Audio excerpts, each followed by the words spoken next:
Alright, folks, hope you had a good weekend. Truth be told, the fact of the matter is that we are in the end game of tyranny.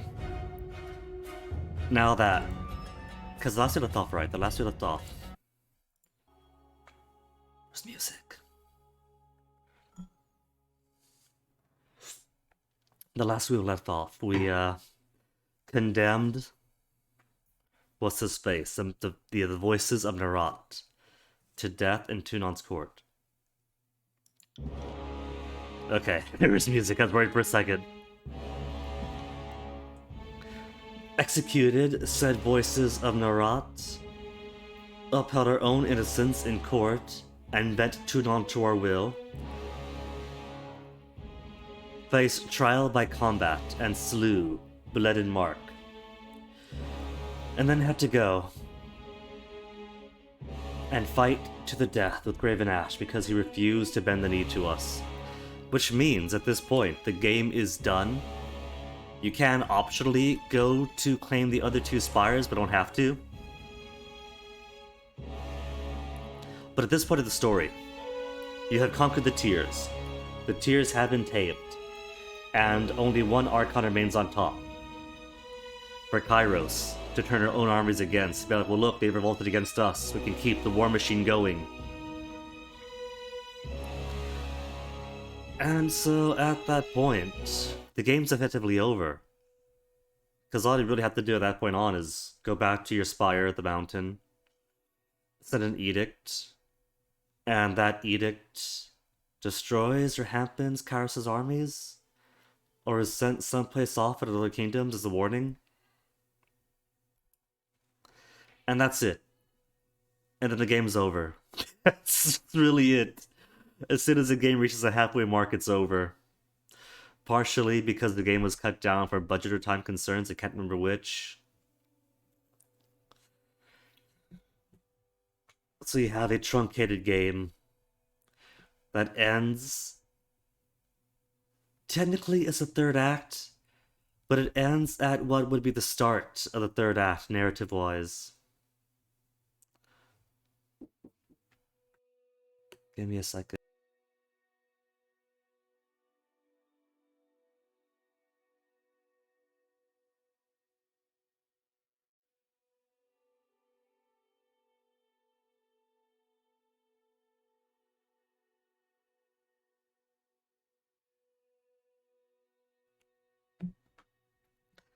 Onyx is trying to eat Cutter's dog treats by sniffing the bag and trying to figure out how to get in them.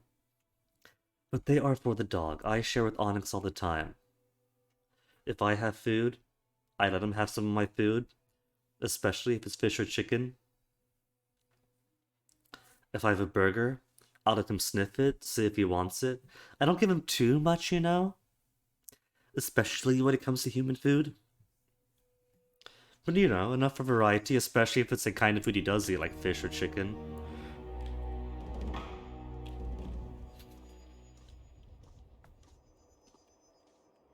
But I draw the line and give him dog food, because you have to have a line. And the dog food belongs to the dog. Onyx gets enough of his own food as it is. Library. I want more library stuff. Rare magical scrolls. Scrolls for further research. Stone, control atrophy, control force. Erastus. Control atrophy, I never did get much use of. It could be cool to weaken your enemies, but it's so much easier to just pile all the magic onto them and melt them. Subterfuge, magic staff, control fire, control emotions, alright. Give me rare magical scrolls. Scrolls for further research. And 2 more remain.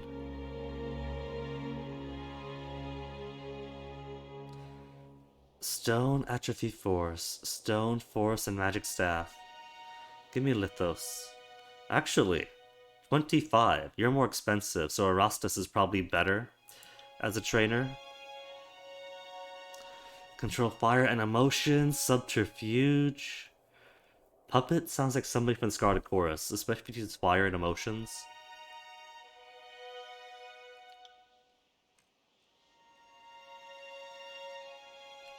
Maintenance cost is just money.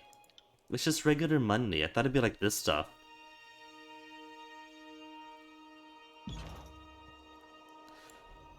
Okay, now that we have all sorts of people. Right. At our Sunset Spire. I want to go see what new research I can do, because I haven't been researching anything at the library at all. But research is dependent on how many people you have in your library, and now that I maxed out 6 out of 6. Today's tea, by the way. Over the weekend, I saw these jars at the Asiana store. This is citron tea with honey. And you see it's like a marmalade almost. It's all the rind and pulp and everything preserved in juice and honey. And it tastes pretty good. They had ginger honey tea, some other fruity thing. But I am a citrus man. And citron is close enough to lemons. The thing is, right, when I was drinking it yesterday, I was extraordinarily lethargic and sleepy.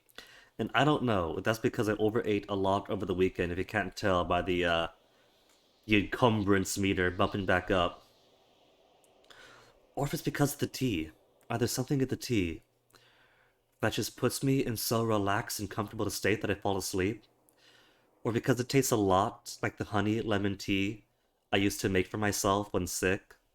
So maybe it's giving me a kind of Pavlovian response where if I drink a very citrusy, a very honey tea, my body's inclination as well. When we do this, it's sleepy time.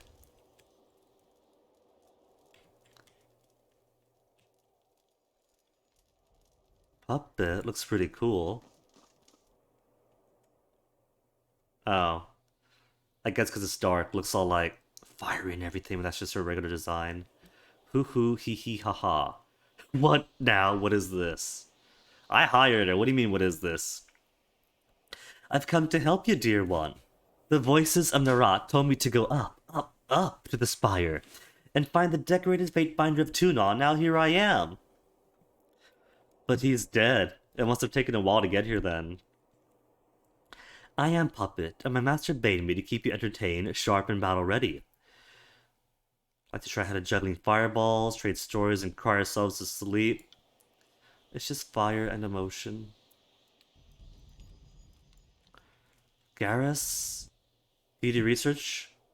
Status of your research. We're not researching anything. I want to research something. Silent Archive. Research artifacts.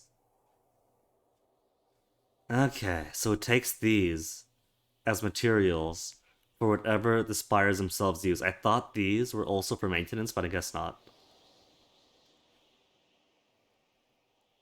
Can research an artifact.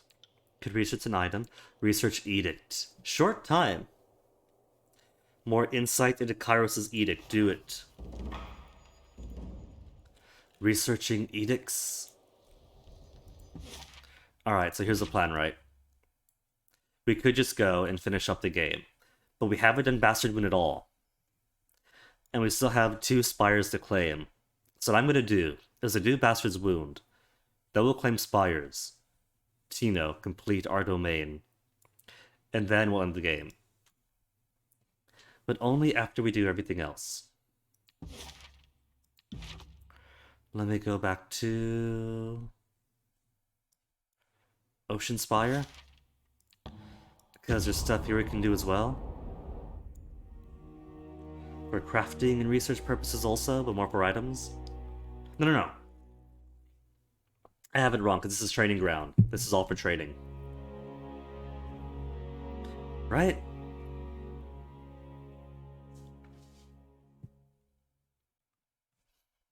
"16 minutes in, I promise I'll play the game."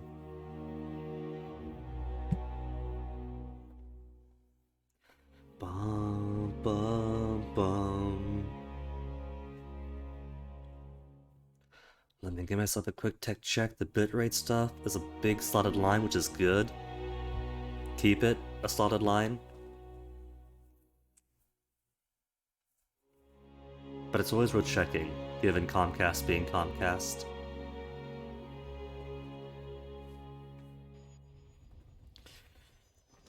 Trainer Rice? Yeah, just trading stuff. So let me see, with me I have Ebba, Lantry, and kills in Shadow. Let's bring him with to the Shattered Bastion. This sage sent us a letter so long ago saying, I have this stuff. Please look at my stuff, see if it's illegal. I'd rather leave it with you than have it burned. And we're like, yeah, sure, we'll come over. And then left him be. I was that worried about Tunon, I guess. It turns out, though, that different quests start in Acts 2 or 3 or whatever. And we're firmly in Act 3 now, so I'm hoping we haven't locked ourselves out of most of the stuff.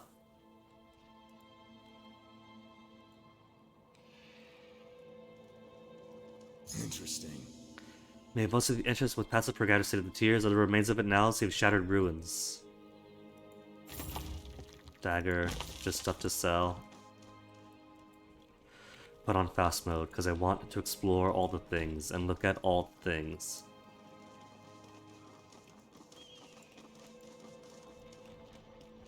Oh cool, crystals! Just like at the Stone Sea.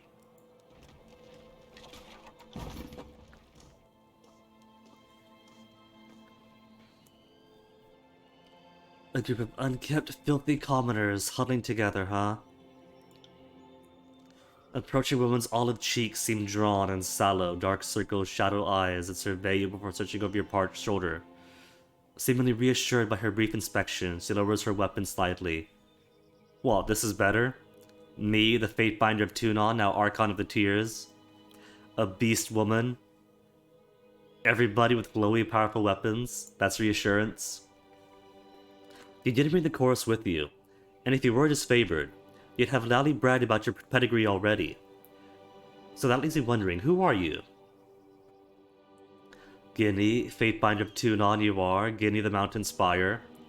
Guinea of the Mountain Spire, I am more than Fatebinder of Tunon now. Truly? You are the one who woke the spire. Well, I don't know what brings you this way. But we could use someone with your power. If you don't mind getting Chorus blood in your hands. Why would I care? I've slaughtered so many Chorus. Whatever Chorus remains would be remnants anyway. They've disbanded mostly.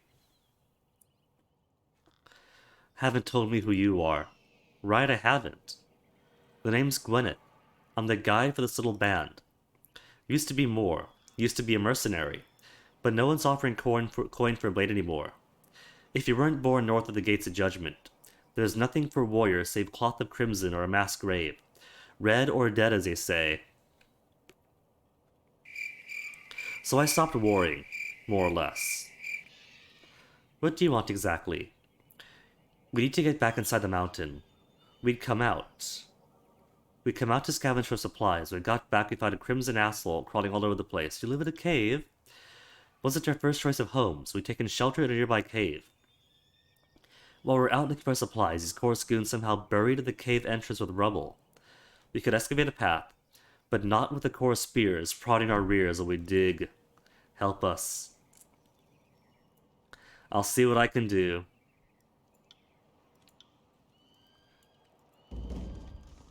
What's this? A check ticket over the wall. I just want the loot, to be honest.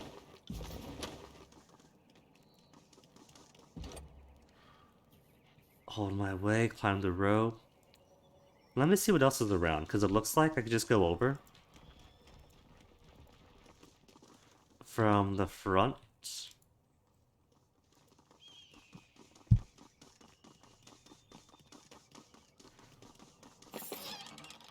Empty. Warbler. Are these the Scarlet Chorus guys? Who goes there? Who goes there? You know who you are, boss. Remains silent. Apologies, stranger. I can't make you out of this distance, and I hardly know the voice of every child of the tears. Rolls the butcher. Child, fuck's sake, Rose, let us in already. Is that... I'm sorry. Is that you, Warbler? With your pretty voice, I mistook you for a little girl. Remain silent. Yes, boss, it is I, Warbler, and a faithful crew. We've returned from a successful raid, catch in hand. What's that? You're here to raid us? Hear that? Javelins, take aim. What? Fine. If you're in a mood and want to play stupid games, we'll just divide the spoils without you. Oh, Warbler, we're having such good fun with you. Why did you have to make things so serious? There are a few things you never joke about in this gang, like sharing. Are you shitting me? What's that you say? You want me to shit on you? That doesn't seem very clean, Warbler. But if that's what you want... Keep listening to the argument. Everyone down here thinks this is really funny, boss, but we like to try to shit by the fire and have a decent meal. I don't think you're getting in here, Warbler. Or you probably got taken the fort from us. Keep listening. What? Don't put words in my mouth, you saddle shack of cock cheese. I can talk to you however I desire, and if you can't take it, you aren't tough enough to run with our gang. In fact, I think we're overdue for a display of your worth. Test of our worth? We just spent 4 days sacking the countryside for you. Let us in already. I don't recall ordering a raid. No doubt you've been recruiting your own gang and are here to defy me. Well, your mutiny ends here. I feel like this is Rolls being honest. He's not just playing a prank. He's sincere. Mutiny? I've been loyal. My crew's been loyal. How dare you? Then who are your reinforcements? Points a finger at me. Or did you let the enemy shadow you back home? Either way, wrong move. Oh, where'd you come from? It's the fate binder of Tunon, idiot. You know, master of the mountain spire. Though now I'm curious. If Warwood didn't come crying to you, what brings you out of your way here? I'm in search of this keep. I seem to have found it. Fate binding. I'm here fate binding. Glares silently. I was busy watching you mismanage your gang. Please, continue. Tch! This must be the legendary fate binder's sense of humor. Look, I'm more than happy to help you with whatever task the Archon's got you doing. But first I need your help dealing with those idiots down there. A legend like you wouldn't even break a sweat culling them. Now, bear in mind, I don't mind slaying some Kyros. But it's with cause, right? They're human, same as any of us, if they're doing no harm. Are you fucking kidding me? I've broken no law. Just do what my boss told me. Exactly. Stow it. The only meaningful law in the Kyros is not suffering the weak. And you're weak. The fate binder here is just gonna thin the herd a bit, ain't ya? Work this out amongst yourselves.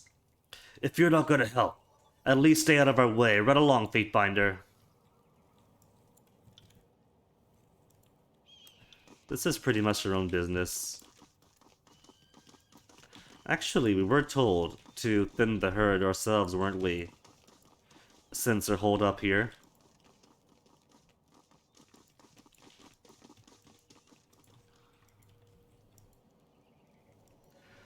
But maybe we could go from behind and ambush them.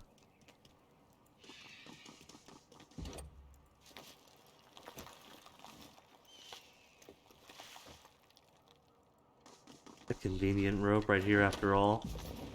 More folks on the inside.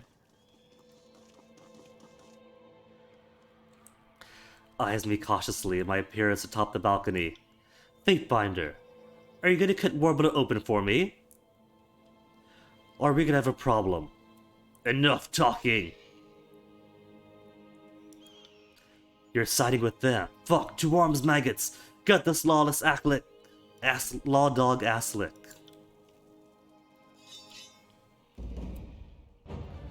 Addendum added, hidden truths. Deal with the Scarlet Chorus, kill Rosa Butcher and his gang.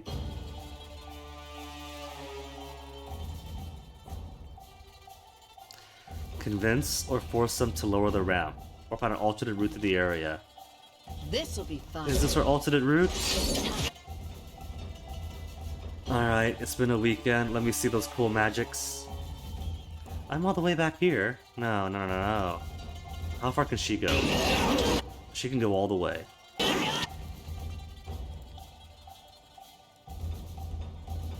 She's missing a magic. So why is she missing a magic? Fulminate? She's missing Fulmination. I don't know why she's missing Fulmination. Lantry isn't missing Fulmination after all.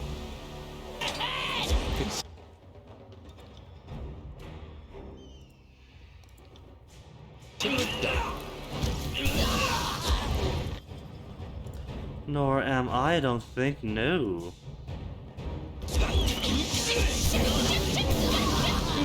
And they've already started the level up a Eb. Cool.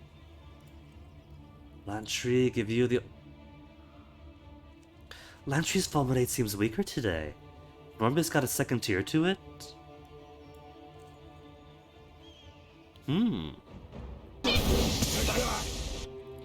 I'll have to see then. If something's changed. Will do. I've already used my Fulminate.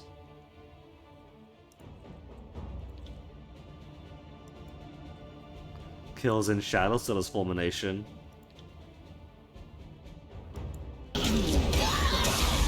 One dead. Okay, let's have you go up here. Can't? Oh well. But I can go forward. No, don't run away. Kills in Shadow. What are you doing? Kills in Shadow does not run.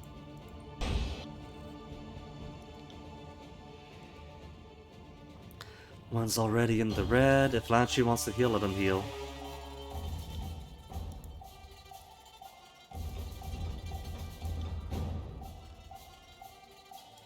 Whatever you need.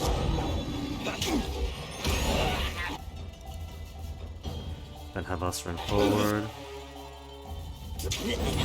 Run forward. And now we are all good then, aren't we? Got my flash fire back. See, I got the second tier. Where's Lantry's second tier?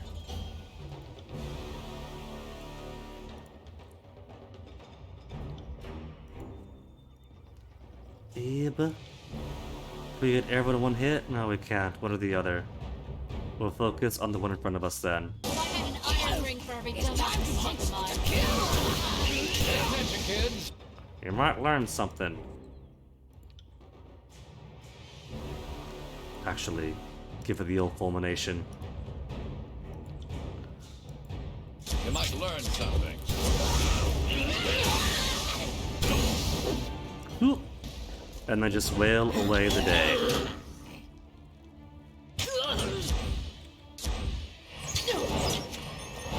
I dare you to try that again. This is useless. I should trust kids. Something else? Like something more magical? At once.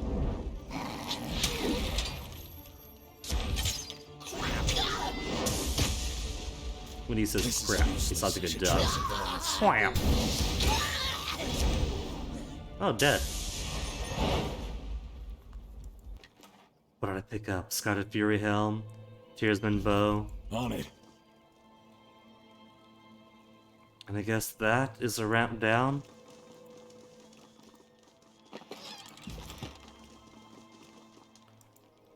Horus claps the entrance of the cave, blocking out huge slabs with heavy stones. Hi, Rex. First, let me get Eb's level up. Eb. I'll give more quickness too.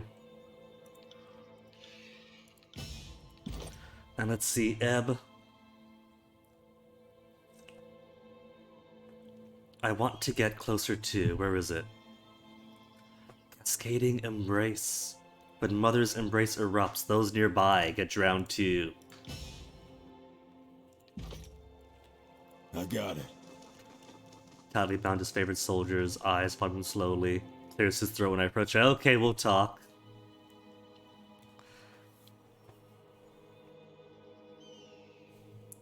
Whereas his favorite, violet crusted with patches of dried blood, faint blue light of an oathbound scout sigil shimmering unsteadily through the thick layer of grime.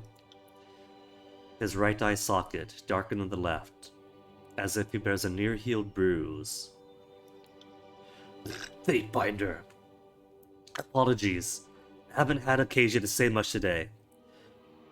Who are you? Clearly he recognizes me. Who are you?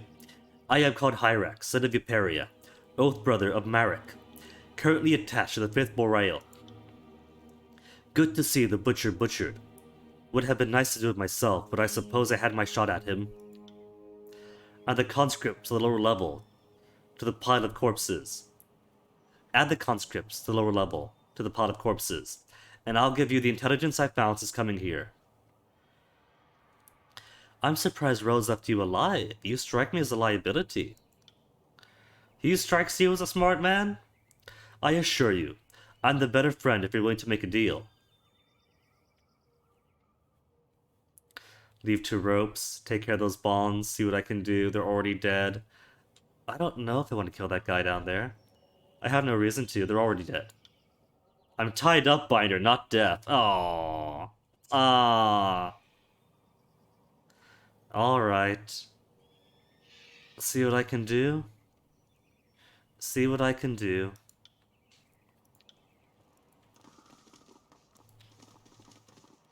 Found something. More ropes? Where does this go? 90 athletics. I got the 90 athletics. Oh, that's it? Just more loot up here? Better be good loot for 90 athletics.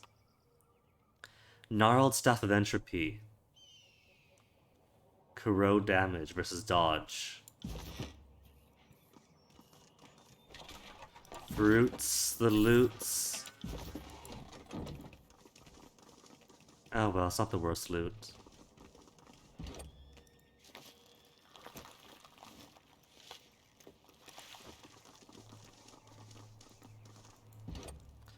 Lower the round. So, do we gotta kill Warbler? Or Nabbler? What a mess. There was a time when I thought this was all going somewhere. The butcher had, you know, some ideas, some plans. At least there's the Oathbound. The Archon would appreciate the gift. The Archon is dead! Might even promote me. Or at least not have a spirit my backside. The Oathbound stays with me. But it's not like I can go back to the voice of Nerat empty-handed. Worse than empty-handed, considering lost gear and manpower. The voices of Nerat is dead, it's okay. You can leave without the Oathbound, or stay and join roles. Ah, yes, Fatebinder. Thanks to you, my thanks to you.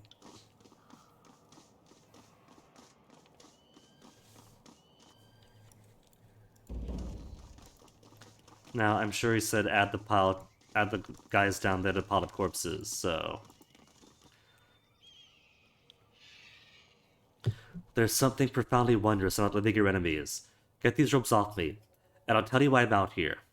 Got that backwards. Tell me what I want to know, then I free you. That's not the nice answer, but I did kill Graven Ash not too long ago, so that's the answer I'm gonna give. Fine. My team wasn't the first Iron Guard Akalo sent to this estate. The other never reported back. We were dispatched to recover whatever was left of them. But we found precisely nothing. No gear, no evidence of a fight. Nothing that seemed a sign left for other disfavored to find. Then Rolls hit us, at night by surprise, like a motherless coward. We had set a watch, obviously, but one of his mages did something to Korax and kept him from calling out. It was the pain of him burning that woke me and the others. The only reason we were able to kill the Chorusman we did. No one else survived. Only the General's grace saved me. We canvassed the area pretty thoroughly before Roll showed up. Only place we'd stayed out of was a cave in the back. The whole scared roll shitless though, so we closed it up. Wish we got to the chance to check in there for the crew. For the first crew. Then at least it has something to take back to Ironheart. Should we tell them that Ironheart is totally abandoned now? Everyone there is dead. After we killed Graven Ash, everyone collapsed to the ground. Like a suit of animated armor. Let me take care of those bonds for you. Thank you, Fatebinder. Appreciate the aid. We're not soldiers, can't respond with soldierly's response. I know, Fatebinder. I need to return to Ironheart to report in. And get these limbs straightened out. No enjoyment to that, I promise. But at least it'll distract me from everything else. Safe travels, soldier. Farewell, Fatebinder. Would at least be polite. He is the last surviving. Graven Ash disfavored.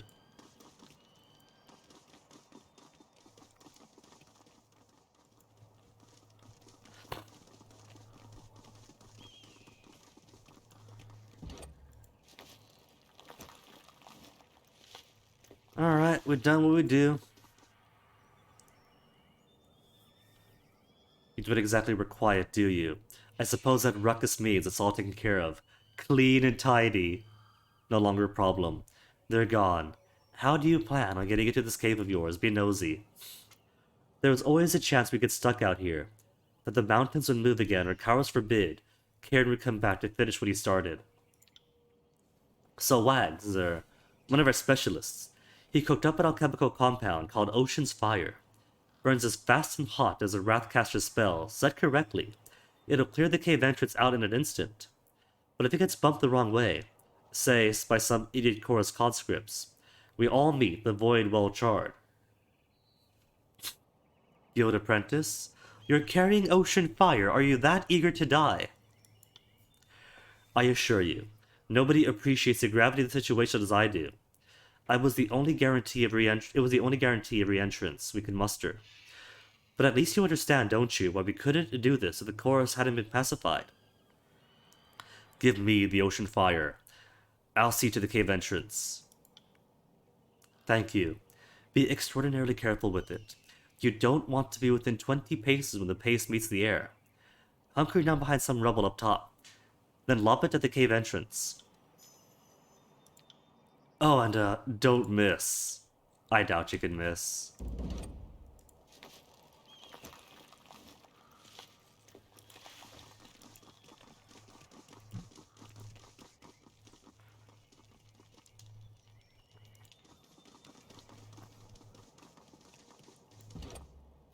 Use the Ocean Fire. Expose a jar of Ocean Fire to the air, starting its ignition process. Forget 20 paces, from right in front of the rubble. Oh, there we go. See, no way to miss. No way to get caught up.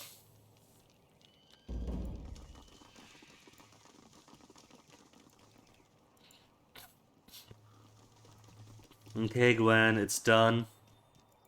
Let's at least report on the job well done.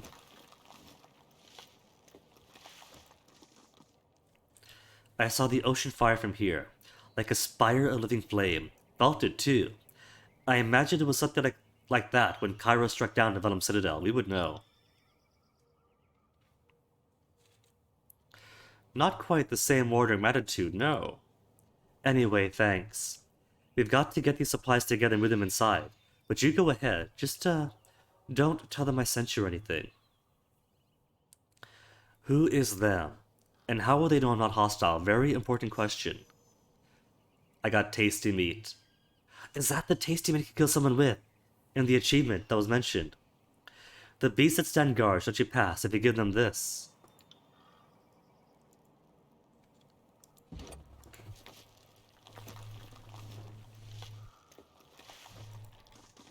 Or we can slaughter them all and keep the tasty meat.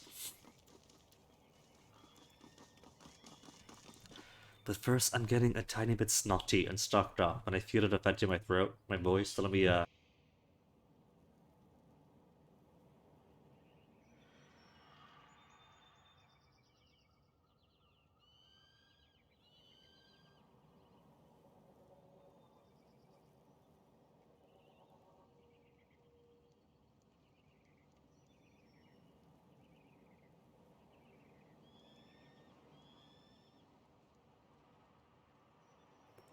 just quickly tend to that.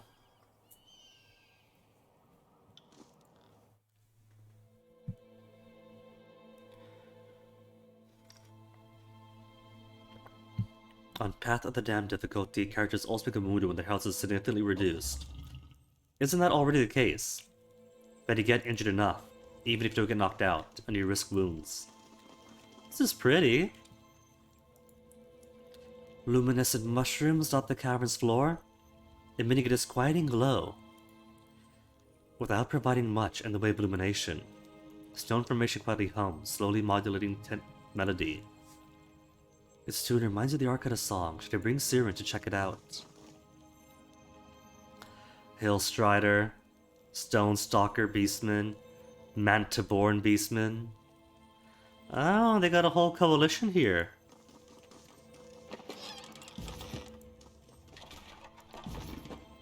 Could I skip them? I could just skip them. Nope, you can't just skip them. Voice? No voice? Oh, I just heard the sniff, sniff, sniff, sniff. I thought she was gonna be voiced. Another human. Does new human offer man flesh to Hillstrider's pack? Crying Leatherclad offers more bone than meat. Made short meals for Beast Woman. West River Alpha, but reeks of seed salt. These whelps reek of the old walls. Can Fatebinder not smell it on fur? You wait the people who came before. I opened your cave for you. Some gratitude's in order. Clear the way of no time for this. I bet if we were hunters, we can get through for free without giving them meat. You wait the people who came before? Beast Woman wastes no meat. Not even human meat. I've opened your cave. Some gratitude is in order. Does human think moving stones and make Hillstrider ache with rutting desire? Yeah? Chuffs. Heavy Doug's bobbing with laughter. Beast Woman has seen strength of many, and great acts in war and hunt. Is not so easily impressed. Can we impress her? Let us through, or we will tear your arms from your sockets and cobble boots out of your hide. Takes a step back, dips her head lower than her shoulder. Hillstrider knows gratitude. If human cleared pile stones, then Hillstrider supposes human may pass. And now I get to keep the meat. Giving the beast long hostile stares, kills in shadow, snorts, and chuffs at the pack. We get details out of her? Come, go, harm no one. There's nothing up here, is there? No. You would think that'd be the prime spot for hidden loot. Oh, there's a thing. And this must be the wound itself, I take it? It's funny. I can't say Bastard's Wound in the Twitch title. I knew already that for like polls and clip titles, you can't use swear words. But I didn't think that meant you can't say bastard in the titles of your stream. That's a very, very light one too. That's not even a swear. It's more an insult to imply that someone is fatherless because, you know, the importance of pedigree and all that. But it's not really a swear. Not any more so than calling someone an orphan for the same reason. Oh, hold up, this is Old Walls. Old Wall? It's down here. This isn't on any map I've ever... Oh, wait. We're not alone here.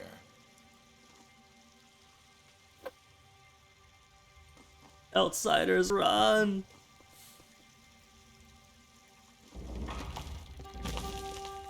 I got it. No. Fatebinder, how did you... welcome. Fatebinder, good day to you. As you might have observed, your presence comes as a bit of a surprise.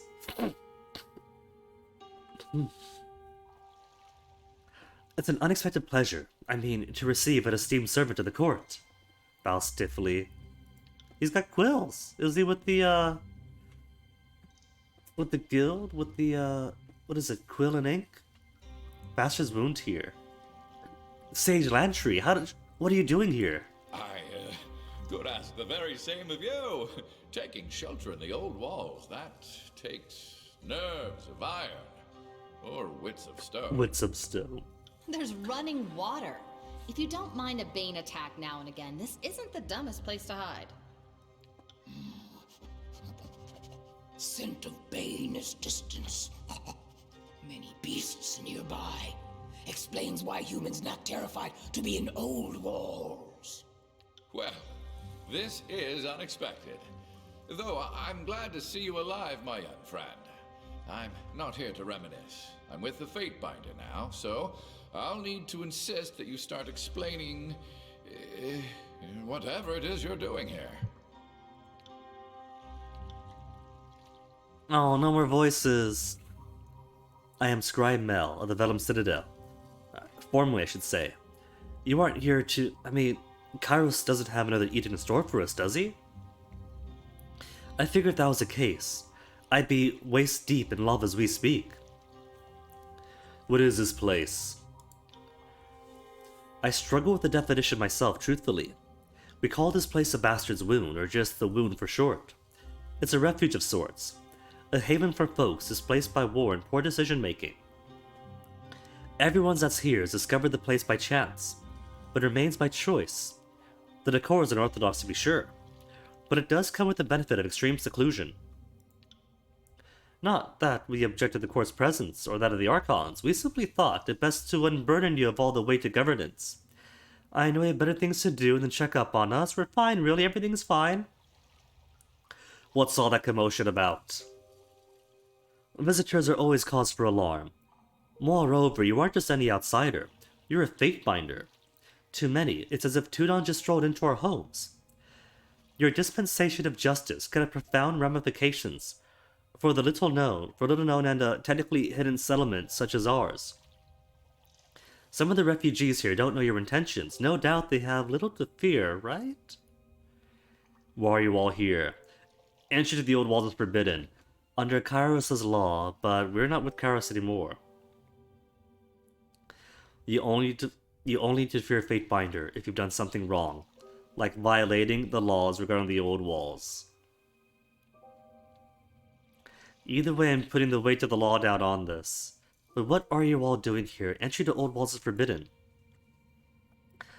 Of course, I can see why things might appear that way.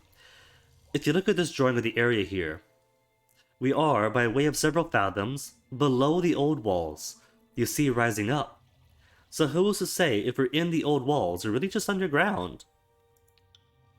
I mean, other than a Fatebinder, of course.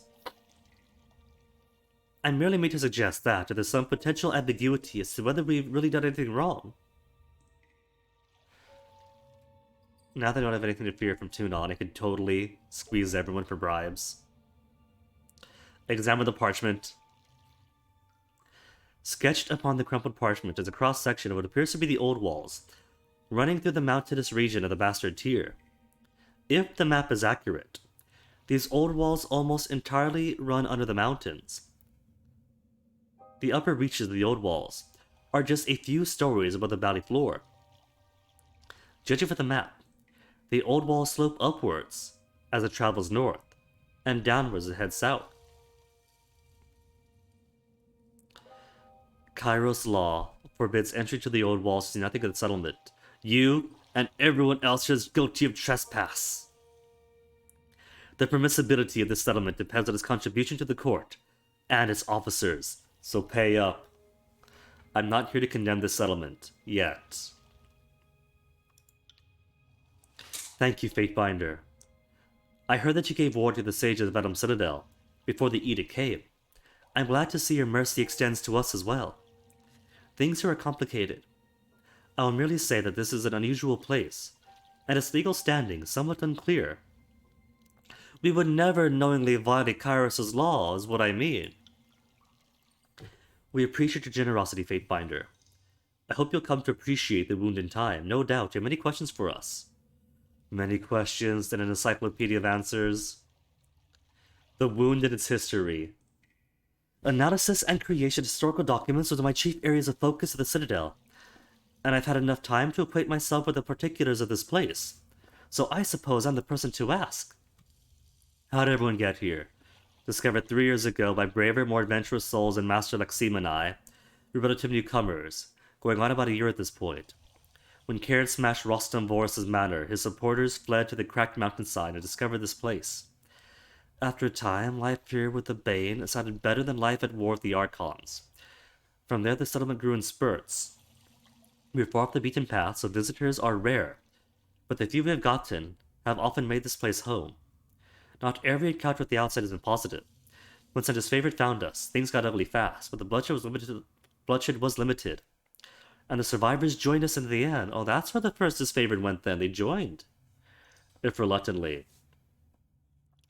What do you know about the place? A remarkable place, is it not? We have no idea how this court of the old walls happens to be, but the tunnel leading into it came into being a few years ago. Kane's fury was unleashed in a battle on the top side, and whatever powers he used split under the mountains and fractured these old walls. Cracked the whole damn old wall in half, and now sunlight and water are here for the first time since... ever? Makes me wonder if there are other old walls like this that are hidden from view to those of us just walking the surface. How do you survive? What do you eat? We get enough sunlight to cultivate crops in the upper levels, cabbage, nash root, radishes, mushrooms even. The biggest challenge here is drinking water despite appearances. It's a rather interesting phenomenon, actually. Something in the old walls' environment leaches into the water and corrupts it, producing a most curious disease in the afflicted. There's no fever or chills, bleeding, vomiting, or what have you, but you will waste away over time, as if one were starving. Tidecaster Wagstaff devised a method to magically treat the water. The water chip! Rendering it safe to consume, and with curative properties for those already sick. The solution is a bit slow in making large amounts, but fortunately Jaspos constructed some stone aquifers. Water poured into these aquifers will drain a few hours later, and emerge purified. Between their contributions, we're able to make the wound a proper home, so long as the two keep their squabbling to a minimum. Do the Bane not threaten you? Yes, of course, but we have a system for that. You've met our greeting party in the caves, I take it. Incidentally, what happened? It doesn't matter. The point is, we have a contingent of beastmen with us, and they've adapted exceedingly well to the old walls and show little fear of the abominations. They've been perfectly eager to dig their claws into any that come our way. It's surprising that it even works, by the way, but who am I to argue? At any rate, they keep the entry points of the wound clear, and seem content to keep doing so. In fact, I dare say some of them have come to love hunting the Bane, or just have a death wish, and that's why they volunteered for patrol day after day. What do you do here? What don't I do? Someone has to inventory the supplies, take census, ledger trades. It's all pretty unexciting, I assure you. I happen to like playing steward. Balancing numbers is easy for me, and I have far more responsibilities than I ever did as a mere scribe at the Citadel. Aren't you a bit young for a sage? If I were a tenured sage, that may well be true, but I'm just an apprentice. Many in the guild scribe for decades before attaining rank. As the school is no more, not exactly true anymore. I suppose I'll never officially be counted among the sages.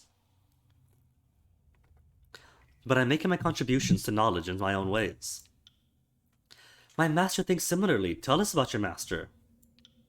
Master Lexim is sadly not among us. Sage L, I presume. She vanished into the lower levels some time ago. She wasn't herself. Life here is rather complicated, and the old walls bless us with numerous mysteries. One of those is unending sleeplessness, and that affliction. An affliction that drove her mad. Lexim's alive, so she survived the Edict of Fire. I gave the sages fair warning, glad to know someone listened. Sage Lexim and I go way back. She joined the school a year after I did.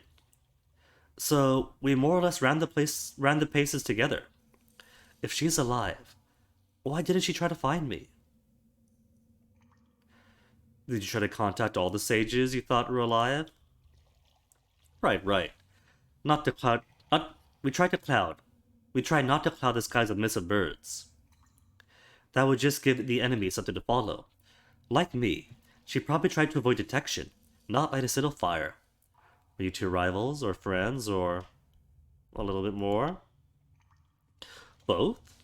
We were chroniclers, so there was competition of sorts. But I think I'm allowed to say we got along well enough. Not that many of my friendships survived my politics. I was in favor of surrendering the school to Kyros, hardly a popular outlook. Last I know, she went to the depths of the old walls. To me, that's a death sentence. Especially if she's no longer able to work her magic. I'm so sorry. I wish you had stumbled upon us sooner. Maybe you could have reconnected with her. Her mind was dwindling, and I know she was fixated on making sure everything she carried out of the Venom Citadel was hidden and safe. She and I hid one such cache over by the farm. The others are, I presume, deeper in the old walls. Like seeing near an old sage trick that conceals the stashes, making them fade from view unless another chronicler stands near. And we have such a chronicler? When her magic began fading, she made a rush to conceal things, but aside from the one stash at the farm, only she knows where the rest lay. Well, who's in charge here? Ultimately, that's a matter of debate at the moment. For a while, two men in particular made the settlement.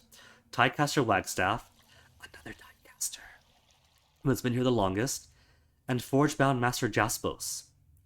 They made it possible to survive here, but rarely see things eye to eye. Were the conditions here not so fragile, I am certain they would have come to blows ages ago. Wait a second, Tidecaster Wagstaff? Is that what you said? Twice now. Could they voice everything, please? Mel, where's your voice? Yes, I believe Wagstaff would most amuse the scene of the Tidecaster. He's been here as long as any. Most of the folk here credit him with making the whole place possible. Oh, I'm sure this will be amusing. Ebb, there's another Tidecaster alive. Yet you seem largely disinterested. Of course, because all us Tidecasters sleep together in a big clamshell made of solid moonlight. Do you? Look, I'm glad Wagstaff is alive and well. I'm just curious why this fucking coward didn't join us in our battle against Kyros. Of course. I'm curious to hear what he's been doing that made it impossible for him to join the rest of us in battle. I'm just angry that I can't play my last Tidecaster ever argument as to why I'm amazing and you should value my life over the lives of your inferior followers. It's fine. I'll adapt. There was also a beast woman, Reef Talon. Really quite a remarkable creature, actually. She held this place together and kept tempers at bay until fairly recently. She was as worthy a leader as we've seen in the wound. But she's no longer with us. So the bickering between Jaspos and Wagstaff continue. Oh, Beast Woman was in charge. That's a bit unusual. Indeed, but Reef Talon is a most unusual beast. She's not, like most beefs. Coughs nervously, shuffling slowly away from kills in shadow. Mage smell, just like every other human kills in shadows ever met. Anyway, Reef Talon was able to organize beast and human into an effective patrol against the Bane. With her in charge of defense, casualties dropped. No Bane ever slipped into the common area, and disputes between beasts all but disappeared. At a certain point, it seemed foolish not to have her in charge. We've had a few beastmen wander into our refuge, and I don't know how or why, but life here changes them. I don't know if it's a bane, something in the water, something about the magic of this place. After a span or two living with us, most beastmen just seem to become a bit more civilized, relaxed. Maybe speak to some of our beastmen, perhaps you'd agree. Maybe they're home. They could allow to relax, now that they're not working for survival. What happened to Reef Talon? Reef Talon was our bulwark, against not only the Bane, but death itself. She had a mystic gift, or so we thought. Her touch brought everyone, the wounded, the sick, the dying, back from the edge, but it changed them. The curse wasn't noticeable at first, but seemingly those without fail, those healed, would slowly but surely stop sleeping. A minor malady at first, but a cumulative one. As days and weeks go on, they lose themselves. Depression, malaise, paranoia, unending unto itself. My master Lexime was treated by Reef Talon, and in her case, she lost her ability to work magic. Between this and some disputes about whether it's proper for a beast woman to lead humans, resulted in a beef in Reef Talon, leaving the wound, disappearing to the depths of the old wall. Many of the sleepless followed. The sleepless that left haven't returned, so it's hard to be optimistic with any of this.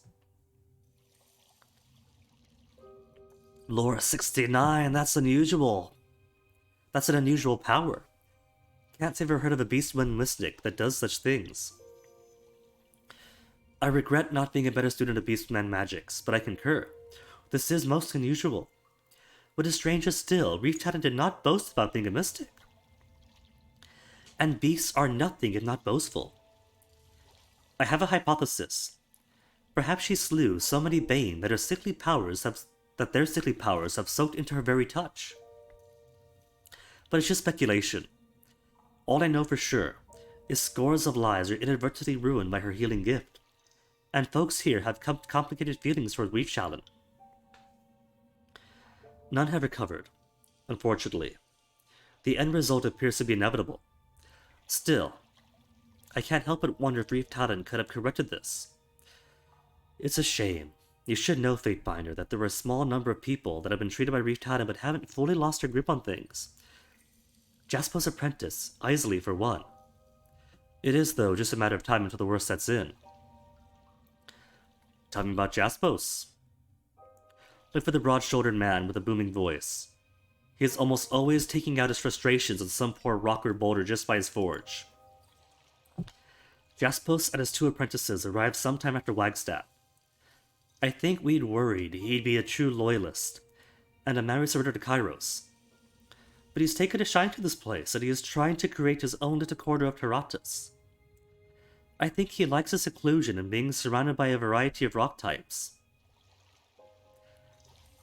There's a Pokemon joke in there, but I haven't got the effort in me. He built most of the bridges you see here, some cisterns to fill water. He's a one-man work crew, and he knows it, unfortunately. He has more than a few supporters, particularly since he created those purifying aquifers. The waters here cause illness, and without his help, most of us wouldn't have enough clean water to drink. Tell me about Wagstaff. Prickly old fellow Wagstaff. One of the last sidecasters of the Tears, I believe. His kind were enemies to Kyros, true, but I'm certain he has no personal designs against the Overlord Fatebinder. It's okay. It's okay. We are the anti-Kyros faction now. Had you told me another caster had been lurking the Tears, Wagstaff wouldn't have been my first guess. But I'm not wholly surprised either. He insisted the Exodus was foolish, cowardly. At least he's sticking to his convictions of the matter. He's not one for pleasantries or charisma of any sort, but he's a master of his craft. He was the first to treat the toxic waters in these old walls, and to date, it's the only cure that works. The wound would be in a bad shape without him. Give him some time, and he might see beyond the gruff exterior. Just know that he prefers the solitude of his pool, so don't head over there, unless you're willing to suffer his glare. Is that all I got? What do Wagstaff and Jaspos argue about? Few things that matter. I don't mean to belittle those men, but I often feel like they both demand exaltation and, more importantly, want whatever adoration someone else is getting. Through their magic, they make life possible here, and we all look up to them. I think they both feel a genuine sense of duty to protect us all. Too bad they don't get along despite the shared goal. Talk to them directly.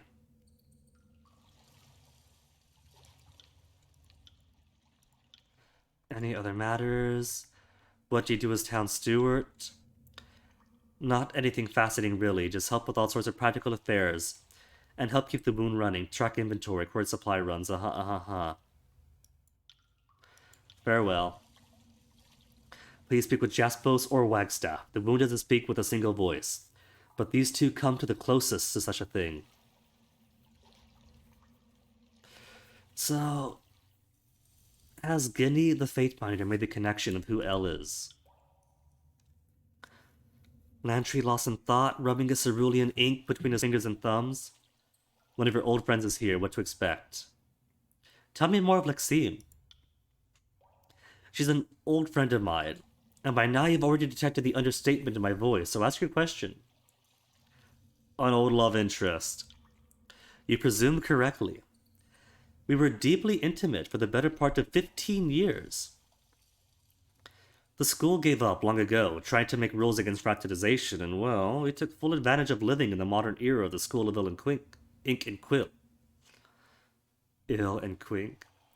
When sages could do with the furtive copulation, and foolish attempts to curb the natural inclination of scholars to rot.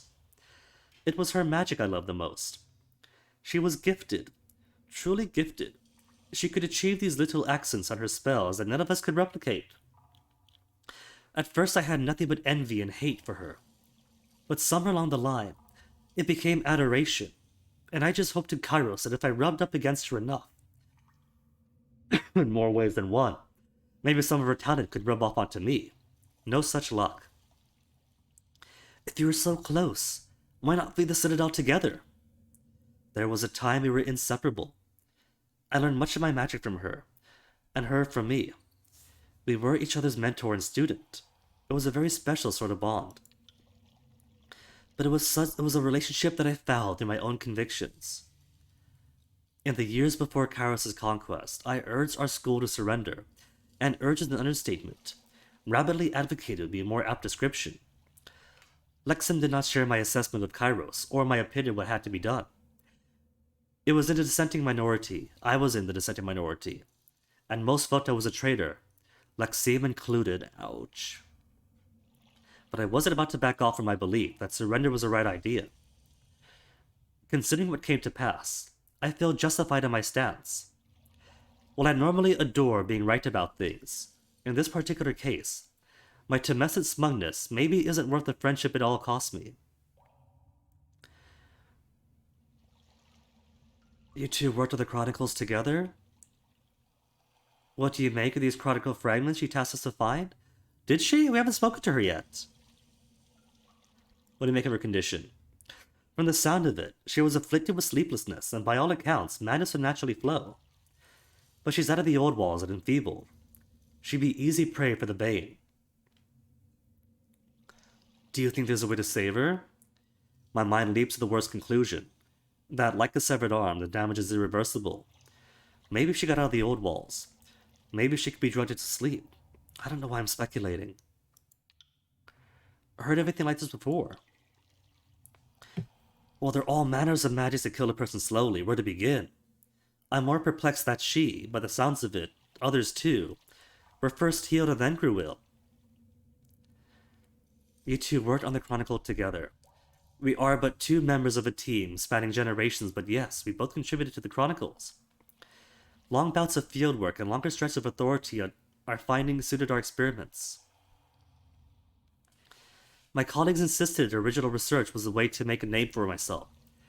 But the accounting of everything is a greater cause than us all.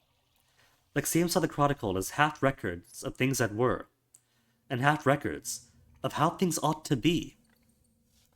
To her, each moment offers universal insights into how people will act in the future. I take the more modest stance, that you can stand at the same river twice, and the same general can't fight the same war twice, so history is of limited predictive power. Forgive me, you didn't ask for nuance of our philosophical debates. What do you make of the Chronicle fragments she asks us to find? My heart sings every time I safeguard a text against destruction. Still, there's something bothering me about these writings. Let's look around a bit more, shall we? We don't have any writings to compare. I'm guessing that's doors to the old walls. Speak with Wagstaff or Jaspos. The one that got away. Truth and reconciliation. Find the Farm Chronicle. Will do. There's a merchant. Aww. Northeast of here. We can't do the merchant yet. Well, they have water. Oh, a little sunlight. A shame the neighbors are floating abominations. What's down here? There's people. Centurion and some soldier. You got Vengean Guard too. Have a look here. Diamond and wine. See, figure there's some reason they allowed you to come down here. But it's for nothing.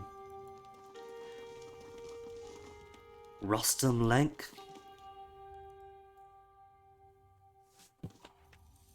A weary-looking man observes me through his dark sunken eyes. Fatebinder, greetings to you.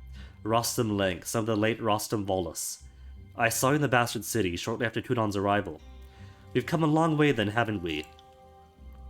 You'll want to speak to Wagstaff or Jaspos before you get too settled in. The former is down by the falls. The latter is at his forge up north of the hall. But I want to find loot first. Let me find some loot.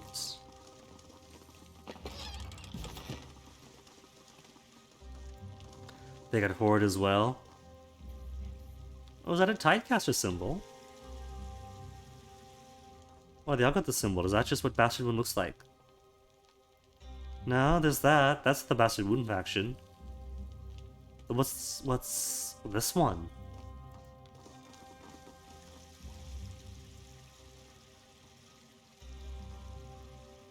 See that?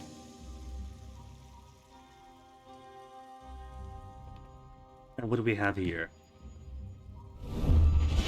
Bane. Bane popped in and they fight them off.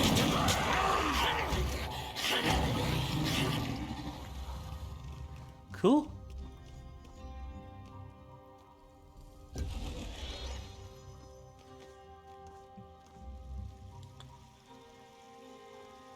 I doubt the Bane care much for day versus night. Guarding this place must require constant vigilance. If they had the numbers, should it be any big deal? Insipid moniker. That's a sage name if I ever heard any.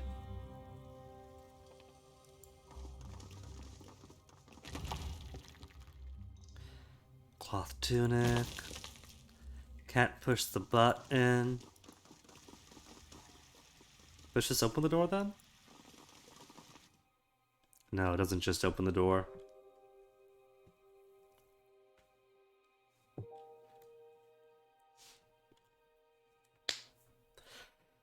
Guess the first order of business in the new area is to introduce myself to everyone. Oh, it's a house.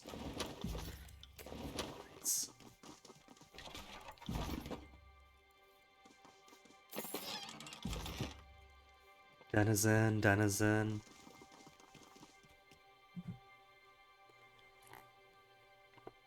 Citron tea is so good. And as a bonus, when you're done with it, there's all the pulp and rind left inside that you could eat and snack on.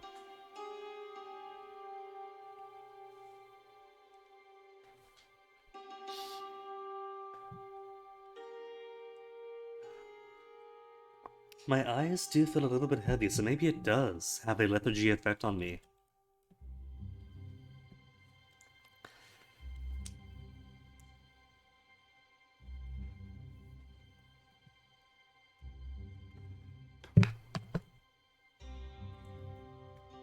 Is this going to be Lethian's Crossing again? Where every time we go to a house, we have to reload the entire map. With many people to populate, moving water to emulate.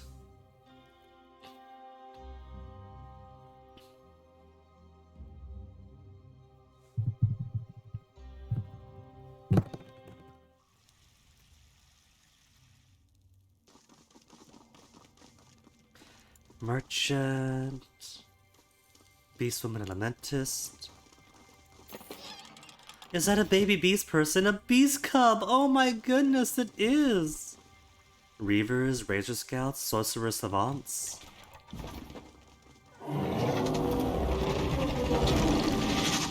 Mantiborn, West Reaver. More cubs! Of rotting, of cog droppings, fur and scents of many tribes. Here, all tribes nest together. The odor musk and urine. Where? It said northeast, I don't see him. I see some purple. What do we have here?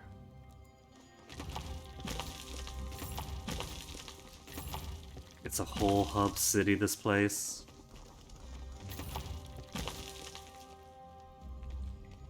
Oh, there's Jaspos. I guess technically that's northeast of here. When they said northeast, I thought like all the way in this area. And that's probably the pool where the Wagstaff is, yeah.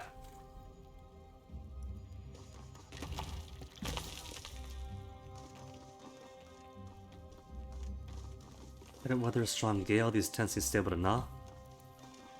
For some privacy. A forge bound in the old walls? Seems a nerve-wracking place to work. There's Isley. Aforementioned Isley.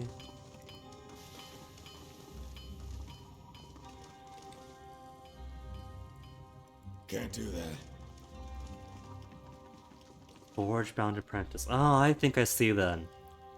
So I'm thinking what we have then is the general faction of Bastard's Wound and the wave against the Spire is for those who follow Wagstaff, and the hammer and bricks are those who follow Jaspos Sen. Can't do that.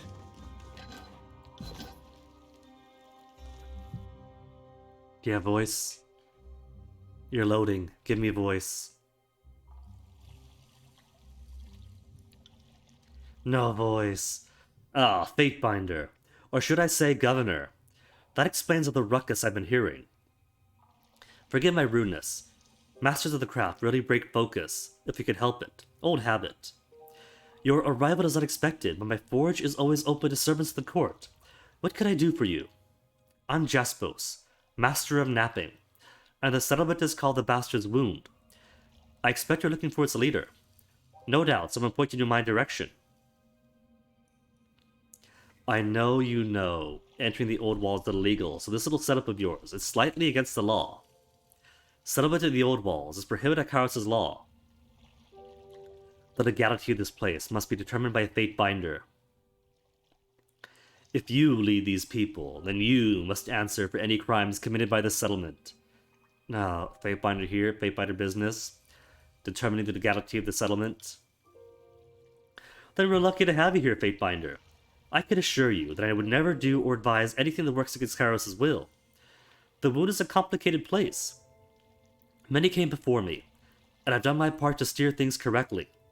As I'm sure you know, that's not always an easy task. There's another man here that unfortunately holds some sway. Wagstaff, a tidecaster. Probably the last tidecaster. Hello, I was right here. From what I understand. He practically founded this place years ago, and truth be told, he's the one responsible for its creation, legal or not. We don't always see eye to eye.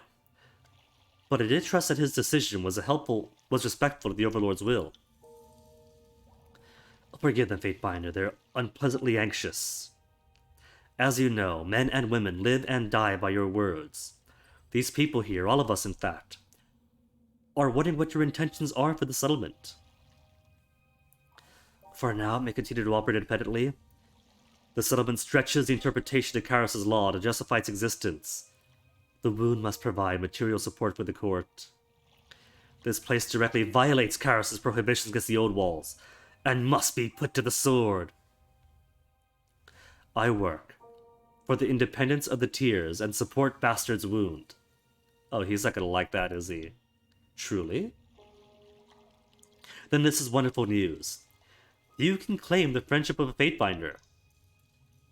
The Wound could be a great asset to you in the future, Fatebinder.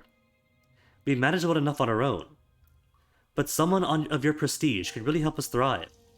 If you have the time, I have a matter that can benefit your expertise. You may ask, but I make no promises. We don't have the luxury of trading with people topside. It could attract the wrong kinds of attention. Instead, we craft what we need. In my case, I can make a wide variety of tools, but I can't make everything. When we were building the forge of Lethian's Crossing, I had access to some of the finest chisels, tappers, and abrasives. I carried only my travel kit with me when I found myself here in the wound. I've been able to craft a few replacements, but to my chagrin, I haven't recaptured the craftsmanship. The napping tools I need are rather specialized, and I lose sleep knowing I can't replace anything I break. Since I've been missing, I imagine my tools were appropriated by my colleagues in Lethian's Crossing. Lohara will no doubt know their whereabouts. With my old tools, I could really stay on top of the work that's needed to keep this place running. Lohara is dead. Ulantis is in charge. Did Lohara die? I don't think she died, did she?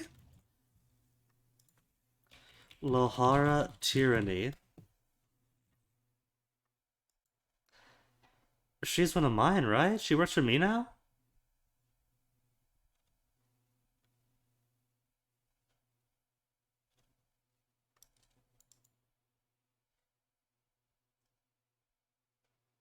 Secret contracts with the chorus. Lohara is a mark. Lohara May dies for quest progression in Defense of Haven. Did she? Have to choose between helping Lohara if you selected her for Barrack's quest, or come back from the dead regardless. Or saving settlers from a burning building. Oh. We saved the settlers. And so Lohara died. Lohara is dead. Ulantis is in charge. Is she? Then I hope she died committed to the craft. She was good. A touch ungrateful, though. I don't think she truly appreciated the work I put into creating her forge. It is sad when the fellow Fatebound takes the intricacies of napping for granted. But the forge continues to run well, does it not? In that case, Ulantis should be able to point in the right direction. No doubt the remaining nappers were assigned elsewhere. I am sure this will be a simple matter for you, Fatebinder. Thank you for your assistance. What does a Master of Napping do? I shall tell you. Masters of Napping focus on the fundamentals of all forge work. Before you can make bronze or iron, you need hot fire in a controlled space. You need a stone forge. Give me a few days, and I can make a pile of rocks and fashion proper stone hammers and tools. Give me a few weeks, and I could use those tools to build a worthy forge. And with that forge, I can create anything you'd ever need. So basically, this now be Ultimate and Minecraft or Terraria. Stonework is the purest form of our craft. Civilization can be reduced to ashes, and a master napping would be the one to reforge it. What do you do as one of the Moon's leaders? I don't look the part, I know. Most of my guild huddle by the heat of their forges, and stick to themselves. Here, I think of my forge as more of a hearth. Everyone is invited to share in this warmth. Perhaps that's better. Obviously, I work the forge. In a place like this, that means everything. Those bridges you see, my handiwork. The knives and weapons that everyone's carrying, they came from my forge. The nails holding our containers together, keeping our shelters upright, mine again. But do they call him Jaspos the bridge builder? Jaspos the knife maker? Jaspos the nail hobbler? No. But you fuck one goat. But most importantly, I created the stone sieves to clean the water. First of its kind, and none too soon. When I came here, many were sick with the withering rot. The disease is in the water. It's a terrible way to go. But these sieves change things. How do the stone sieves work? Trade secrets, I'm afraid. Except for members of the court. It's really a matter of using the right combination of enhanced stones, pulverized charcoal, and a few precious stones in a precise arrangement. These materials act as a sieve in the containers. Anything that comes out of there is free of the disease. Now, this place isn't exactly bursting with precious stones, so I had to devise a substitute. Beastman claws and teeth, when properly prepared, have the properties I need. Since they regrow over time, I've been able to collect donations from our many warriors. I do prefer using stones whenever possible, though. Tell us about Tidecaster Wagstaff. You should know that Wagstaff and I aren't on the best terms. He's old and set in his ways. I've tried, believe me. I've reached out, invited him to share my fire, and talk like men. But he's the sort that prefers his own company and ideas. He doesn't seem to care about people the way I do. In fact, I think he views us as irritants one must endure. Is this going to be Ebb? Loading an Ebb? It is loading an Ebb. That sounds like the Wagstaff I remember. Apologies for what you must be going through. He does help the wound, I'll grant him that, cleansing the water with his magic. His methods are different than mine, of course, far slower. He thinks his contributions are more valuable since they can combat disease. A valuable tool, for certain. But without the volume of water produced from my stone sieves, the settlement would die in a span. In the end, he just refuses to accept that his role has changed. He helped the wound get its bearings years ago. But being the first does not make one qualified to lead. He hates that people have responded to me, and has been blinded by that. Tell us about Reef Talon. So you've heard. It's unfortunate what happened to her. Reef Talon arrived a year after I did. Massive creature, one of the largest beasts I've ever seen. She never spoke of her past much. But we knew she was in flight when she stumbled upon the wounds with her cubs. Oh, those are her cubs? Well, not those that we see here. These might see somebody else's cubs. But she came with her cubs. Whatever she fled from, it didn't stop her from devouring the bane. She was good at it. Good enough to lead the beastmen. But Reef Talon had something else, far more important. She could heal others with a mere touch. Didn't matter if you had been raked by the bane, or fled on your own sword. She could close up your wounds and send you on your way like nothing ever happened. That's no ordinary magic. How'd she do this? I don't think she knew herself. She wasn't a student of her craft, not even using beastmen mystics as a standard. What I do here, that's not an accident. It's years of controlled study and meticulous perfection. Reef Talon simply acted on instinct, and that didn't work to anyone's benefit. Another beast woman arc out of the making. Sometimes you're better off without such miracles. Those Reef Talon healed slowly became sick. It was impossible for them to sleep, even when exhausted, and the relentless waking drove them mad. Wait a minute, hold on, they never sleep. They're driven mad. Do you think perhaps the Beast Woman has a touch that turns them into Bane? They all went off into the old walls after all. Even worse, those bestowed with magic slowly lose their gifts. Now they're just known as the Sleepless. All their life and vitality is robbed and spent. A terrible end, Fatebinder. Reef Talon couldn't face her mistakes, and she fled into the old walls like a coward. And to think that many here saw her as a leader. What leader runs in place of adversity? Those of us that remain. We are the ones that continue to hold up the bastard's wound. I toil every day to keep the fires of my forge running, and the people could see who they truly rely on. I feel like already that maybe he's got a part in this. The other leaders look weak. He is here and strong. How do you deal with the Bane? In case you haven't noticed, the beastmen with us aren't your common feral savages. Something about this place focuses them. Whether they're come as our workers or on their own, they all eventually become fixated on the Bane. I've seen some hunched over, guarding our portals for hours. If any Bane come through, they'd savage them instantly. But apart from the Bane, our beastmen aren't violent. Strange, but welcome. I have no explanation. We never asked the beastmen to act as our sentries. They took to it naturally, and have never complained. We do lose some to injury, but so far the defense has worked. Well, that's all in the encyclopedia. Farewell. Right. Decide how to deal with the settlement. Or again.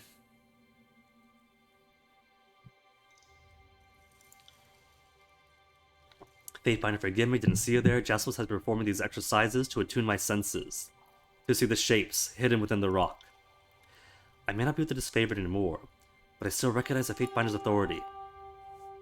How's an Earthbinder end up with this modeling? I'm the odd man out, I know.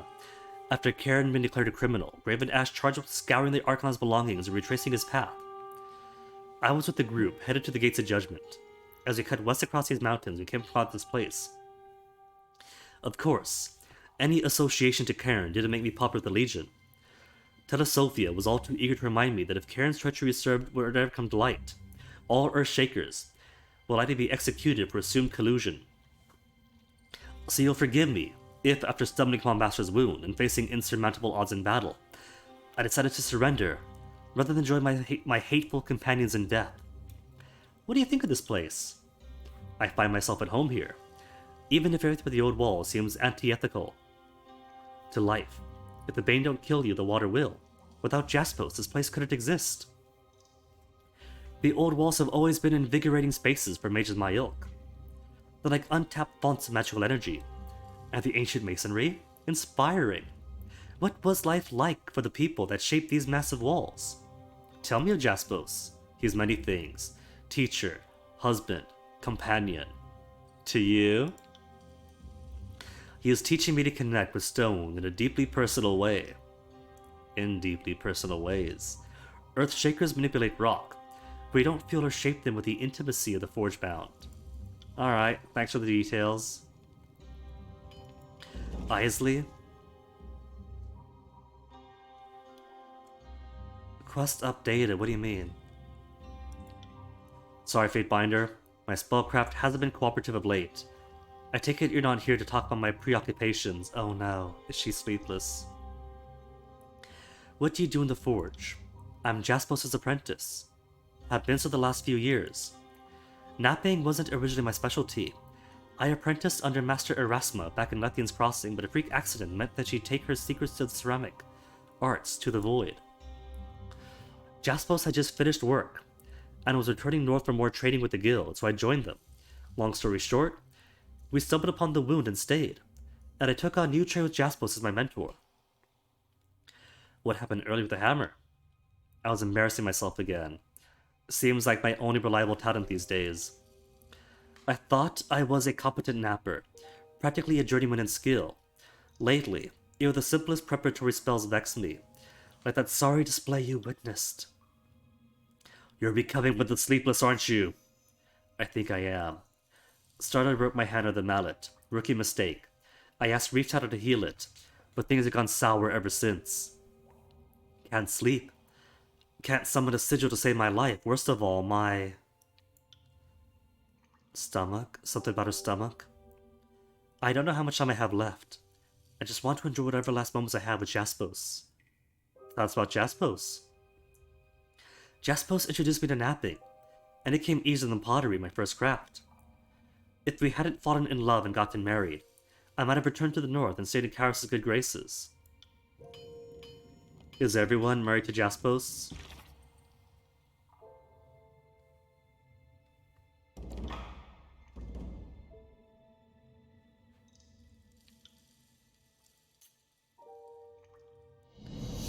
Once you got away complete. About the future of the illegal settlement.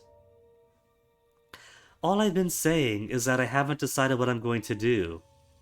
And I guess that means we're not going to slaughter the place. If we're not going to slaughter the place, then it gets to exist.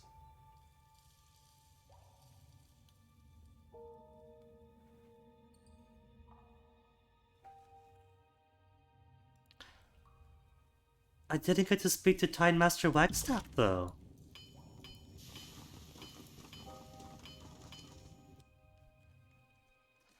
Cons? Is there a problem? You need something? What's your role of the settlement? This is my third year apprenticing to the Jaspos.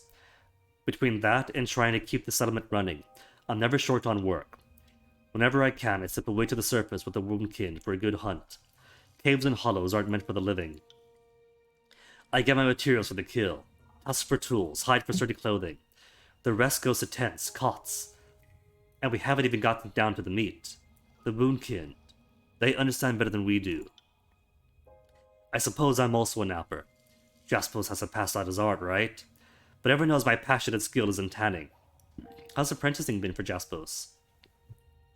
He isn't of the Jaspos faction, by the way. He's more for Bastard's Wound. Difficult, don't mistake me. I pledge to follow him, and my loyalty doesn't waver. But I damn well wish we returned to the north as planned. Instead, I'm stuck inside these old walls, surrounded by Bane and branded as a traitor in Kyros' eyes. Jaspos didn't like my interest in leatherworking. He saw it as an insult to his craft. If I favored it so much, I should have sought apprenticeship with a master of tanning, right? Well, consider that another thing I planned to do before had we returned north. Truth is, people need my skills with hides and pelts far more than my attempts at napping. Every time I clothe or feed someone, and they think Jaspos, he has less and less to say about it. Now that Argan's apprenticing with him, I think he's content to let me dabble in tanning. Let me see something, Esli.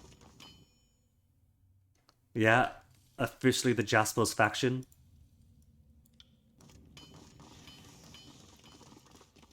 Can't do that. Will these merchants now sell to us? Greetings, Fatebinder. Think I speak for the Forge Mountain. I thank you for your graciousness regard to the community. Oh, they want to wait until I confirm, no, I'm not going to kill everybody. We don't normally barter our weapons and armors, but for a person such as yourself, I'll gladly make an exception. Tell me about Bastard's Wound. Never expected to make it a home of the old walls, that's certain. But between our efforts and Master Jaspos' guidance, we built the place something like a home. If we could find a better solution for the water issue. Ironwork armor, masterwork, tenderizer, with praying, plus 0.5% bonus damage for every 1% missing health. Gore thrust, enraged on kills, recipe for Colossus extract.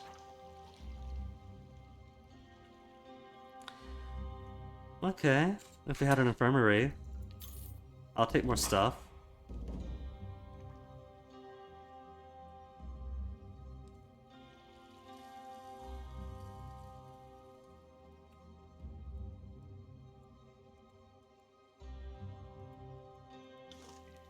Oh, the game was frozen. I was so confused I could have quit. I got it.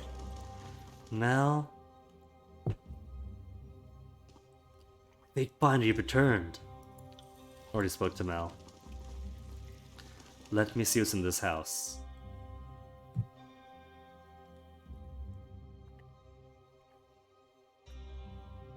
Mm-mm-mm.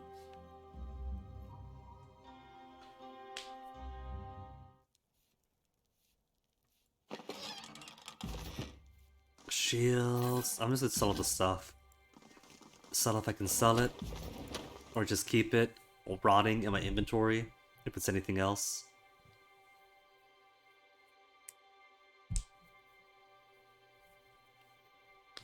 Come to think of it. Loading tips. Am I still on fast mode? As we discovered, there's not exactly any... what you calls it? Time passage. The only real time passage is on the map. So I could keep it in fast mode. The only time fast mode is ill-appropriate is in combat. When maybe you don't want things going at a rapid pace. Fast mode is still active. And where's faster mode?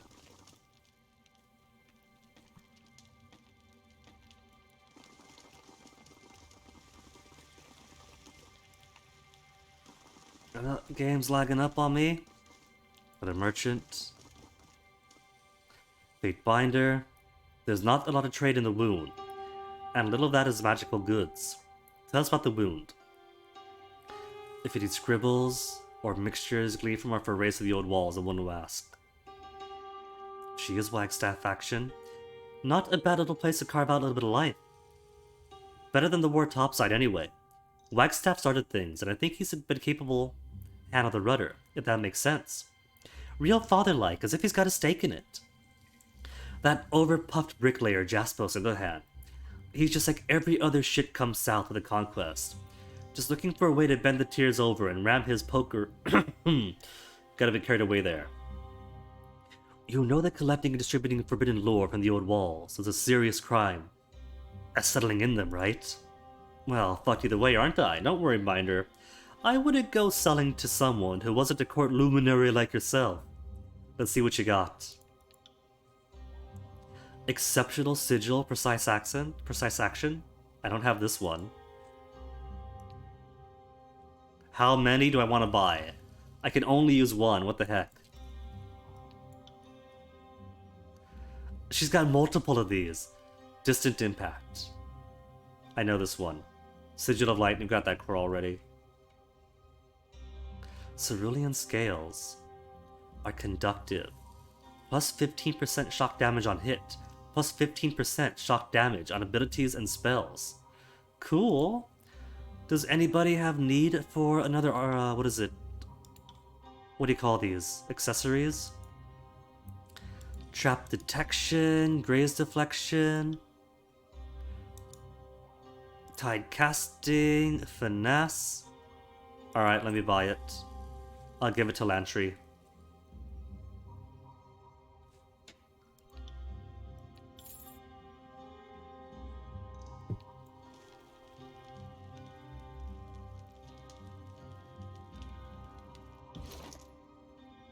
Okay, game, hold on, what's going on here? It's been taking moments to load things up. Of course, memory is at 90% because of Firefox. It's not auto Firefox, I haven't got that many windows up. It is precisely one very specific window that takes up a lot of processes because it's constantly updating all throughout the day. So if I close this, then suddenly, like magic. No, Firefox still in the 90s?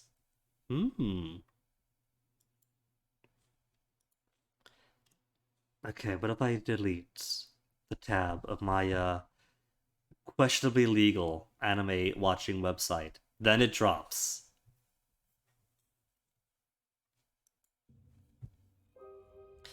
Alright, Lantry. Trap detection, we don't really need. Subterfuge is fine as is.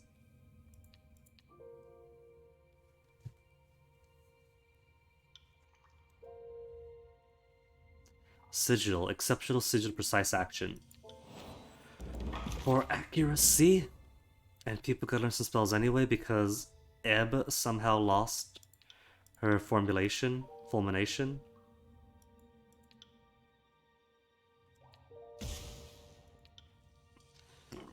Let's see, she's lore 139. 90, 120. It's got a tier 2 damage. Tier 2 damage, 714. Alright. Then where did his second tier go? He lost his tier. To give it greater accuracy. Or greater range. Maybe range. Maybe range is what he's missing. We'll give it a bit of range. And now she has a fulmination. She's also missing her ice one. Her big ice boom. We only pull out for the big guns. Some range on it. Doesn't have to use it often. Just has to be available.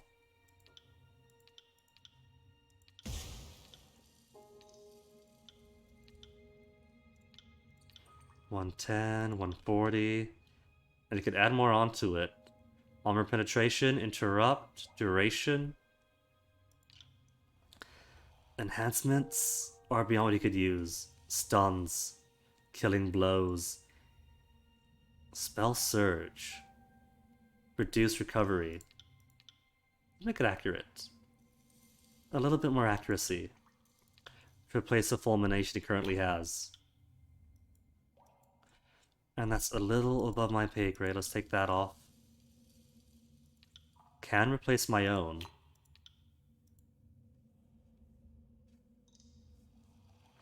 What if I add? Oh, 55. I can't do 55. Alright. Good on spells then. Let's go talk to Wagstaff. The really vain tidecasters always have nice reflecting pools. Mine was bigger. Of course. A radiant angles will recall the sigil grave lights. Crystals shimmer with collected glow of a little radius into Ratta's grave filters into the depths.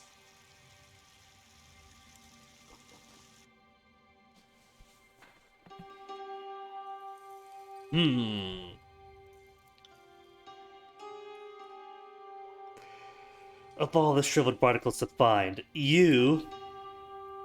By Kyros' swollen tit, you! What of Camberil, Hagravar? Don't tell me you're all that's left.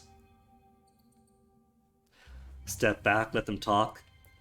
Would one care to fill me in on how you know each other? They're tidecasters. Ebb has already spoken about him. I'll stand back, let them have their moment. They fought the good fight, but fought a cairn at the well. What's your excuse? How'd you slither your way here? They're dead. So the militants have fallen, you're all that's left. Fuck us all, Kyros really has won. And I didn't slither. It was more of a surreptitious crawl. Speaking of lowly vermin, what are you doing with this lowlife? Lowlife. Watch how you address me, old man. Maybe to give you to a moment. A moment? Hardly. I can't think of the last time Wagstaff kept up his banter for more than a minute or two. Ever since you aged into that face of a worn tangerine, we've all had problems keeping things up around you. You take that back. Ebb is the hottest thing in the tears. Speaking of improbable feats of Termusence, is that little apex boy of yours still ramming your stern on the regular? He's talking about her dead husband, isn't she?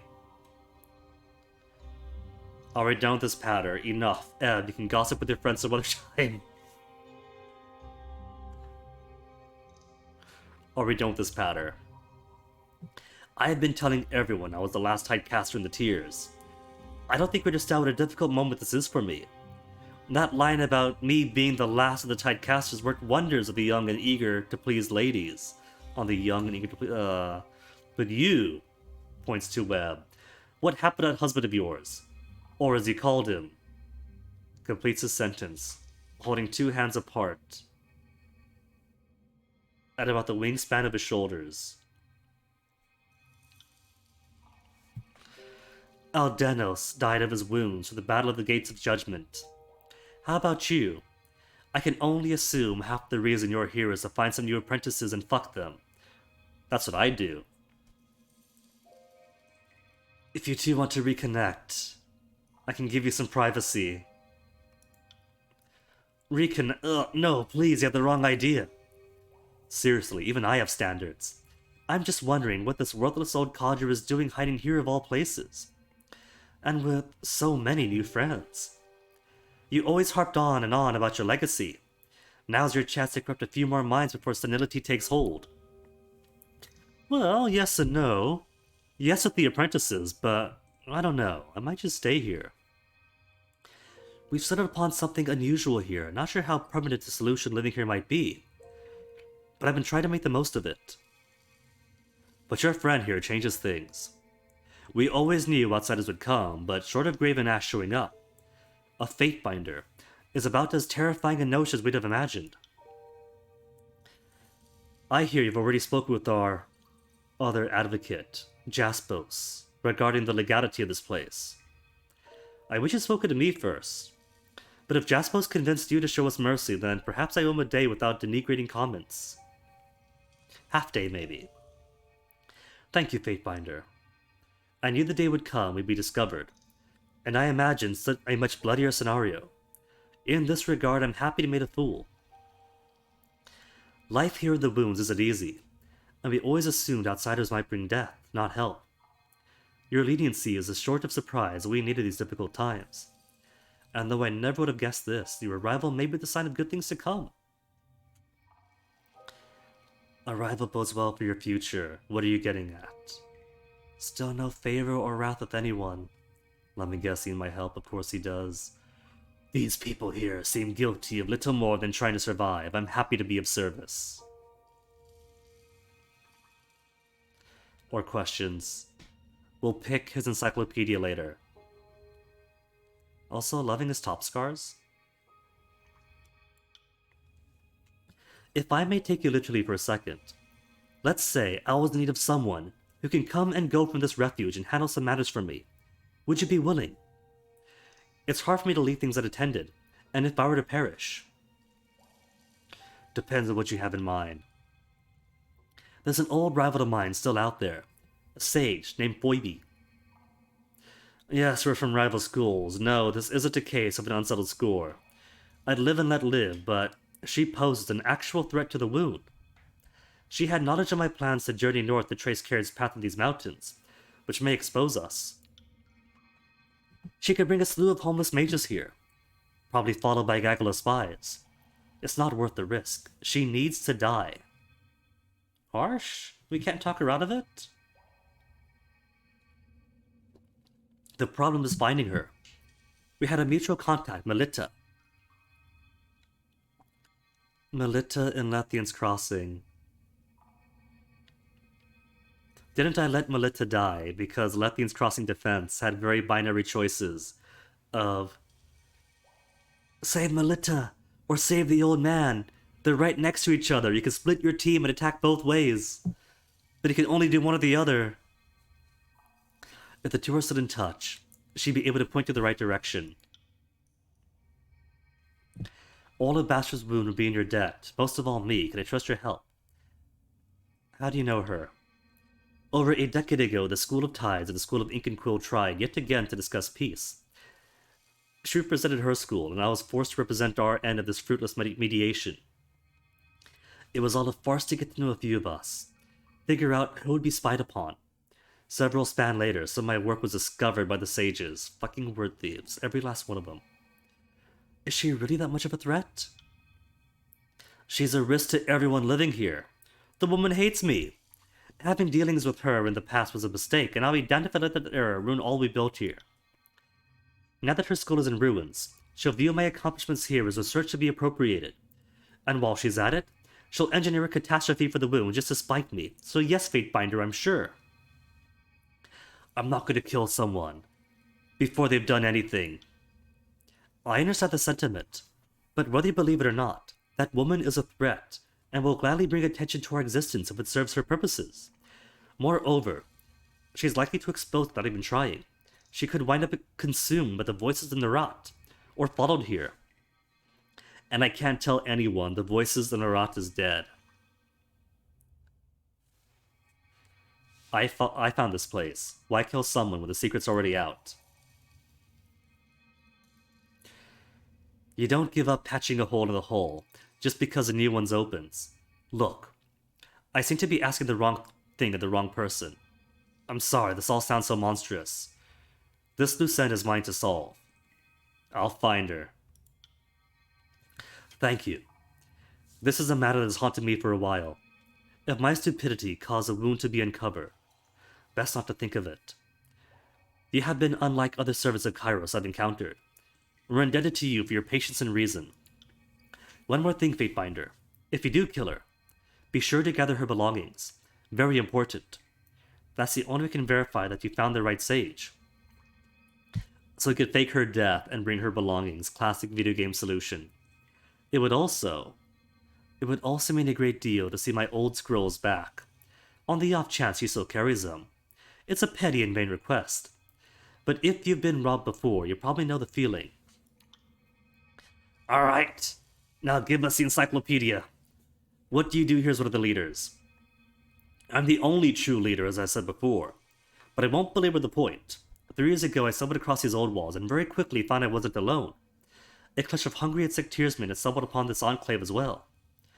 I had come here to escape Kyros' forces, but I'm nothing if not driven by noblesse oblige. I've decided I'd weigh anchor for a bit and help out. Water was both the problem and the solution. These refugees were trying to buy it, but couldn't drink it without picking up whatever old wall-induced disease lived within it. Withering rot, we call it. What's wrong with the water down here?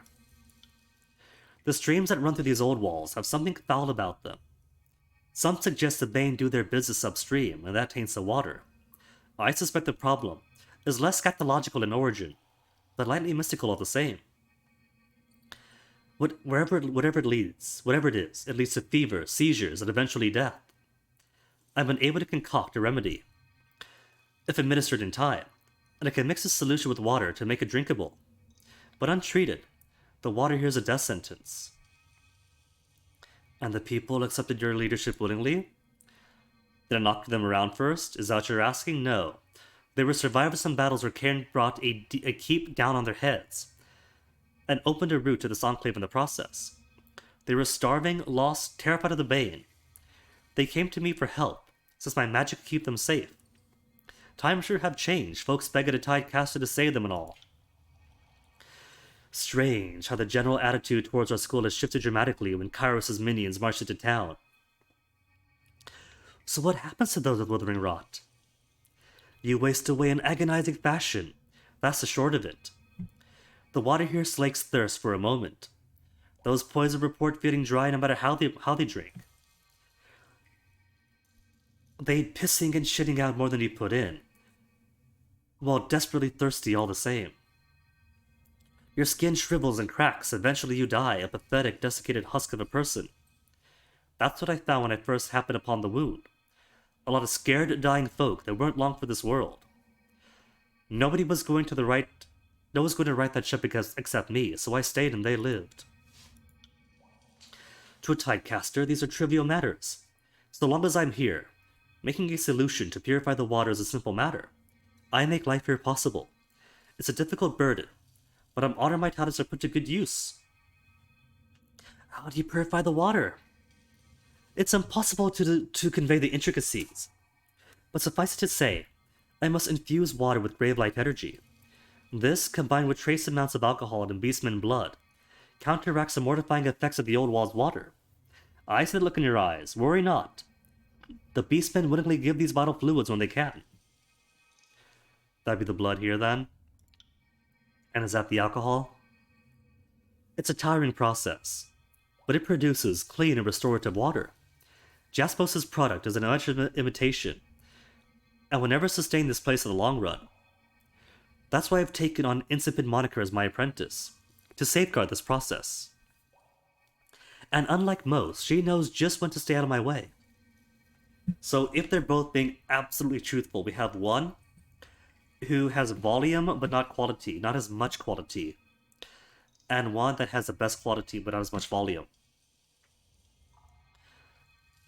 Tell me about the Tidecasters. She didn't wax nostalgic already. Apparently, my information's out of date. I sure thought it was the last of our school, but apparently I hadn't looked into the rock you've been calling home. We are the students of Occulted Jade, Archon of Tides. She was one of the founding pioneers of the Tears, and her school has been the longest-running institution of learning in the peninsula. Don't listen to what the sages say. Why not leave with the others? As of the few to stay. And why not? This is my home. I don't care about Kyros' war, the slaughter sport of these Archons. But I also wasn't about to sail west to die of starvation in the high seas. The promised land is a lie. The ocean goes onwards. Or maybe you fall off the edge, or wrap around to the east coast of Terratus and land right in Kyros' lap. If I'm to die, let it happen on my father's coast and my mother's land. What have you been doing since the school's departure? The first few spans, dealing with some unfinished business. A half-dozen sages had wronged some friends of mine, and I'll admit, vengeance occupied me for a time. When Kyros' forces came, I decided to stay far away from the beaten path. I set out to the mountains to find my privacy. This place was serendipity writ large. When others stumbled upon the place, it somehow shifted from hovel to home. I did not expect or ask for the responsibility of caring for these people, but now that I wear it, the mantle is comforting. What did you do before the war? Knocking up apprentices, according to Webb. What was your title exactly? I don't think we ever had a ceremonial office for instructor most dedicated to diddling the students. Oh, come off it. You enjoy that privilege as much as I did. Besides, they'd listen more closely if you make them feel special. Yeah, but still, Wagstaff, that is a gross misappropriation of the imbalance of power. Provost of Antiquities was the official title. My life's work was a curation of the school's past, the relics, the sermons of the occluded jade, the life stories of the Tidecaster elders past. That's the sort of work. A fellow historian. I didn't realize the Tidecasters gave a care to the historical record. I wonder how your notes would compare to the chronicles of the sages. I'm sure it could fill in countless gaps in your accounting. Glares at Lantern with contempt, all the Tidecasters rightly see the sages as spies come to steal their knowledge. A quiet hiss escapes Ebb as she turns to Lantry, sour expression splash across her face. Ah yes, let the historical record note that Lantry takes the hint. My personal interest has always been the fluid magics of our school. Most of the school embraces the mighty power of Gravelight. I almost can't blame them. For me, water, mist, ice, and fog have always been more immediate, more real, more worthy of understanding. Why didn't the Tidecasters stay and fight Kyros? If I may be so bold as to answer your question with a question, why do you think it was? Not many folks seem to know the truth, so I'm curious, what would have Kyros' soldiers' beliefs happened? Rational self-interest? Tidecasters knew Kyros was coming? Years beforehand, and rightly feared death. They knew something we don't. Perhaps the cartographers are wrong. Maybe there is land to the west. I assume they didn't want to die, and felt their chances were better on the open seas, given the school's skill set. Only a handful of Tidecasters stayed to fight, could only assume cowardice was a school virtue. Maybe they knew something we don't. Cartographers wrong, maybe? That was the lie many were told. None of our explorers ever found land across the ocean. Yet Jade told many of the younger Tidecasters that an archipelago was out there, just waiting for us.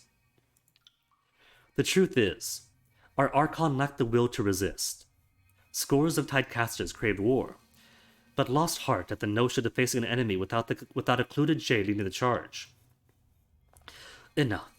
I don't wish to revel in the cowardice of the Tidecasters. I made my decision to stay.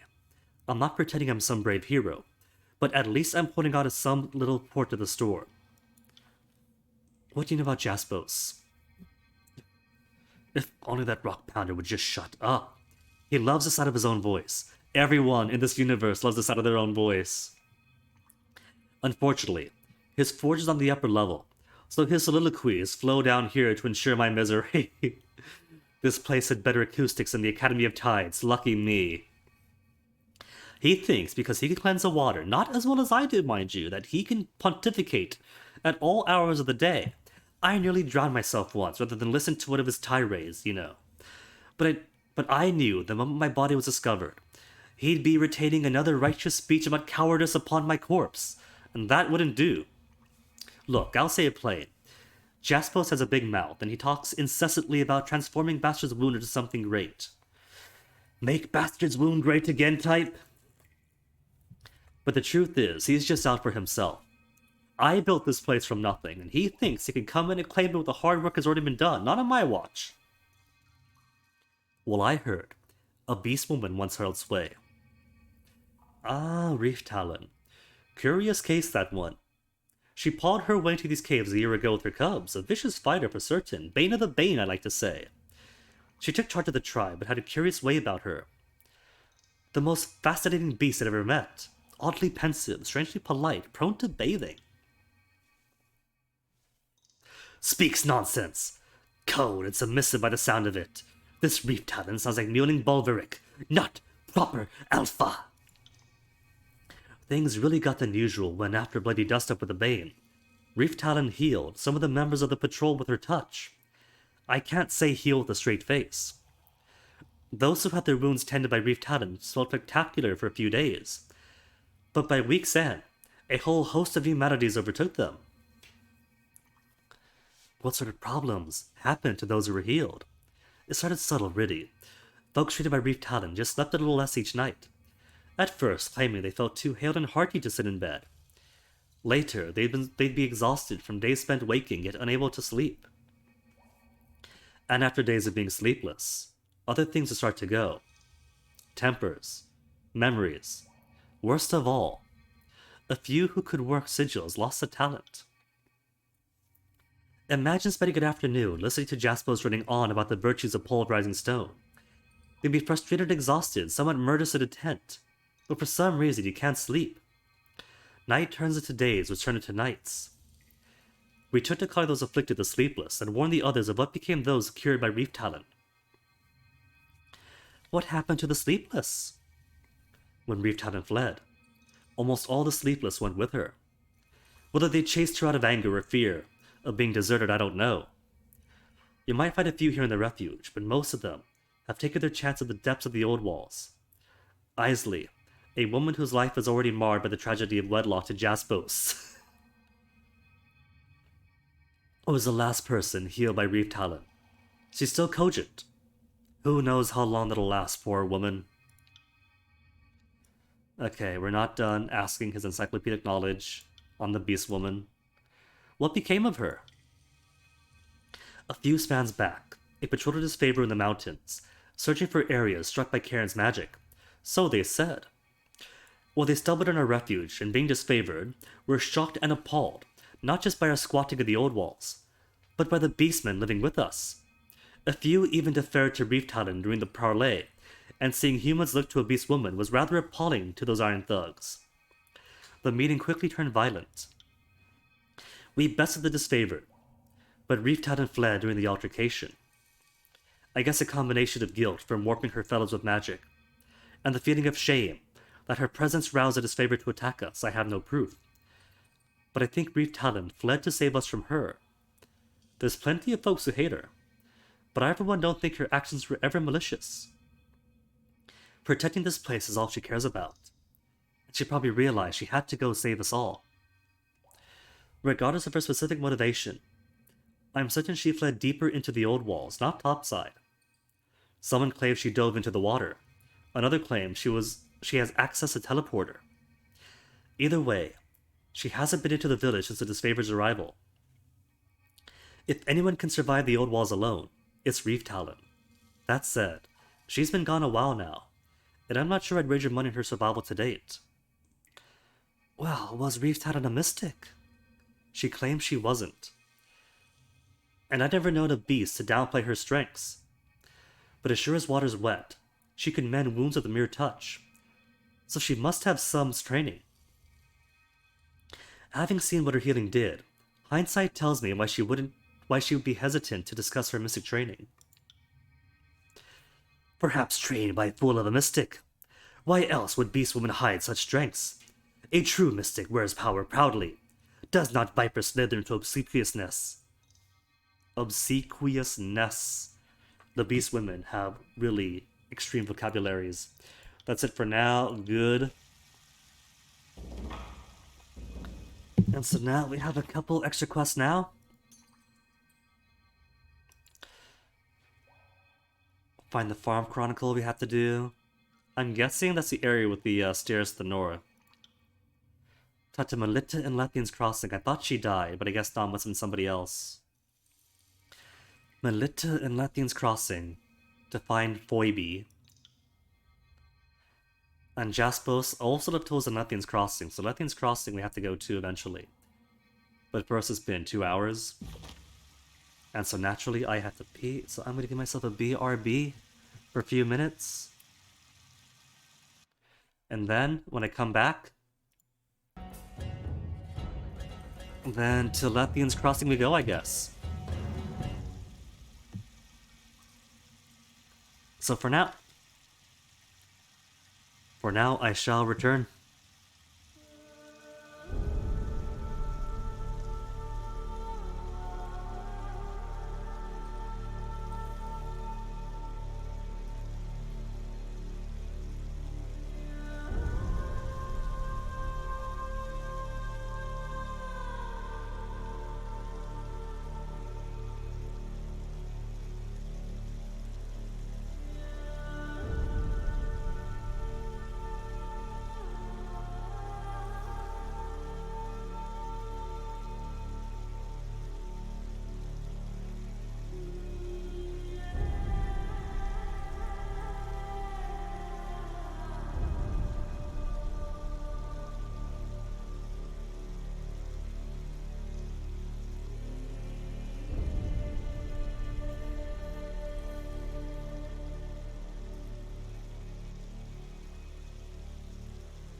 Alright.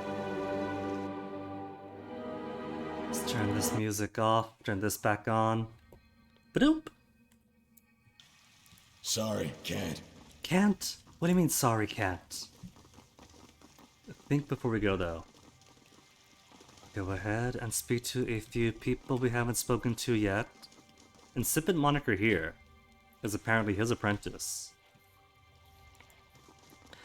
Also, I do want to know the nature of these things. Because this turned on, Bane came out, they fought the Bane. And then she turns it off. Now there's one more up here that's still on. Welcome to a little refuge, Fatebinder. You're here to help us keep the wound clear of Bane. Or the Bane constantly showing up like that? Welcome to our headache. The way the Bane come and go, you'd think the teleporters were beaded curtains. Lucky for us, the Beastmen seem to love cutting Bane.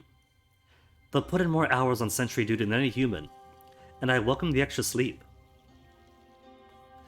Alright, first introductions.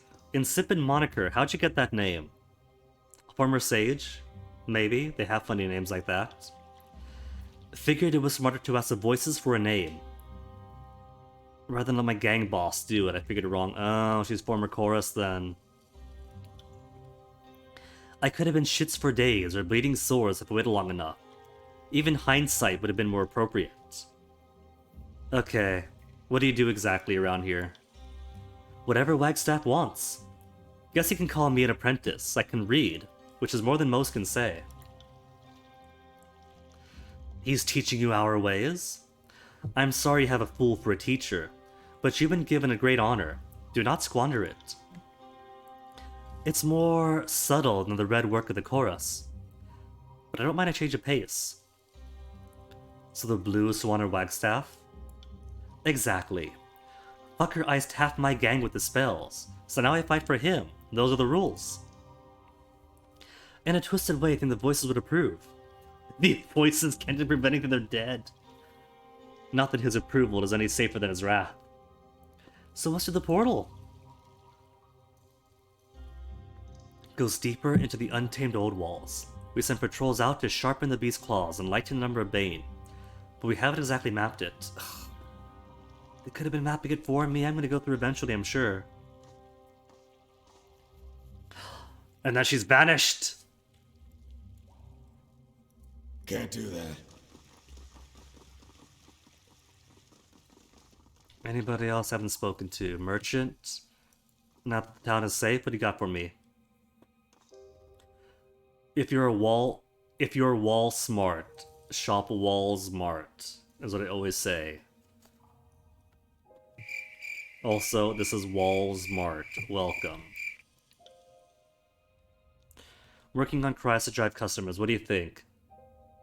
I'd start over from scratch. Maybe change the name. Ugh. Well, I suppose you're the judge. I really thought I was onto something. I sought the staple foods and potions you expect from an Azure merchant at a haven value, all to the comfort of the old walls. What could you tell me about Bastard's Wound? It's fantastic, so long as the beasts keep the Bane away. Wagstaff lads and lasses have been making short work of them too. And he keeps the waters from, well, let's just say, you want to get your water from him, or Jaspos, I suppose. Nothing against him, but he's got a bit of the old northern blowhard to him. No offense to yourself, of course. Your blow seems entirely soft. Oh, that's not better, is it? I'll shut up now. Alright, what have you got? Imperator's Old Walls Regalia. Scandalous? Unarmored? Immunity to Sundered. Plus 20% affliction duration. But I traded out most of the affliction aspects of our spells for just raw power. If this was earlier in the game, then maybe. What else is goodies? There's a merchant here. Nereid. Good day to you, Fatebinder. Let me be the first to tell you that all of my licenses are in order. Signed and sealed this very year. No reason at all to ransack my cart or confiscate my goods. Okay. Tell me about Bastard's Wound. What is there to say? Living in the depths of the old walls ain't exactly a wise man's dream, but neither's living under the constant threat of raiders. Least down here, my back gets washed by beasts. Jaspo seems to have a pretty good hand on how things should be done. He's certainly more of a people person than Wagstaff, but that don't mean the Tidecaster's a bad person or nothing. Alright, see what you got on offer.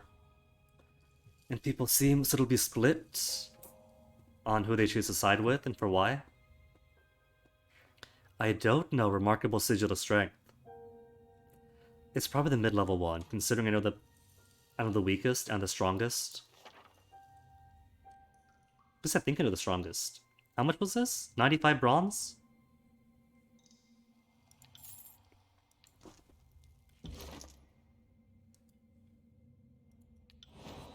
Lore of a Hunt. Sigil of Strength 5. Okay, I think it's time. I upgrade every single one of my spells. Full on max. 10 more lore. With a quickness. Do I give it range or accuracy? 10 to 12 meters, not so much. 55 I can't do. 15 more precision. But Lantry. Can I get more precision onto it, can't he? 55? 75? Plus 30 accuracy. Everybody else, 45 or none. 130 for Ebb's purposes.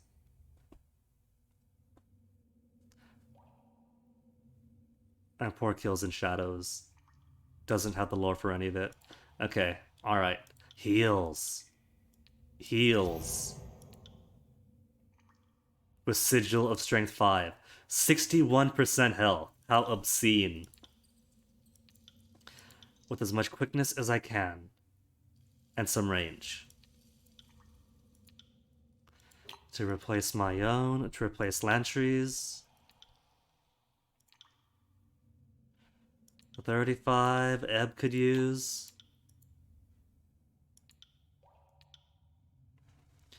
How strong is Kills in Shadows? 25% health. The bare minimum.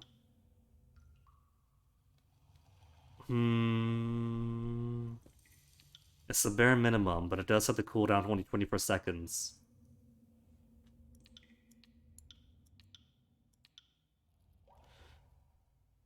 There. Bare minimum strength. Well, there you go. 33% health, which is better than 25 only. And 9 seconds quicker on the cooldown. Now the good spells. Fireball first. Max power fireball. With a quick cooldown, 120. Range or accuracy? Some range, some accuracy. 55 I can't do. Improve my fireball.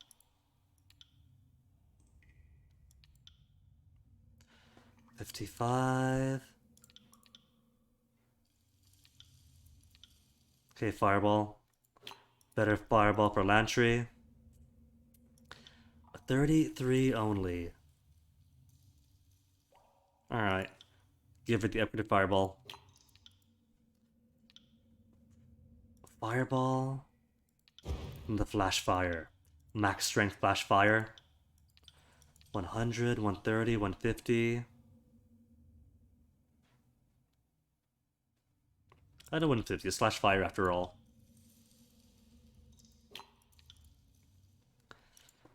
Can I put some accuracy for Lantry? No, I cannot.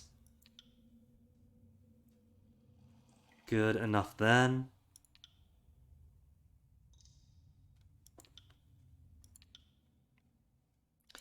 Off completely for Ebb. How's mine? Alright, upgrader ready. I'd forgotten. And while I'm here, what about the big bada-boom ones? 35 to 55 as opposed. 2742, a small boost.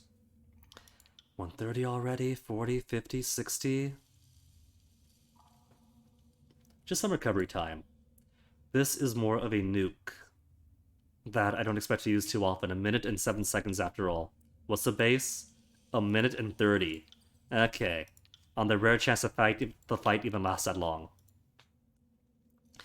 150. 160 for Lantry. 130 for Ebb.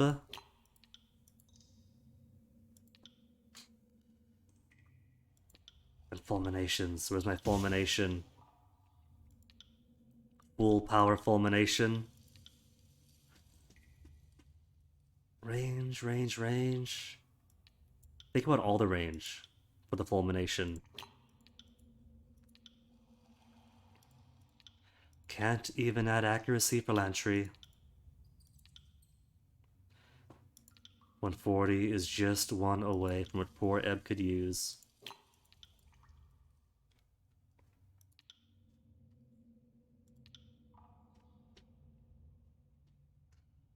Kills in shadows. Magic is so basic that I think I'll just leave her as is. She is fine as is. 90, 120. Range, I think, is fine. For this, give me the accuracy. Better accuracy for the lightning, for the electric jolt. Yeah? Yeah.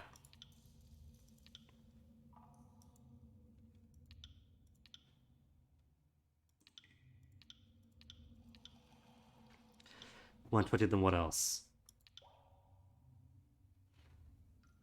She could do some precision. We'll give her some precision. Then rhyme spikes. I haven't improved my rhyme spike. What about everybody else's? 90 to 120. Range, I think, is fine. Accuracy.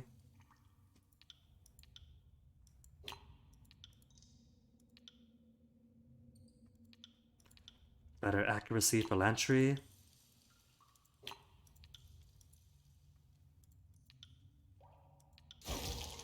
And the big nuclear ice.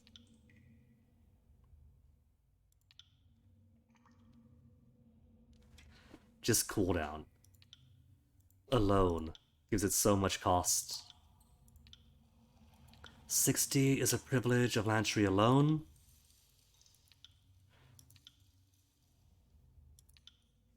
No cooldowns at all. For Ebb's meager skills. She's got 2 versions of Concussive Bolt.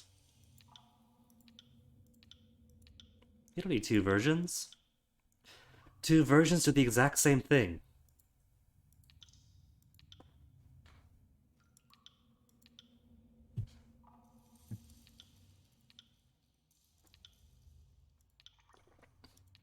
$120, 35. Bit of accuracy for Ebb's sake.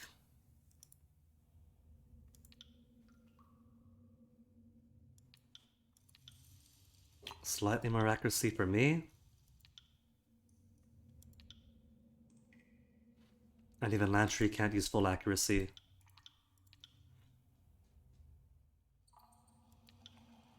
Range then, a slight bit of range. And you both have one more slot.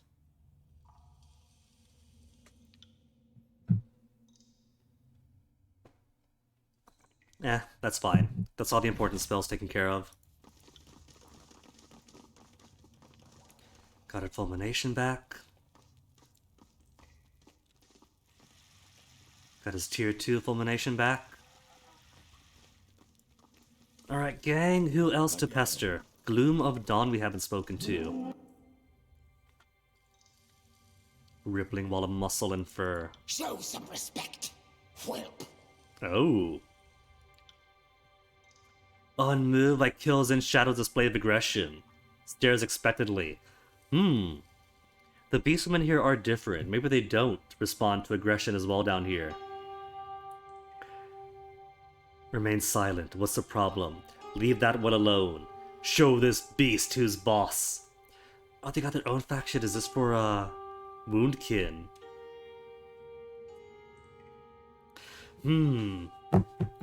They do have different ways. What's the more political angle for these different, more docile beast women? What's the problem? Get information first. This beast does not lower haunches in our presence. Kills in shadow should teach it proper etiquette.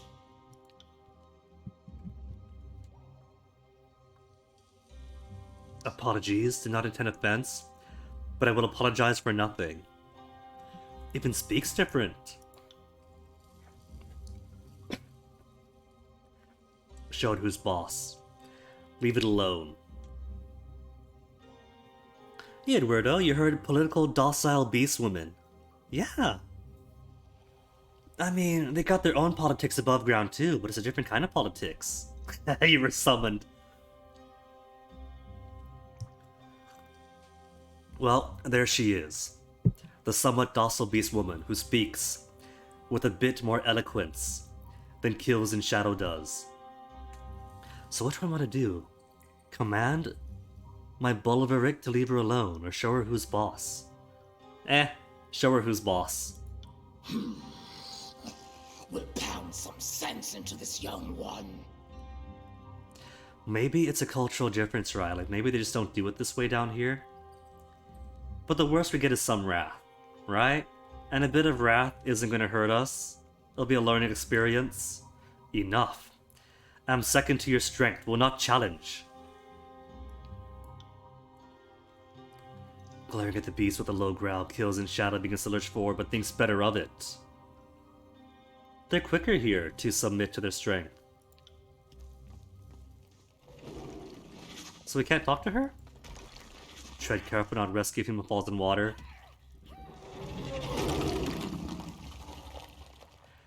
And they're doing their own stuff.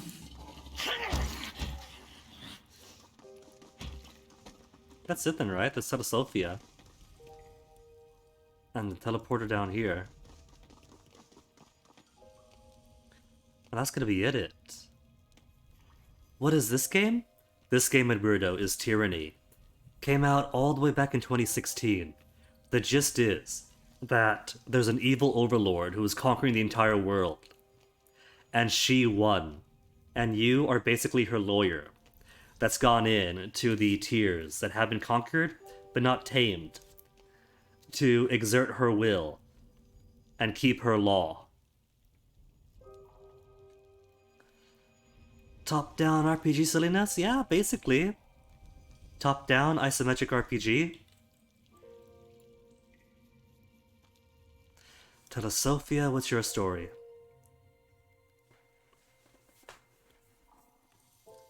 Broad-shouldered woman in his favorite raiment.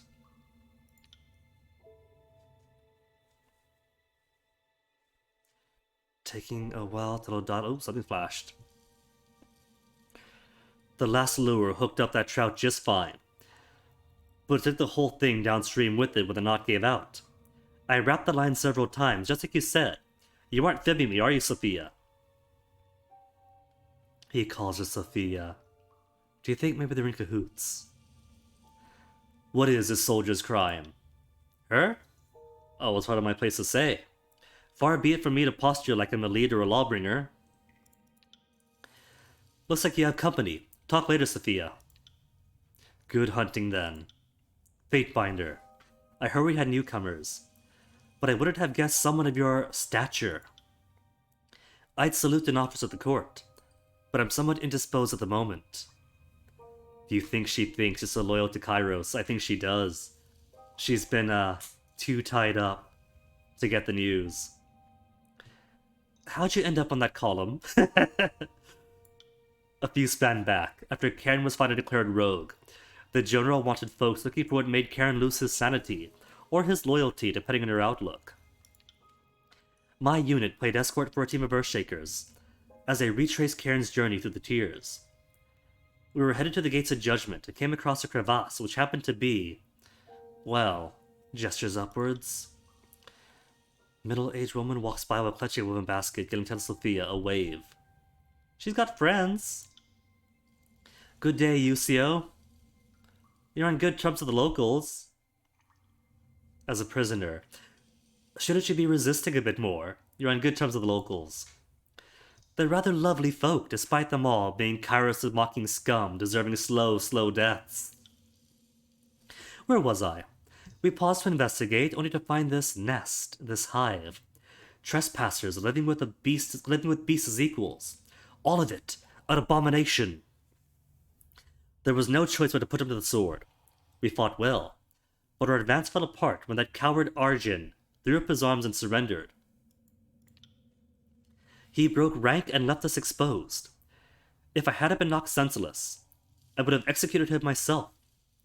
I woke up hoisted to this wall, and I've been here ever since. Well, how are you still alive? My wrists are mangled, and I've been tired and hungry for longer than I can remember, but I'm far from death's door. The settlers feed me just enough to keep going. I'm sure I smell worse than a beastman's dung heap. Well, good luck with that, Telesophia. There's a thing here. We have other things to do first. I already spoke to everyone up at the Jaspos camp. Though maybe, now that we spoke to Wallstaff, Blackstaff, maybe Isley can give us more information about her affliction?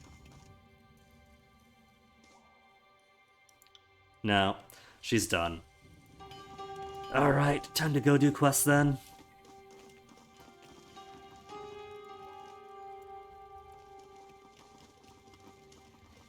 And we gotta go all the way out to get out to one map, then another, then another. No, wait, no, that's a compass rose, so maybe directly to map? Oh, hello. So that was Karen's passage up above. Not up above, that's the manor be about here then. And that'd be the glowy one where the beastmen were. And then we have, what's this? Upper levels and lowers. But first,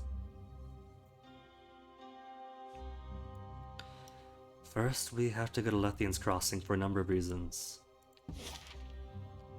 First of which, 2 days, almost 3 days of travel. I want to see if my research of the edicts is done.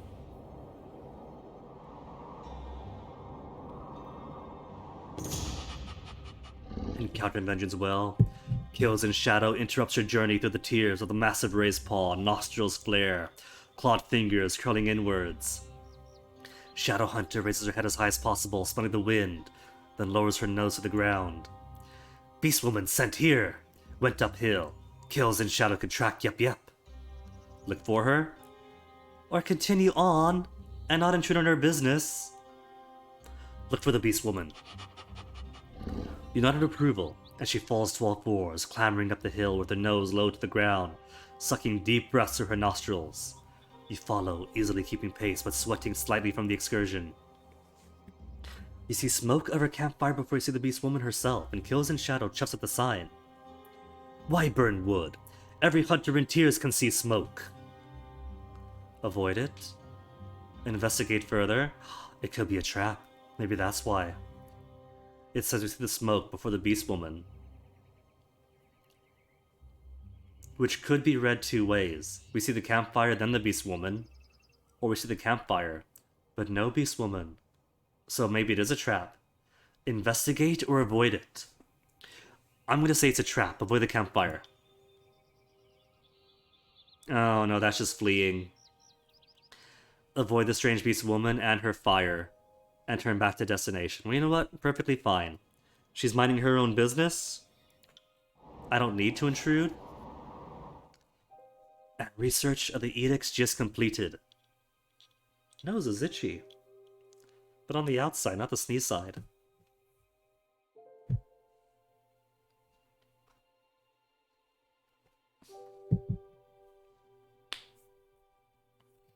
Come on, game. Top of the Smire. The Spire is a small map. Can't take that long to load.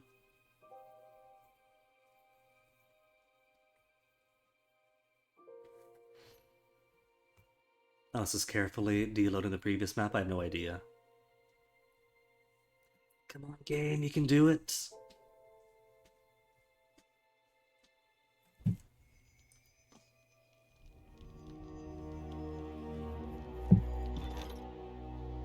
So let's see. Sunset Spire, library. Edicts. Did I get a new edict? How could I tell? Edict of Stone is here. No edict, no edict. Wait, that's right. Speak to him. Him? Him. And then ask progress of research? Status of research. Happy to say made great progress. I'm going to show you my findings. Edict of Malediction. Sages at my library comb through ancient scrolls, researching for hints of arcane knowledge. Found a ritual that may give insight to how Kyros got the powerful edicts. Will unlock the precise wording of a previously unknown edict. And a regular scroll. The Malediction Edict is now accessible. Maybe for that, we gotta go back to Mountain Spire. There's a sculpture on top is what seems to allow us to make our own edicts. Alright, more research. What to research now? Edicts is out of the question. We could do artifacts. Or via an archive artifacts. Time is long. Time is long on them both. And they have the same scroll requirements. Alright. What could the Silent Archive give me? Insofar as research goes. To find out that a span, I bet. The work continues, notifies any good results, alright.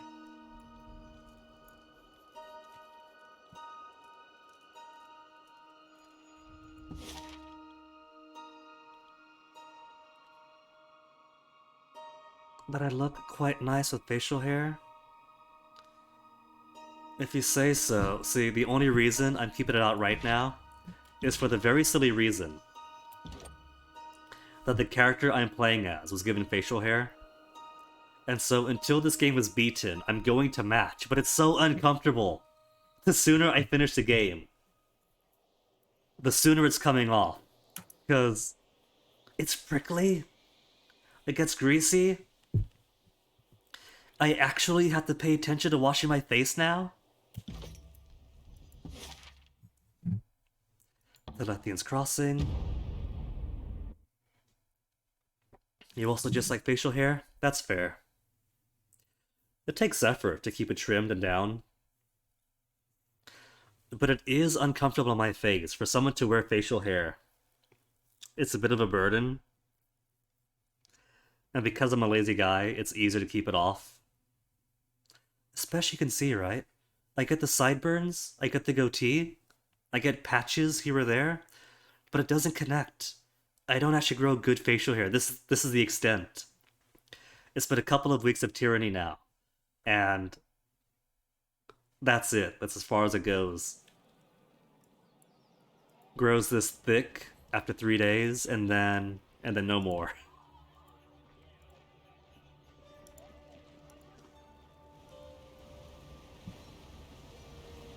Now where is what's her face?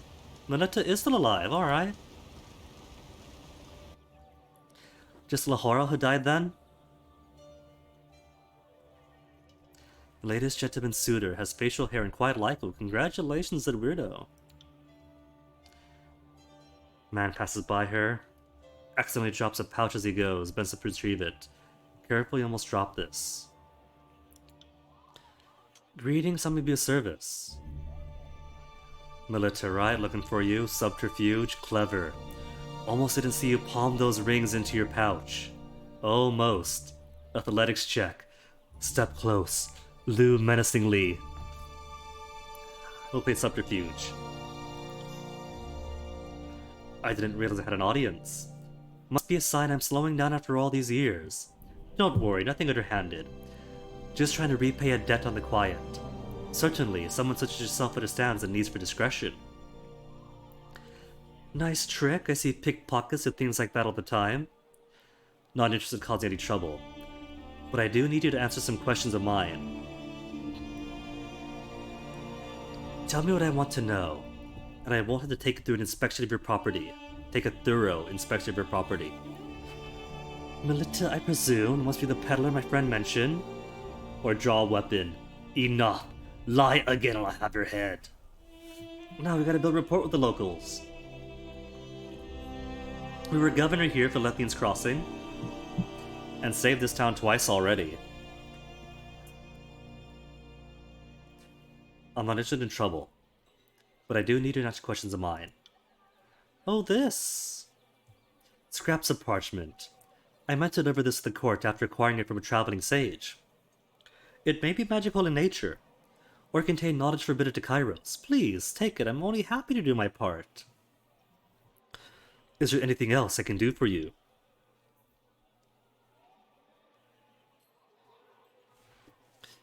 Melita, I presume Wagstaff sent me to find you. Need to find Phoebe? Must be the peddler my friend mentioned. Yes, that's me. But while I'm in town, Xantha will suffice. In my line of work, discretion is lesson number 1. Although it seems someone else failed in their discretion, else you wouldn't be here.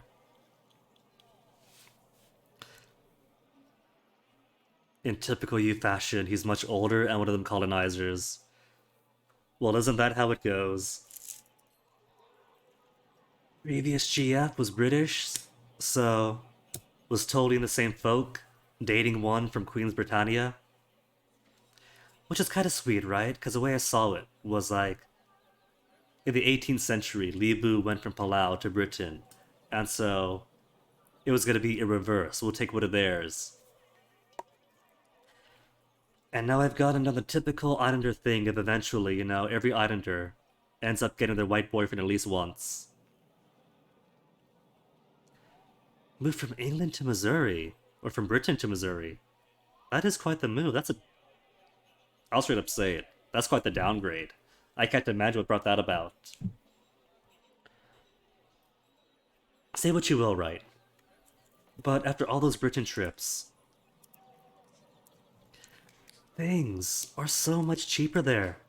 There's a charity shop on every corner, so the secondhand clothes are so free and or they're so cheap and they flourish everywhere. And if you don't want secondhand, every town's got a Primark, and those clothes are so cheap. After the equivalent of $5 for t-shirts, 10 for pants. I can't go back to like going to Target that is $20 for t-shirts or pants. And the food. I mean, food does exist everywhere, but not as much there. Stores on almost every corner. You can buy like a whole week of groceries for multiple people, meat included, £10. Maybe 15 if you want to be fancy. It's remarkable.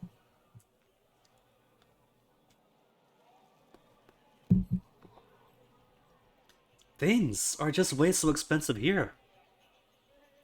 All the talk, right, about, consumer prices and all that.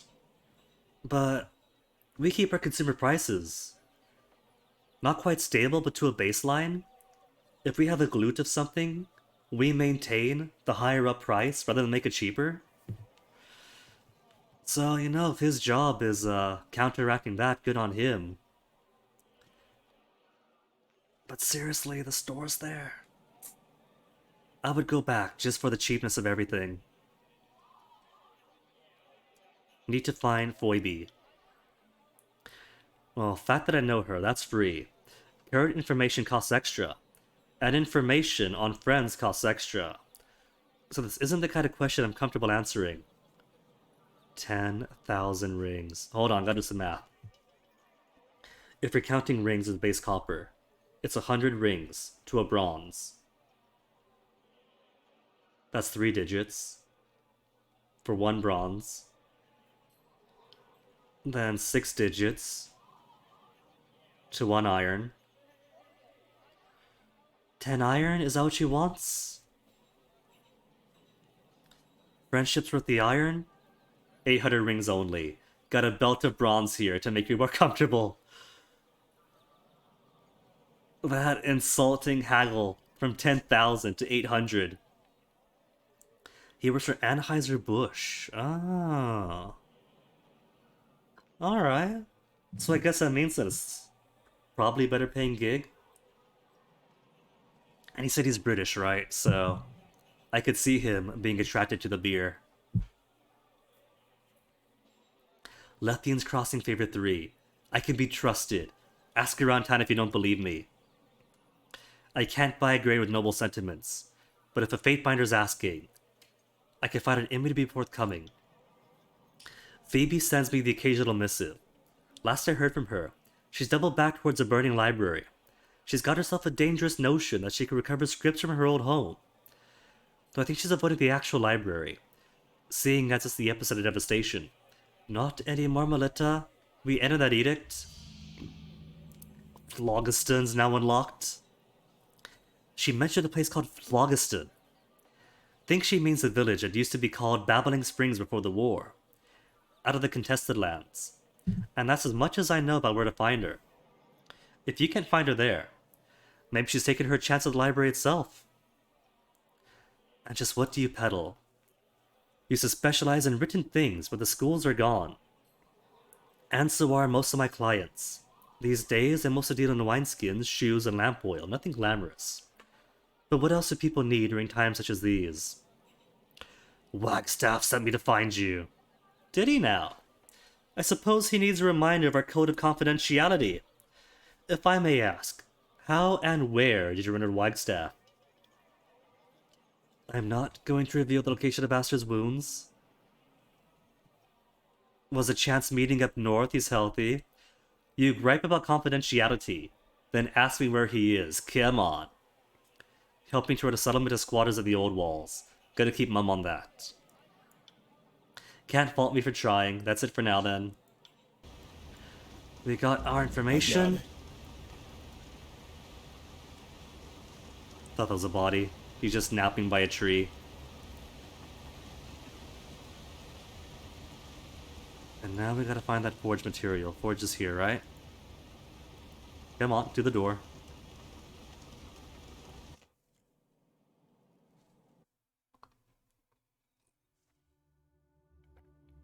No idea what's going on.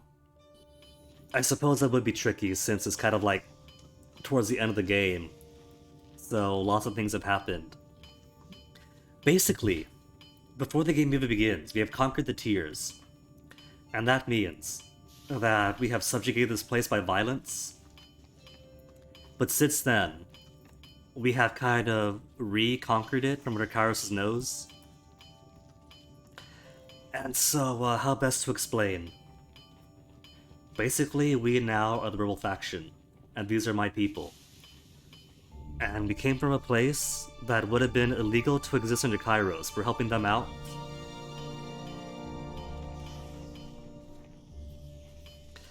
When a giant evil dragon show up? Sadly, there's no dragons that I know of. See, Lahara is alive!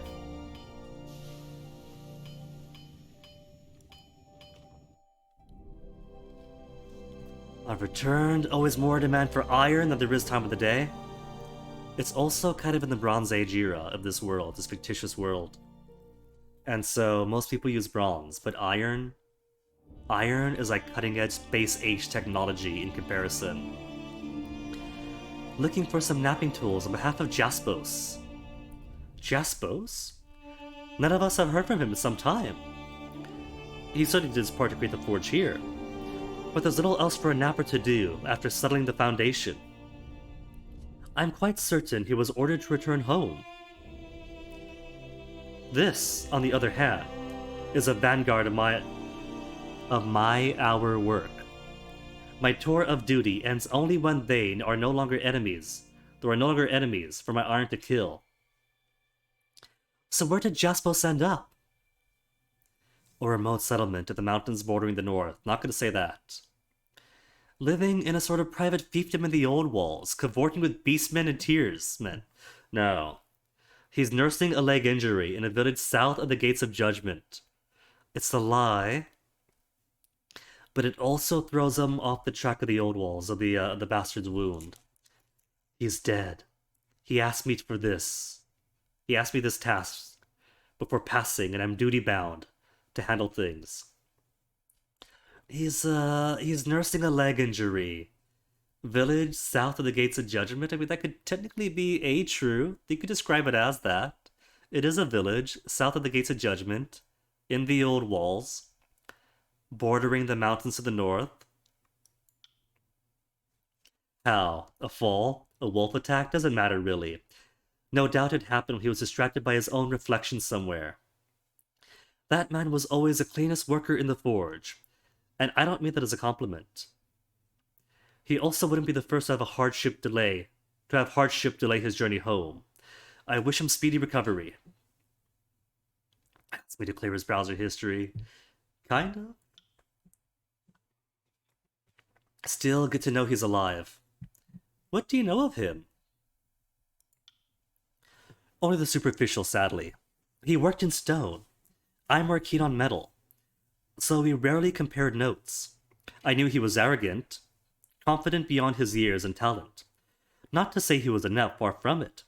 But a few years of flaking shirt doesn't make one Kyros' gift to the forge bound. Does he have any associates still around? Once this place was built, most of the nappers were sent home. I know his supervisor was Cassandra, master of napping. She was sent home as well. She's a bit on in years, not quite fit for the long walk back. So I think she's currently enjoying a boat ride home. Did the stone nappers leave behind any of their tools? If so, where might I find them? I have no idea what inventory the stonesmiths kept with them. All of our stone workers left some time ago. A few of them meant to return north by ocean travel, which meant first traveling to the southern coastline. I imagine they're probably gone by now, but if you need those tools, I can't imagine they had room on the galley to take all their sledgehammers. If I were you, I'd ask around for Cassandra. Or, since she is likely on a boat home right now, see if some local was drafted to attend to her or haul her stuff. Maybe they inherited some of her Rex's belongings she couldn't take on the boat. As good a lead as any. South Haven now unlocked? Aside from that, supposedly abstract. I could have someone cast a few chisels and hammers. But if you're looking for tools made by and for the stone experts, I think South Haven's your best bet, short of slogging it back to Fort Resolution. Alright, South Haven it is.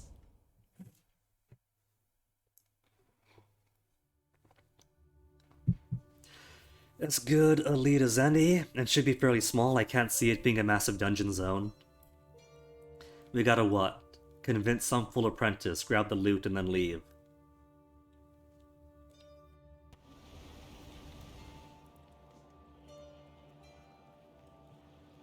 Where's Bridge? Bridge is here. And only one exit out of town. All this wilderness. But only one exit. Kidnapping? Oh sure. Master the short nap. We used to make jokes like that in the early anthropology classes. What with stone nappings being an important part of like obsidian stone tools and Ashulian hand axes and whatnot. Hey look, it's Tunon. What you doing on my map? He's dead. He's dead now. He didn't have to be. He could have sworn himself to me. I think one of my favorite professors had a colleague who was exactly that, a master of napping.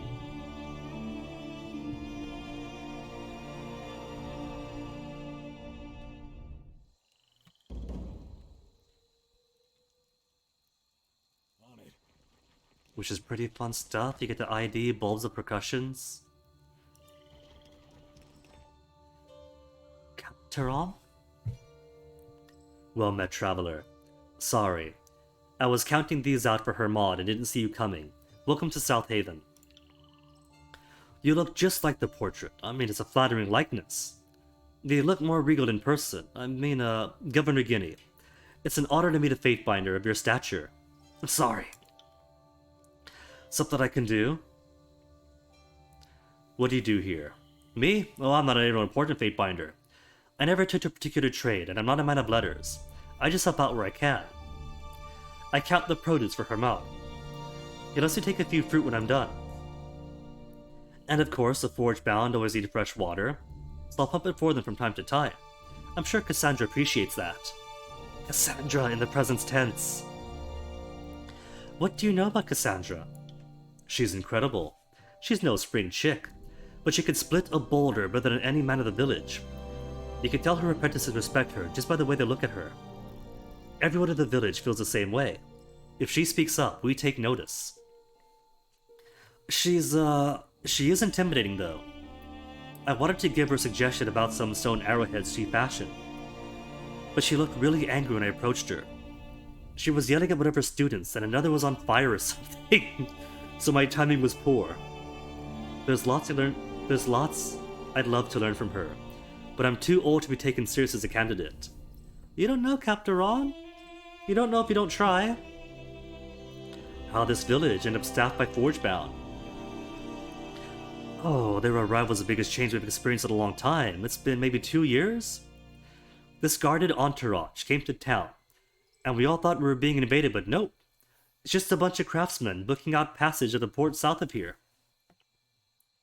When they'd arrived, they were all ill with fever and needed to rest. Since old Leonis knocked off, we let the Forgebound use her house.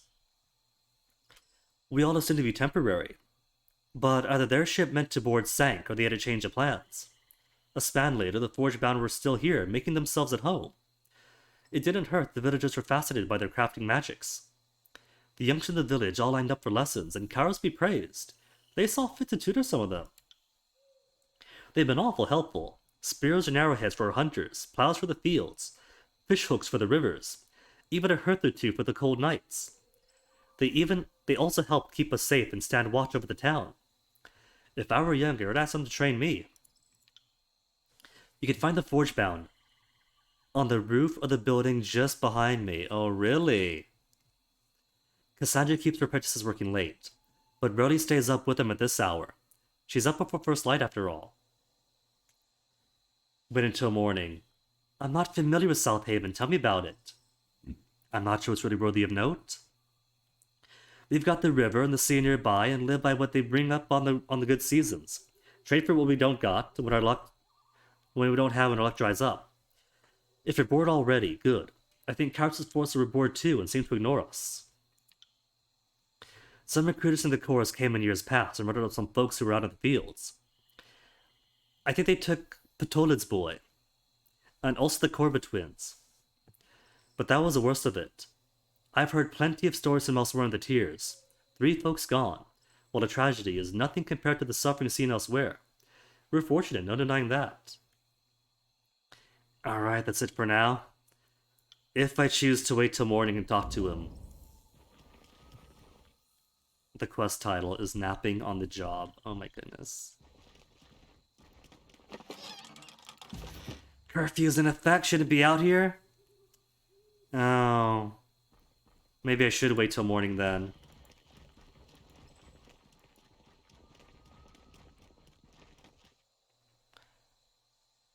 Even addresses me as Fatebinder, so they know who I am. And I still can't go through town at night. Alright. Let's find some place to sleep.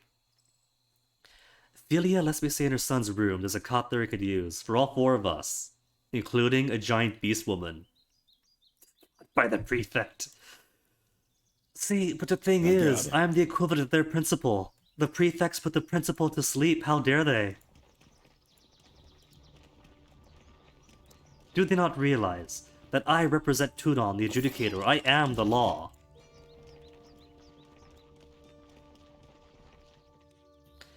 Erasmus is here, name's familiar. Was it fennel pollen? Or rhubarb root? Hello, traveler. Something I can do for you? What you looking for? My wife took fever recently.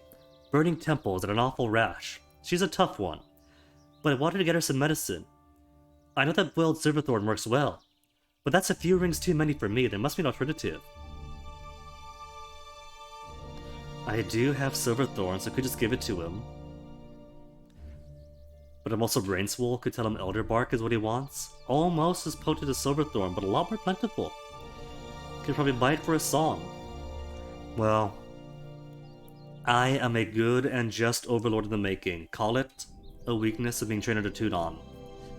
I will simply give him what I have. Silverthorn, easy. Oh, thank you, that's very kind of you. I'm quite worried about my wife, and these herbs will really help. Is there anything I can do to help? Anything I can help you with? The least I can do. Hey, Pajama Robbie. You leave for a month or two, and my hair becomes perfect. Are these curls natural? Yes, they are, Robbie. See, this is also an example of my laziness. Because I never know what to do with them. In regards to actual haircuts, I mean, there are plenty of good curls that I like in queer fashions especially.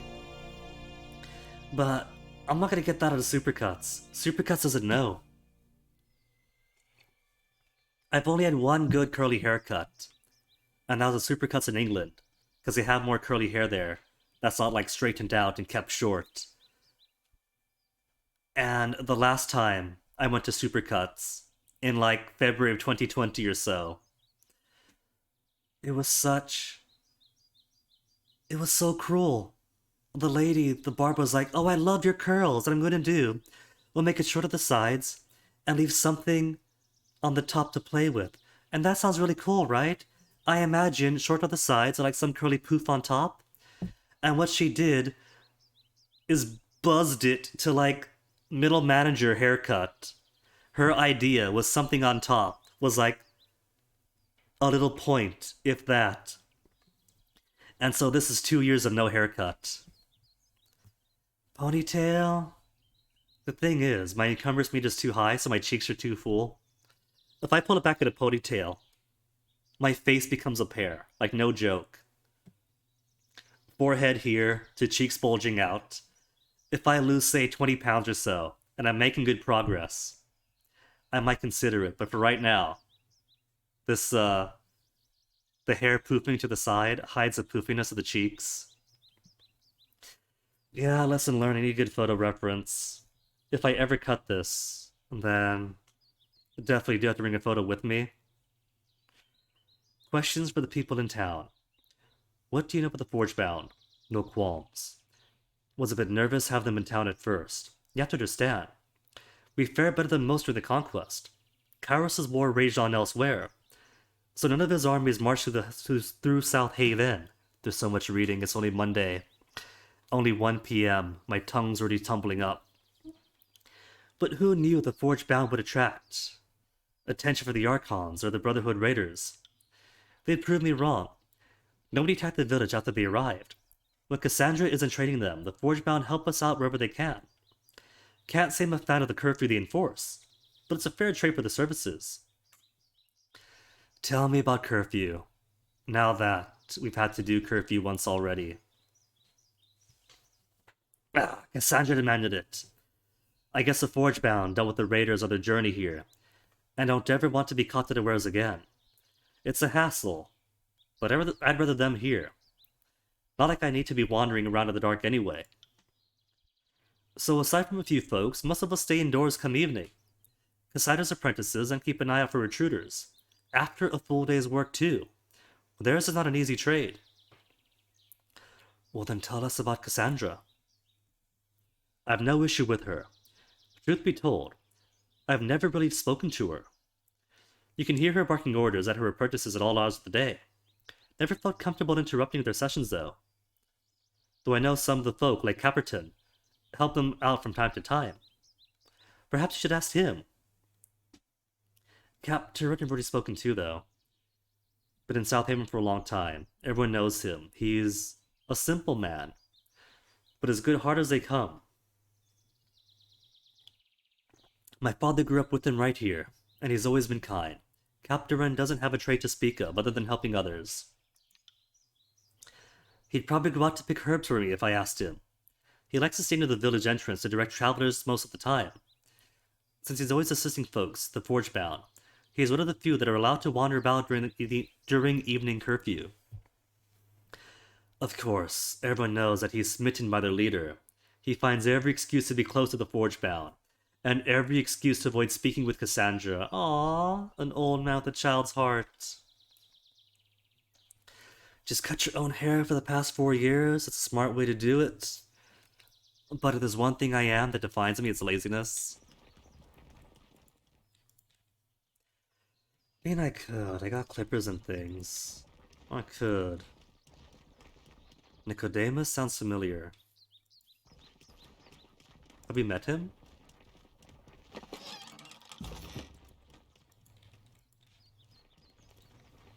Gotta get more info first. Hyacinth. I had to crawl real low through the brush. Those critters have eyes like eagles, but are too deaf to hear their own farts. I got close enough to see its nose wiggling in the air. They can actually feel you coming that way, you know. But it was too late. One swift thrust later, it turned it to dinner. Here's me approach, spins around. Spearhead out playfully. Aha! Who goes there? Apologies, Fatebinder. I had no idea you were visiting us. Forgive the jest. I've been burdened with an overabundance of energy since childhood. One way or another comes out. What can I do for you? Gossip? Tell us about the Forgebound? Fine folk, far as I'm concerned. Everyone around here is better off with them. Cassandra and her students keep me supplied with fresh spear tips and arrowheads, so my life's never been easier. They spend most of their time in training, though. I think that's the real reason they're here, to pass on secrets from master to pupil in a safe place. I just had a sudden realization. Everyone here loves the Forgebound. I'm guessing that one of the ways I'm going to get these tools is by killing Cassandra and everyone here, and making of myself an enemy of the town. Cassandra's a hard ass, in more ways than one, But her students are better for it. They started to make short work of any of our requests. Nails, hooks, blades, whatever you can think of. Only old Lycus didn't take too kindly to their presence. But that's because he's a half-rate smith whose blades are as limp as he is of the sack. Anyway, I like them. I'm not too wild about the curfew they demanded, but Cassandra insists it's for our safety. I haven't seen any Brotherhood or Bandit while out on my hunts, so it's not like we're less safe because of it. Alright, what about Cassandra herself then? She's a tough nut to crack. She's been pounding steel for so long, she's forgotten how to hang up the hammer and enjoy other pursuits. I first got to know her after we got to talking about hunting implements. I think she saw something in my enthusiasm for it. I've all suddenly become pals. She's a much different person after she unwinds. Not that there's anything wrong with having a tough exterior. She's a master of napping after all. You've got to maintain appearances. Cassandra's gravelight tools seem unique. Any chance she'd part with them, a random stranger we just met? Doubt it. After all she goes on about is chisels, moils, flates, tampers. Who knew there was so much to know about wedges with handles? If you need tools, ask her. I bet she'll make them for you just to show off what you can do. But her tools, seriously, those are probably the only things in the world she genuinely loves. That's all the information? What if? What if there's a bit of deceit going on here? What if Jessup didn't have master tools? He's arrogant after all? A bit too into himself? What if this is a ploy to get a wandering stranger me to steal tools from the master? Nothing about his crush? We can't ask about that? Alright, Captain, enjoy your work. Cassandra herself is right here. Don't mind me looting.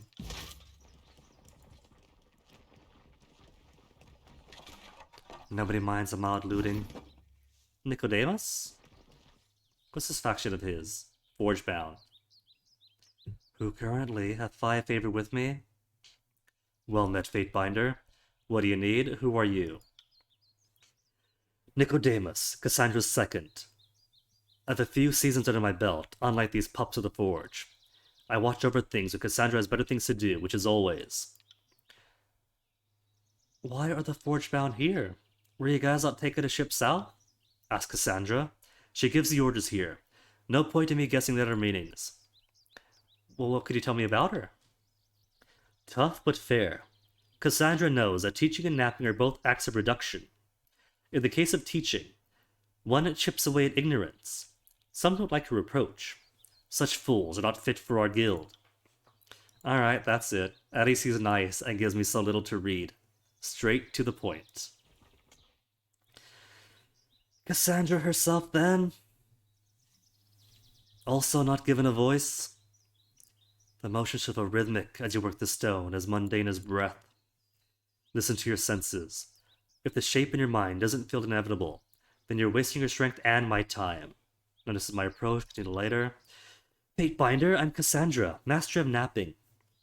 The forge-bound present are in my charge. I know your time is limited, it really isn't. And South Haven, too remote for this meeting to be chance. What can I do for you? How'd you end up here in South Haven? As master of napping, it is my duty to build the forges that keep others occupied. Bronze and iron are the guild's trademark, but stone is a foundation. When Kyros' conquest began, my kin followed the armies into the tiers, and I led the efforts to build up Lethian's crossing. With our task at the crossing complete, there was naught to do after but return home. I barely made the long march south, so I decided to head towards the closest port, just near here, and planned to catch a boat back home. But the journey here was difficult. Brotherhood bandits ambushed us on the road.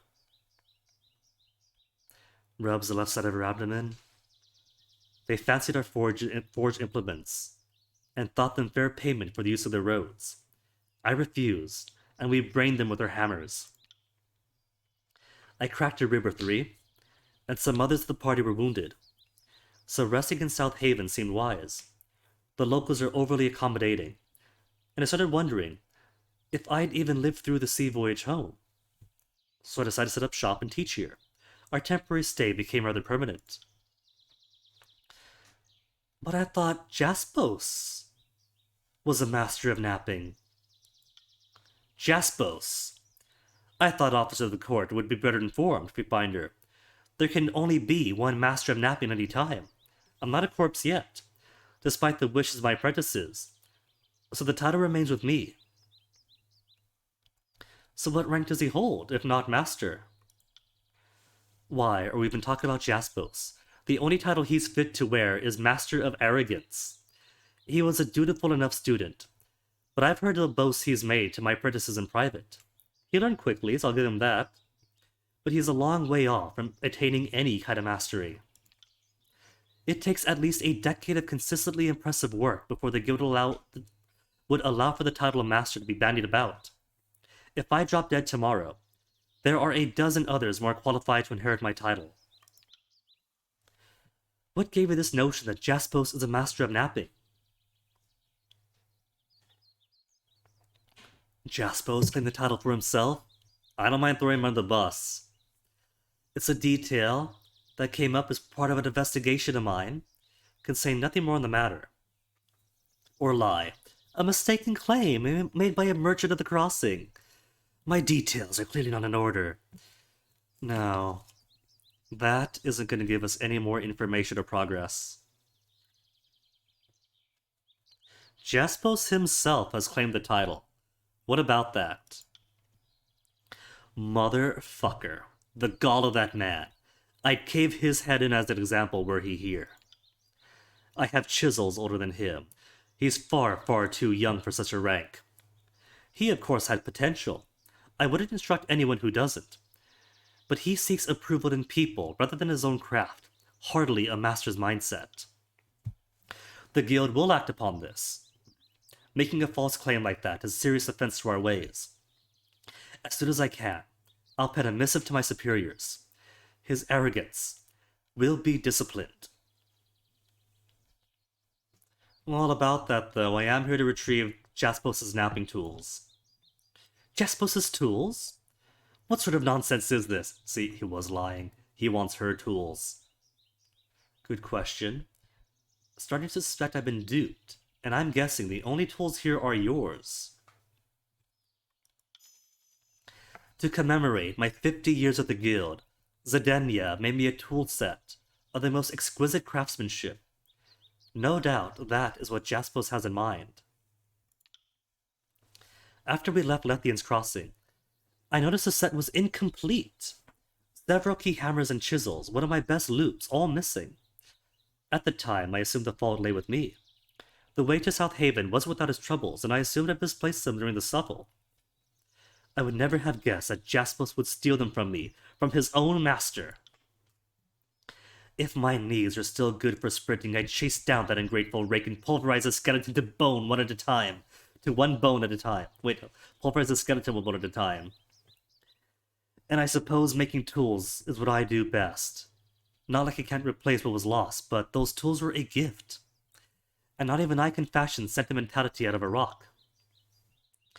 I'm not sure how exactly I can help with the situation, Fatebinder. I need those tools. I misunderstood.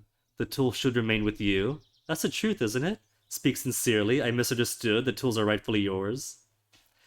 You could say the same thing as a lie or the truth. So what makes these tools so special? Zedenya fashioned them as part of a series of works inspired by some pre-war study into the Tidecasters and their ways. She took it upon herself to spend a year working only with the crystals and metals the casters used in their designs. My tools were some of her best pieces that came from that year of experimentation. I try not to make a big deal about having tools inspired by Tearsman magic, but they are the finest I've used. I guess the idea is that some of the Moonlight's energy remains trapped in the business end of the tools. All I know is that with them in hand, I can work faster, and with more precision and strength. In truth, I can do just fine with lesser tools. As much as I adore the sets Zedenya made for me, nobody can make a handle to fit the hand quite like I do. But if Jaspos thinks he can claim the rest of my tools and pretend to greatness, that ungrateful wretch is dead to me. Okay, full sincerity. I misunderstood the situation. I was taken for a dupe. The tools are rightfully yours. Thank you, Fatebinder. I'm glad we clear up this misunderstanding, and I'm sorry that one of my own deceived you. As his instructor, I should have spotted the flaw in his scruples. The shame is mine that he was not cleft from our ranks sooner. Do you know a man named Caperton? Could we tell her about the crush he has on her? Capturin? Oh, for fuck's sake. A lovesick cub if I've ever seen one. He's helpful with hauling and odd jobs, but enough with his endless pining. Not that he's ever experienced love, as best as I can tell. He's well past fathering age. But probably couldn't find a vagina in a brothel. Oh my goodness. He mostly keeps his affections to himself, thankfully. He's harmless and always compliant if you yell loudly enough. Do you fancy spineless men? Have at 'em. So that romance isn't going to go anywhere. Can we tell him that? You have hair? I thought all Forgebound shaved their heads. I shaved my head for nearly every day of my life. I think I've earned a reprieve. Woman, same. Well, these idiots don't get that luxury. We had these traditions for a reason. If you went to a forge fire all day, you know better than to grow a mop of wicks about your head. Alright, that's it. We got intro on the tools, we got some gossip. Return to Jaspos and confront him about his lies. Could I ruin Captarin's day? No, we can't tell him. That's alright. He might be lovesick, but he keeps it to himself. He's respectful about that.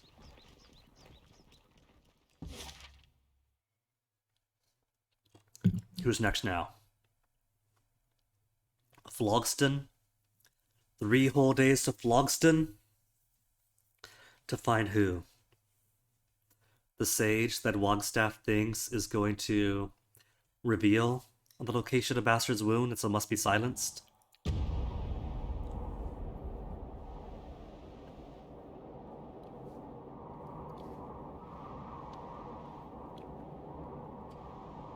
No event.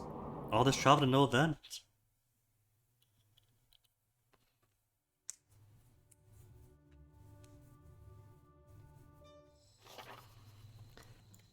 Right. Good, quick load. Probably tiny map then. Sorry, can't. This place is all green. Either wasn't touched too badly by the Edict of Fire, or the place is already recovering. Look with keen eyes. What do we... Oh, I already know the sigil. Remarkable sigil. I just bought that sigil. Oh my goodness. Spent those rings for nothing. Sorry, can't. Can't do that. No hidden loot. There's a whole party here. Skinner, Ragward, Needletoe, Contusion, Kraskalia. Why do I feel like at least these guys are with the chorus? Seat on my head, fat Dilston, marching out the inferno, half his body crisp.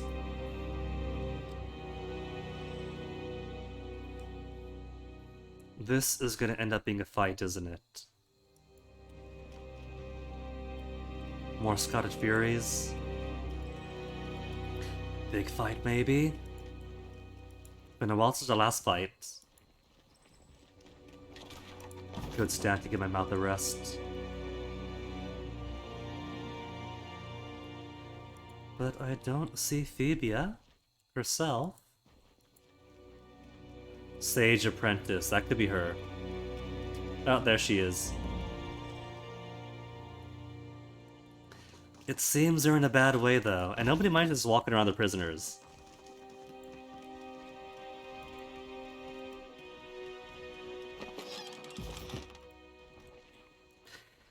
Alright, so who to talk to first?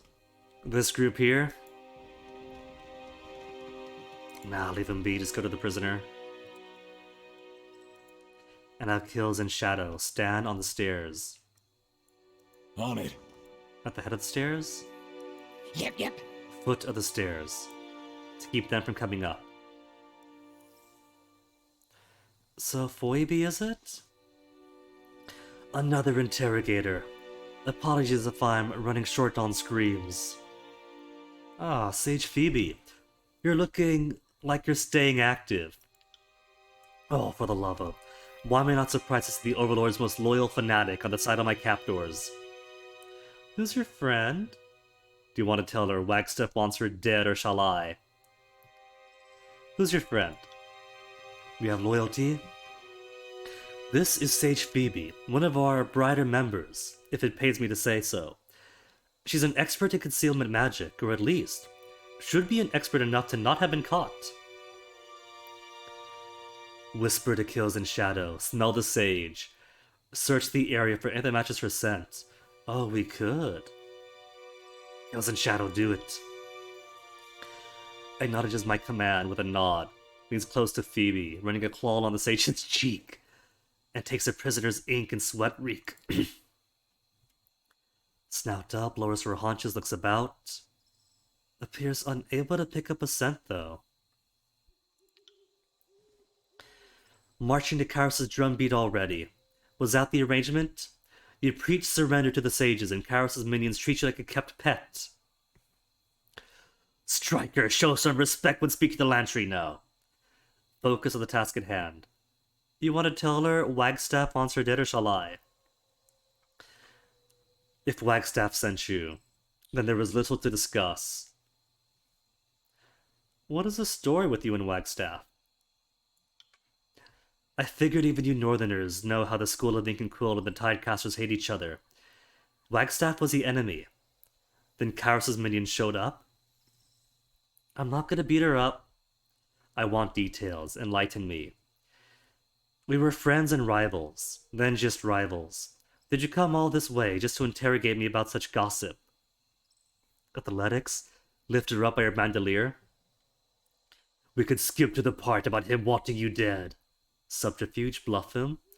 I already know the unmentionables. He spared a few details. He spared few details. I want your side of the story. That loose-lipped, beast-running pig. Fucker couldn't hop on a flotilla with the rest of those tiny, briny cowards. Yes, we had a relationship. As physically stimulating, it was mentally exhausting. It was a tryst that spanned decades. Our schools forbade any such pairing, and common sense did as well. But danger only made it more intoxicating. What did you gain from a collaboration with Wagstaff? A plethora of volatile emotions and coitus-driven reconciliation. If you pardon my candor. It's a bit strange to recall such things while festooned with bruises. Again, pardon my candor. Subterfuge, lie, my mistake. Merely assuming you two work together, I can't imagine Wagstaff discovering all that he told me about himself. All by himself. That lousy prick, his discoveries! Together, he and I discovered something special. His understanding of occulted Jade's magic and my knack for expressions. It all came together when he pulled our rings to purchase a text copy of the Forgebound. A text copied from the Forgebound. But we cannot come forth with our findings, as neither be rewarded for our discoveries, but rather punished for our collaboration. So our findings, like our tryst, had to remain a private matter. We're getting more information out of her. Tell me about this discovery. Averts her gaze. Just some refinements to existing theories of water magic. Revelatory in the academician sense. Meaningless to a adventuresome, practical sort like yourself. Lordshek? So did you stumble upon some undiscovered accent? Or some new arcane power? I assure you, such matters are not beneath me. I can't help you. The writings weren't where they were supposed to be, and I couldn't rewrite it from memory. The knowledge is as good as gone. Point to Ebb for the threats. My tidecaster here isn't so fond of sages, no doubt. She'd be eager to jostle your memory. Ebb, do your thing. Indeed, I'd love to pick your brain. Slowly. I know all well. You mean that rather literally. Fine. I'll talk. Between his understanding of fluid forms, my understanding of preservation magics, and our pilfered forge-bound texts, we sort of bumped into a most curious discovery. We pioneered an expression that affects the transition of metal from molten state back to solid. We called it aqueous metallurgy, though I think the name is loftier than any practical application that came of our work. Coming forth our research presented problems. But then the war broke out. There became larger concerns for all involved. I hid what I thought was the only copy of our work. But it was claimed by fire, or stolen by a looter who got here first. It could be this group, maybe they grabbed it. Where did you stash your writings on aqueous metallurgy? It was here in this village, but somebody found it before... No. Never playing coy, it is still here, How about this? If you kill my captors and swear by Kyros that I walk out of here alive, I'll tell you where it's hidden.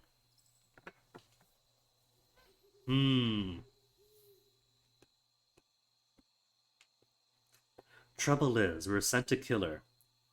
Because we're led to believe that she knows too much about Wagstaff and about Baster's wounds and might be liability. Maybe we could sway her silence. We didn't beat her. A few psychological threats, but no hits. Consider them dead. Swear by Kyros that I shall leave this place alive, or you will have naught but silence from me. Serve me. Many sages already answered the call. You'd be welcome. Which is true. Sage favor, 5. 89% to 6. Do we have the clout to pull this? You've ratted up the others. In that case, maybe the tome won't be less to you. Perhaps I'll even find my way into your service, eventually. An acceptable arrangement for both of us, then. You'll have what you want upon your return. Alright.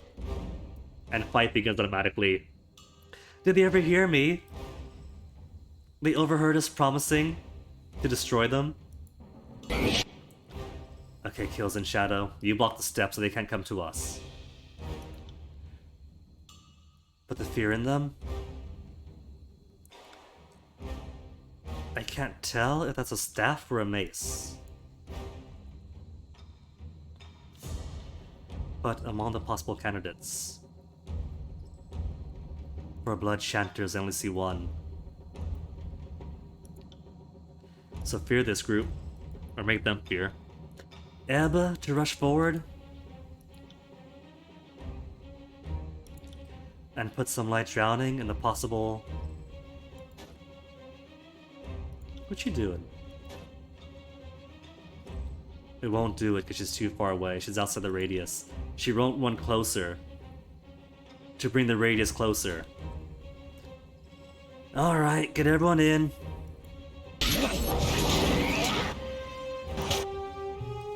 How about now, the Neb?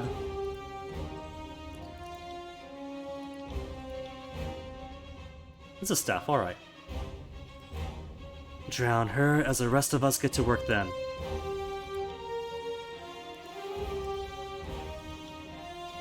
Start with a volley of fulminations.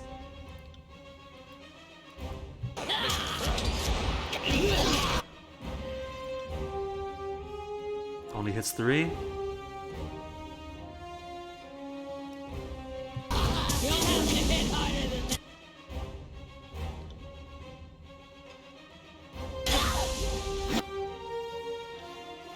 And my magic from Kills and Shadows, not her best strength. But the more she practices, slowly her lore will get better.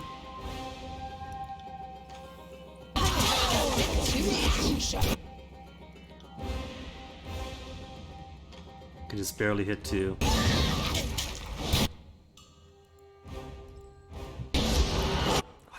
Yes. Lantry, no more AoEs. We got 2 dead though.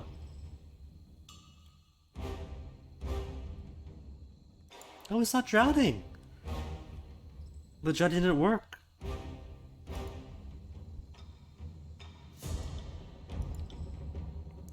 If no drowning, what about lift into the air? As you command.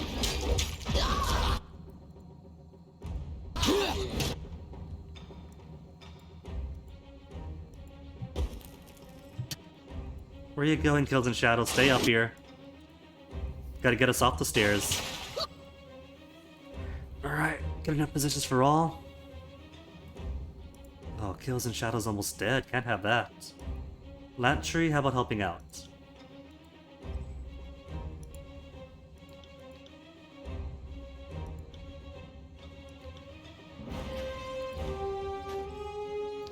Because I kinda don't want Kills and Shadow to be dead right now. Let alone at all. Well, there she goes. That's alright, I can bring her back. Resurgence? This card of Fierce is cutting through us. Alright, Lantry. Lantry heal, Lantry. And how about Ebb? Go behind Lantry? No? Can't go behind just yet? What's she doing? Can't tell what she's doing. Heal herself back up. I'll get my fulmination back. Oh, she's frightened in place, she can't move.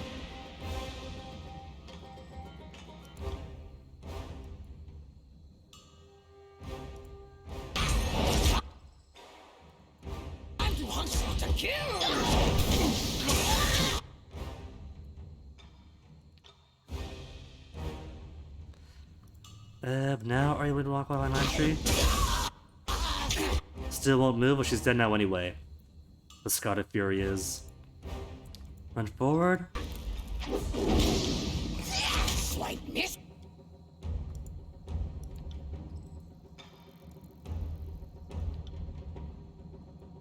Drop some fear onto him. Roof him up some more. Ooh, I'm enjoying this a little too much. Hey! And just one left. Didn't hear her friends fighting and dying. Right. Probably did the typical Scott of Fury thing, but if they can't defend themselves, they aren't worth it. More bodies to pile in our wake! This weapon is like nipples on men. Useless. Set the line! Oh, that's it. That was quick. Alright, Lantry, let's see. What have you got? Already had 19 wits, 18 resolve. Let's give you more quickness for quicker spells to cast. Talent-wise, do I care about anything anymore? You've already got Moment of Peace. Second Breath. Now gives more health and reviving. Surrounds target in a bubble of slowed time. Slows actions and movement speeds. 18 seconds of slowed. Maybe?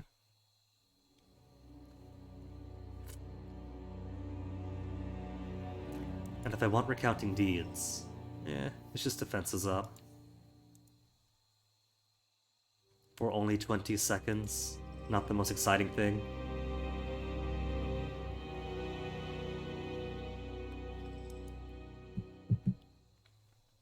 A pretense subterfuge and dodge, though?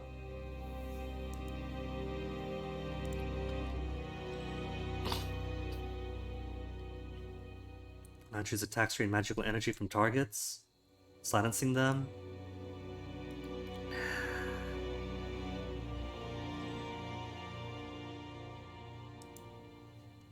+1 armor, +2 armor penetration. Eddie. Let's just give him more control life then. What's the update here?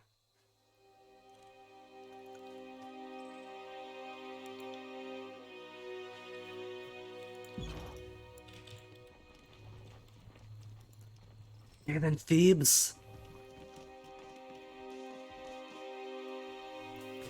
You're back. First, ask some questions. What were you doing here?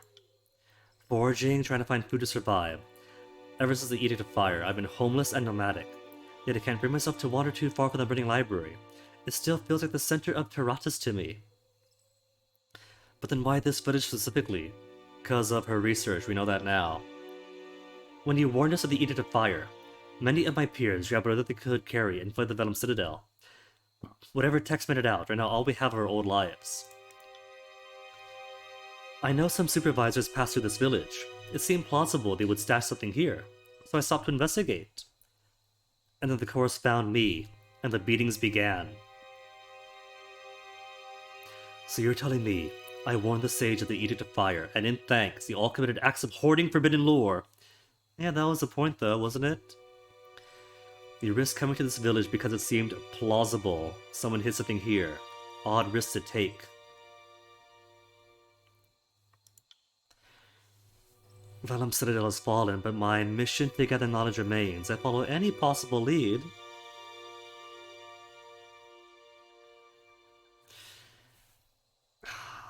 But that loses out on the thing with Wagstaff. Which you have already asked on, this probably just loops back around. Uncertainty is an easy light to peddle. Tell me why you came to this meaningless spot, or I'll mangle your writing hand. Please, won't be necessary. The truth is, I stashed some old writings in this village years before the war. Came back to recover the text. Someone beat me to it. So my stash was already looted, and add insult to injury.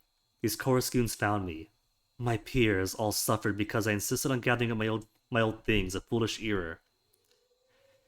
Well, you do know Wagstaff sent me to kill you, right? Says you're a threat. I see. I should have expected this. If Wagstaff sent you, there's little to discuss.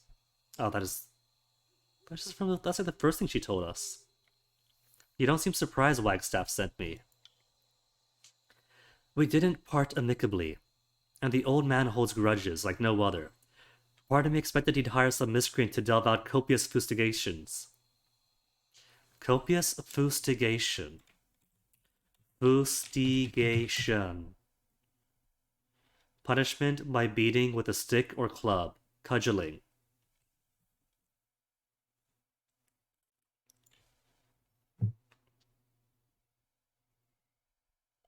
Or to criticize harshly.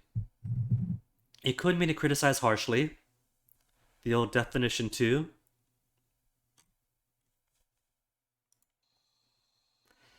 He asked me to bring whatever you're carrying. Did he ask me to bring anything back with you after your deed? An eye, a toe. Whatever you're carrying. Isn't it obvious? He wants my writings of the aqueous metallurgy, but doesn't want you to know about it. What's more believable, that I'm really a threat, or that he wants my writings? I mean, she's already sworn not to give me her writings, right, if it lived through? Oh, cool, a follow bot. I thought they were all doing whispers now.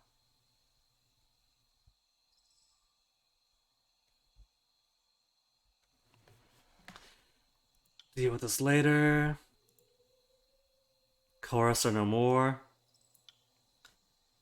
I could scarcely believe this Fatebinder, that we could ever be free of the chorus, and that you would ever help us. As far as I'm concerned, they're both minor miracles, thank you. Thank you for my life. They'll feel free to spread the word that I'm a corpse. Life might be easier that way. As for my writings, they're in a smashed chest to the southwest, hidden between a burnt tree and the carcass of a wagon. Safe travels.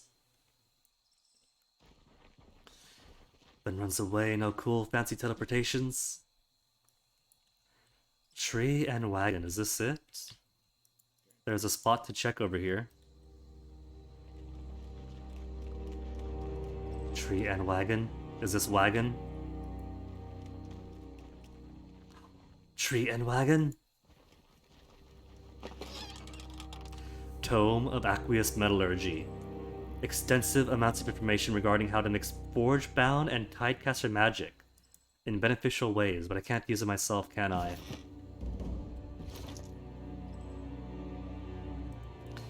No, I can't learn from it myself.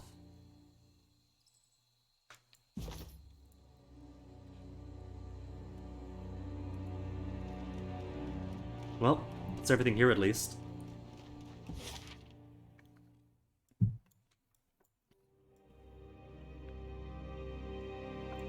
Back to Bastard's Wound then. 4 days and 18 hours. And right away an encounter.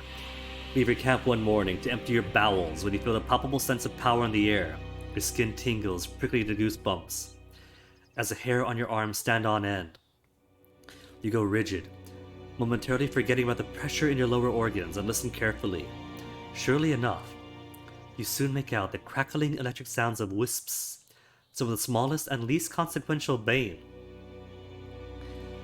Yet you know that wherever the wisps congregate, other larger bane are likely to lurk as well. You weigh decisions to investigate or ignore the bane. Pursue it! You pick your way across the dry earth towards the nearest old walls. There, beneath the ancient masonry, you find nothing. You turn your back on the old walls, wondering if perhaps the bane had returned to the depths from which they came. When the wind picks up, and the luminescent motes begin to coalesce around you, the glowing arcane energies adopt the form of vicious claws. So do we get scourges? Another demonstration of power. They're behind the box. How do I get rid of the box?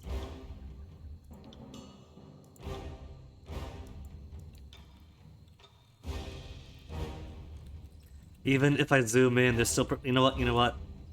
We'll take the disengagement penalty. I'm terrible at this. How am I not dead? Oh, hello. Who is this? Animalis.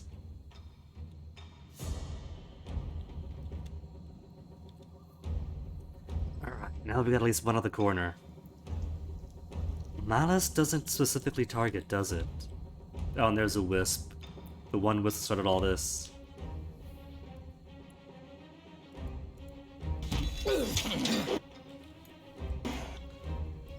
Alright, so.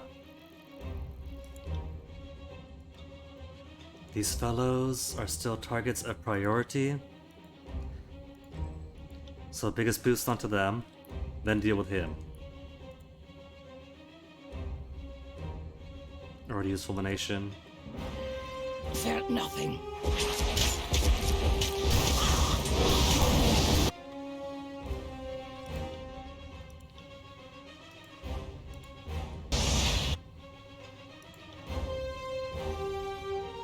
Already used Path of Frost, really? When?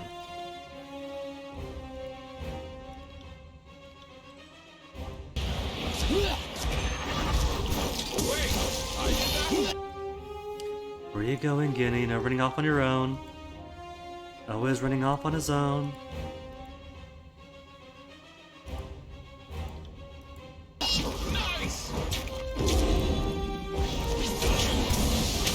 One dead, two dead. Then ignore the wisp and take this fellow down.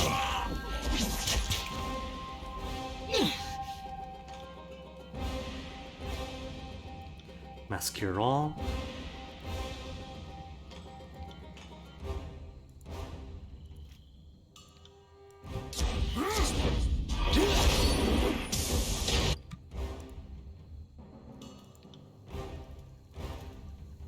Entry, what else do you have for me? Nothing else? As you command. Give it the old thrust that you can mark.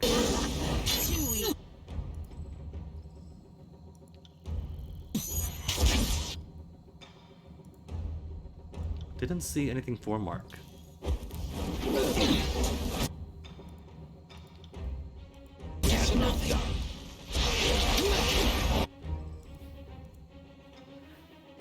Man, we can just barely get both of the same cone.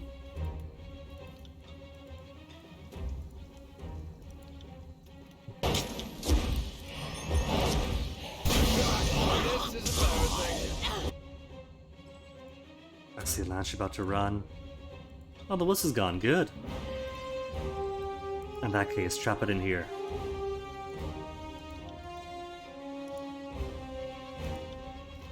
We lift it into the air. I'll take care of it. And oppose some Fear Pod 100% strike to strike. Frightened, suspended, fatigued, the poor thing.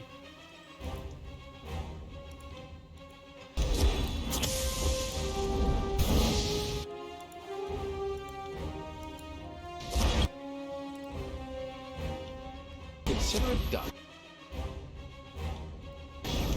Also, all my health is getting so low. Cool. Idiot. Thank you.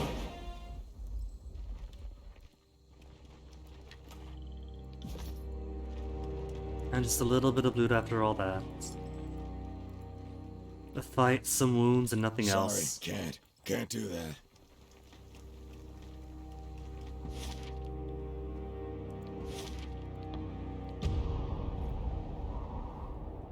Back to it. With the waltzes are here, even if we took the Aurora Spire, we'd still have to go all the way down then about.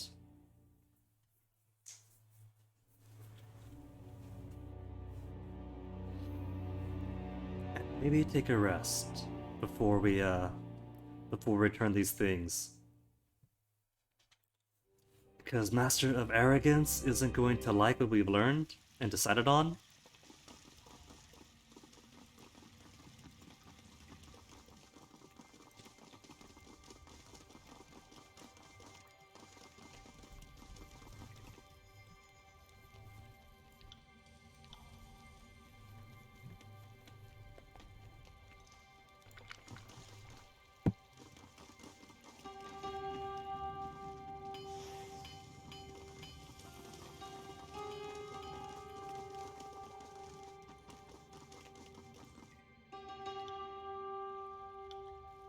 Sorry, can't.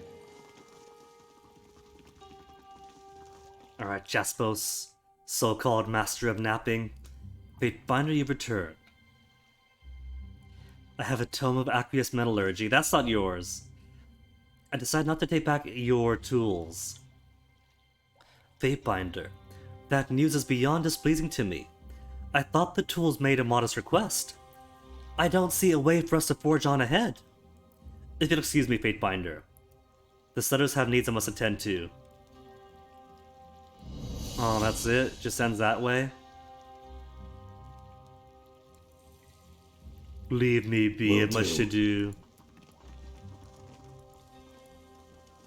There's no confrontation? We're not gonna call him out? This seems cool. Stone Stalker Mystic.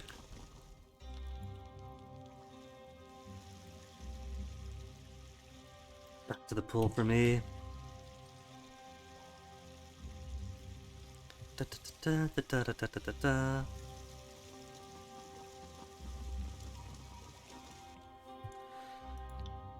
I have news regarding Phoebe. Oh, what happened? Here's a tome of aqueous mental urge you were really after. Addressing it by name. Surely he knows what's up then. You found it. Excellent. I feared this knowledge was lost for all time. Thank you. I assume the deed is done. I trust Phoebe's no more. So you don't deny it's the research notes you wanted all along. Come on, Wagstaff. You don't have to falsify pretenses to get me on board with killing sages. Considering you spared us trespassers, there were decent odds you'd spare Phoebe. I figured she'd hand you her writings to purchase her your freedom. So if you did get all merciful on me, I'd at least end up with the lore I needed to protect my fellows.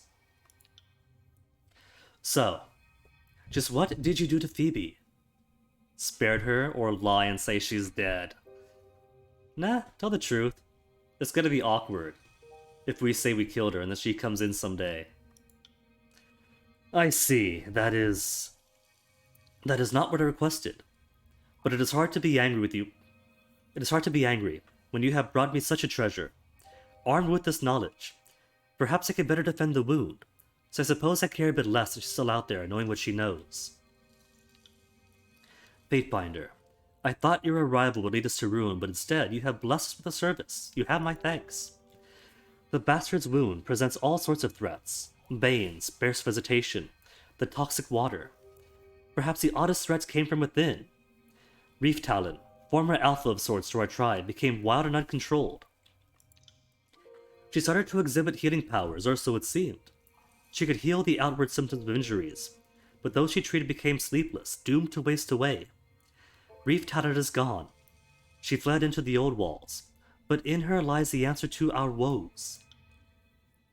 Her mystically charged blood will allow me to make purifying reagents for decades, probably longer. Putting her down also prevent her from healing others, and making more sleepless. To put it bluntly, kill her, bring back her corpse, and you'll have solved our water and sleepless problems in one slice. You want to use her blood as a purifying agent, but you mentioned a healing power to corrupt people. Are you sure this will work? Confident, but not certain. You raise a valid concern, but I have used Reef Talon's blood in the earliest iteration of my purification agents. If her blood was problematic, we would have found that out the hard way already. Why can't you just make more of the purifying agent you've always been making? A losing proposition. The beasts that guard us will need to bleed. Will need to be bled, eventually slaughtered. This can be solved by harming one life now instead of many later. Is killing her really necessary? No doubt. No, but I doubt nasty words and harsh glares will browbeat her into surrender. It could. She is Beast Woman after all, they respond to strength. Or attack him. After all I've seen here, I cannot allow any of this to get I'll think about it. About this matter of Reef Talon. I'll take care of it. Together we might save the wound. As it happens, my eyes and ears tell me Jaspos has a crew of hunters also looking for Reef Talon. It's imperative we find her first. You need two things. First, hold on to my warden's key. You'll need this down below. It should let you access the switches and ruins of the old walls from afar. It's essential for navigating the depths. Try to get yourself killed down there. Not only am I grateful for the mercy you've shown on our settlement, I also need this trinket back eventually. Second, you'll need the keystone to the teleporter that takes you to the untamed section of the old walls. Speak to Incepted Moniker. Tell her you need the keystone. Tell her you have my approval. So I'm guessing then that it's, this teleport takes us down then? Because there's one here. But that one's already active. Where's Incepted Moniker?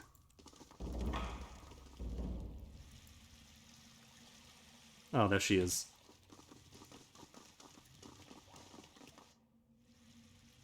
I need access to the old walls teleporter. Was told you had the keystone that opens it. Yeah, I've got it. The rock's been entrusted to me for safekeeping. Why should I let some outsider take it from my hands? Because you'll be deprived of those hands if you don't give it up. Or Lord, don't have time for this. I have important business with the old walls on behalf of your settlement. Wagstaff needs my help. Both true, but I'll take the Lord check. Right, of course. Don't let this peon delay you any further. Don't take my needling too seriously, Fatebinder. Not many skulls can crack down here, so I've got to get my excitement where I can. Watch out for the sleepless while you're down there. Do us all a favor and put them out of their misery. Oh, do I have to? Are the sleepless going to be this game's version of the zombies?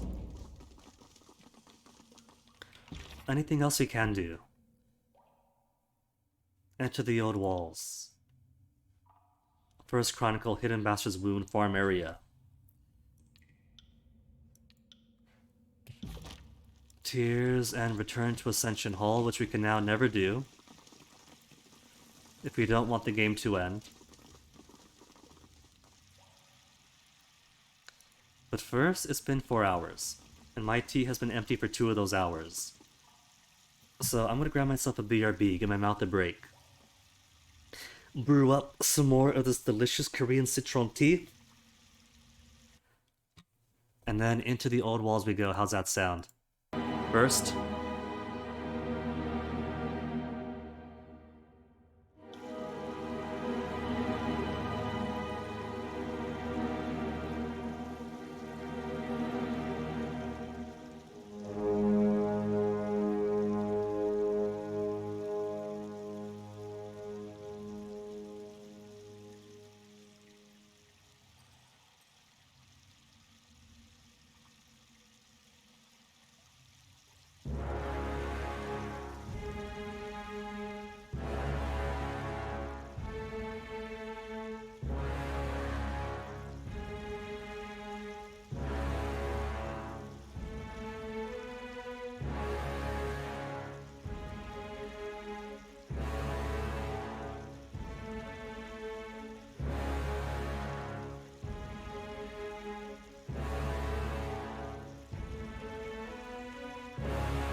Finish my tea. We'll be back in action.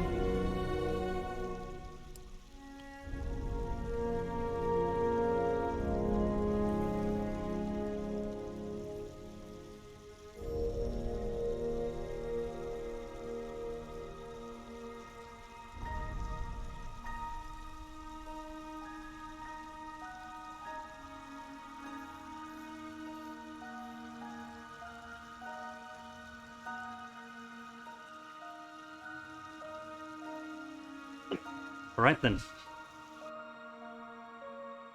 Start this nice, soft song off. Then get back to game, shall we? Slow mode off. Oh, you know what? Where's that? That one beast woman doesn't want to speak to us, does she? Because I'm thinking maybe she might have details. Gloom of dawn on the beast woman's spine now? Has nothing to say to me. Oh well. Now, where is the farming district?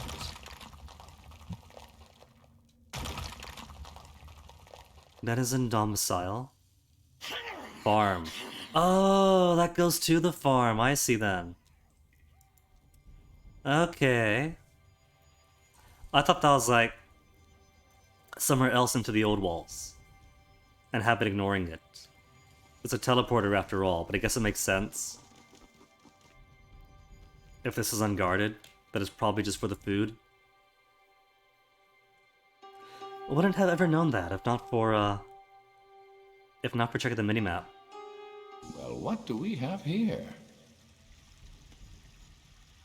Torrential water plummets down for the jagged openings of the old walls above. There's a tight coat. Oh, this isn't the learnings. Or the chronicles it ever meant to find.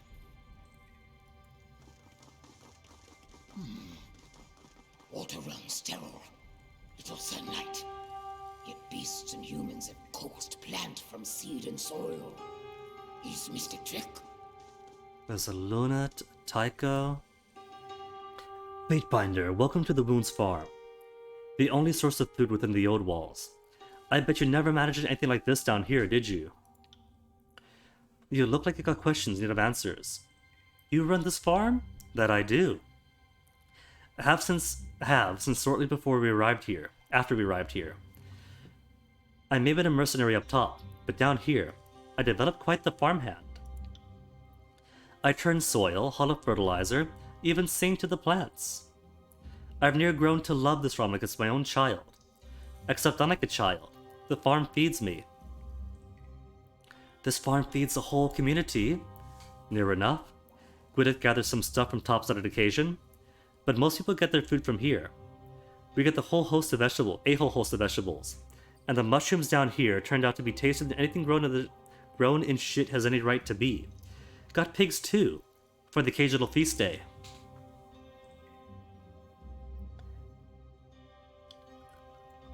I keep everything orderly and efficient. One slip up, and we're talking months on tight rations at best. These crops can be real particular about the kinds of water they like. Give them too much, too little, the wrong kind, the next thing you know they're limped and brown. Is it normal for plants to be so picky about their water? Well, every plant is different. But the water situation down here is real touchy. Jaspos's filter works for the topside plants, since it's more or less what they're used to. Those stone jugs of his get rid of whatever makes people sick, while keep the nutrients my veggies need. Give that water to the mushrooms, though, and they stop growing. Then they shrivel up. No good for anything, no idea why. I figure topside nutrient kills them. Wagstaff's water is just about as pure as it gets, though, and the mushrooms take to it just fine. So, is something the matter? She sighs. You being a Fatebinder, I thought you might be able to get to the heart of the little trouble we're having here. The crops aren't doing too swift, veggies or mushrooms. And at the rate they're withering, well, if the farm dies, the wound starves. I'm listening. Strange enough, this ain't the first time something like this has occurred. A while back, one of my greener farmhands got at his hollow head that any water is good water, and was paying no mind to which he watered with what. An honest mistake, but it caused us no end of grief. Luckily, it hasn't happened long. And the plants bounced back a few weeks after I got things rectified. Ain't the same this time. I've got both eyes on the water being used, and I haven't seen a solitary mistake made. Each crop gets the right amount of the right kind of water at the right time. Ain't just that. The plants are going bad faster than last time too. If I had to guess, somebody's sneaking the plants the wrong water when I'm not around. Are you certain the water's being mixed up? How would a person know such a thing for sure without seeing it herself? All I know is that it's sure similar to what happened before. The water's got these real distinct colors to them, on account of the ways they're made, and I've told everyone here a dozen times which one's which. Right to look into this, where would I begin? You're the Fate Binder, I figured you'd know. You could always ask the people to work the farm. See if they've seen anything out of the ordinary. Beastmen too. People have a way for getting there around, but they got eyes and ears. You think the Beastmen might be responsible? Why would Beast Woman kill prey food?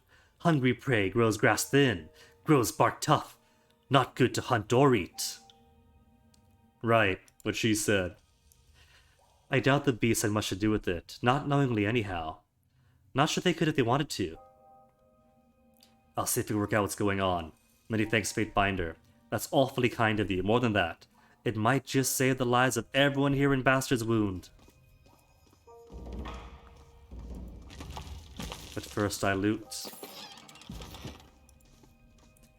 Chard, Nashroot, Charlock, and tubers all flourish in the noisome soil. Anything else to look at here? I take it that's the mushrooms.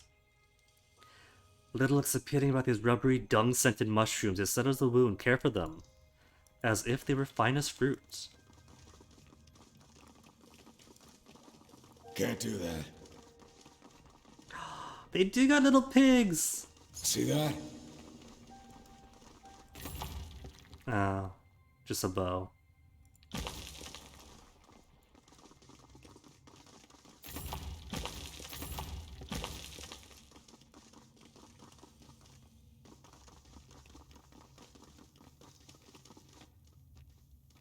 Faint illuminations to the sky above.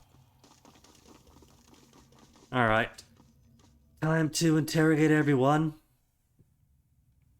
Howdy, Fate Binder.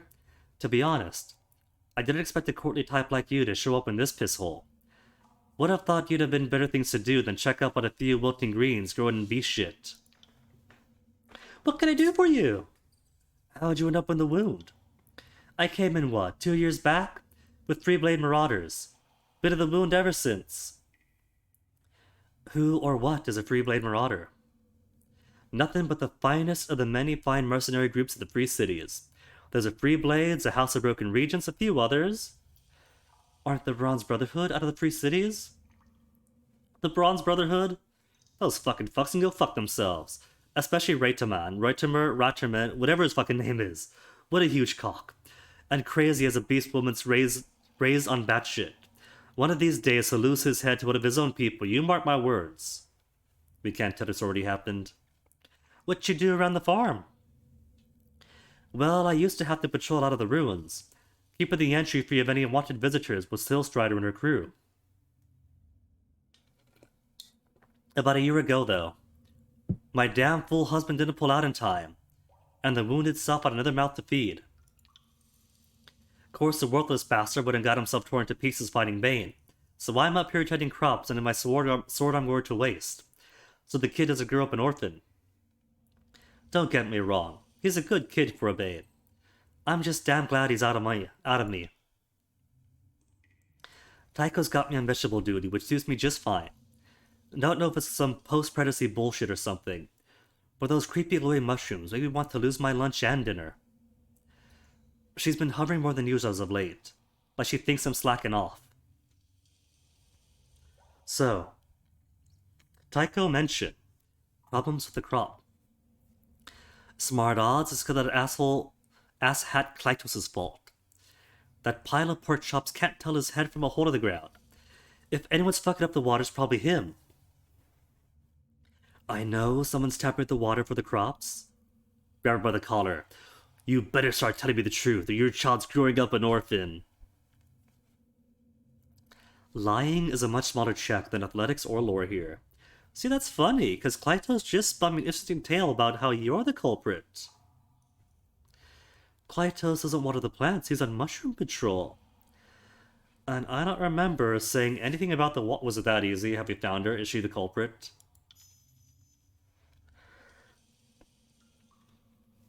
Fuck me, you're smarter than you look.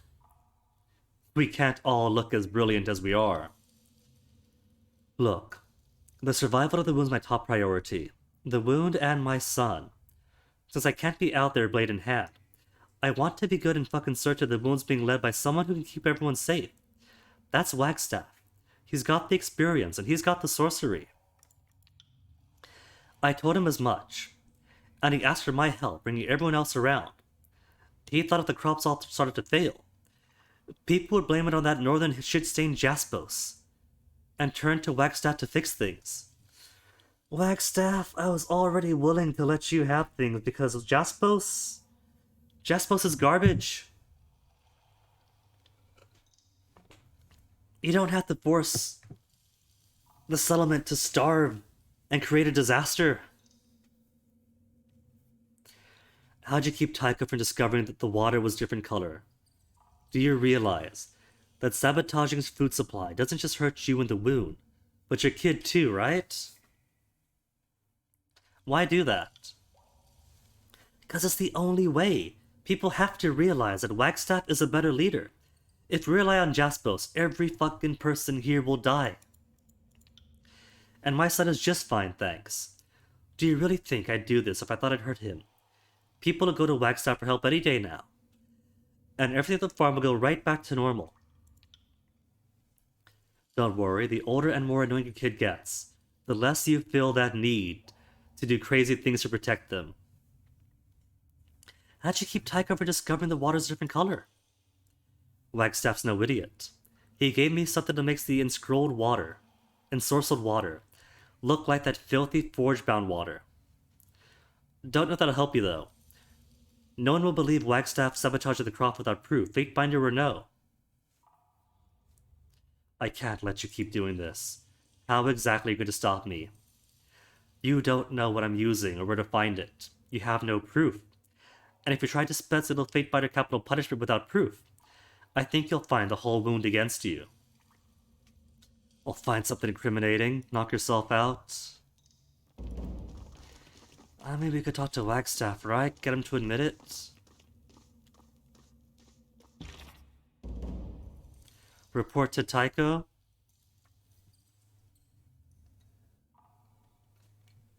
I can tell Tycho would have been covered. We got no proof.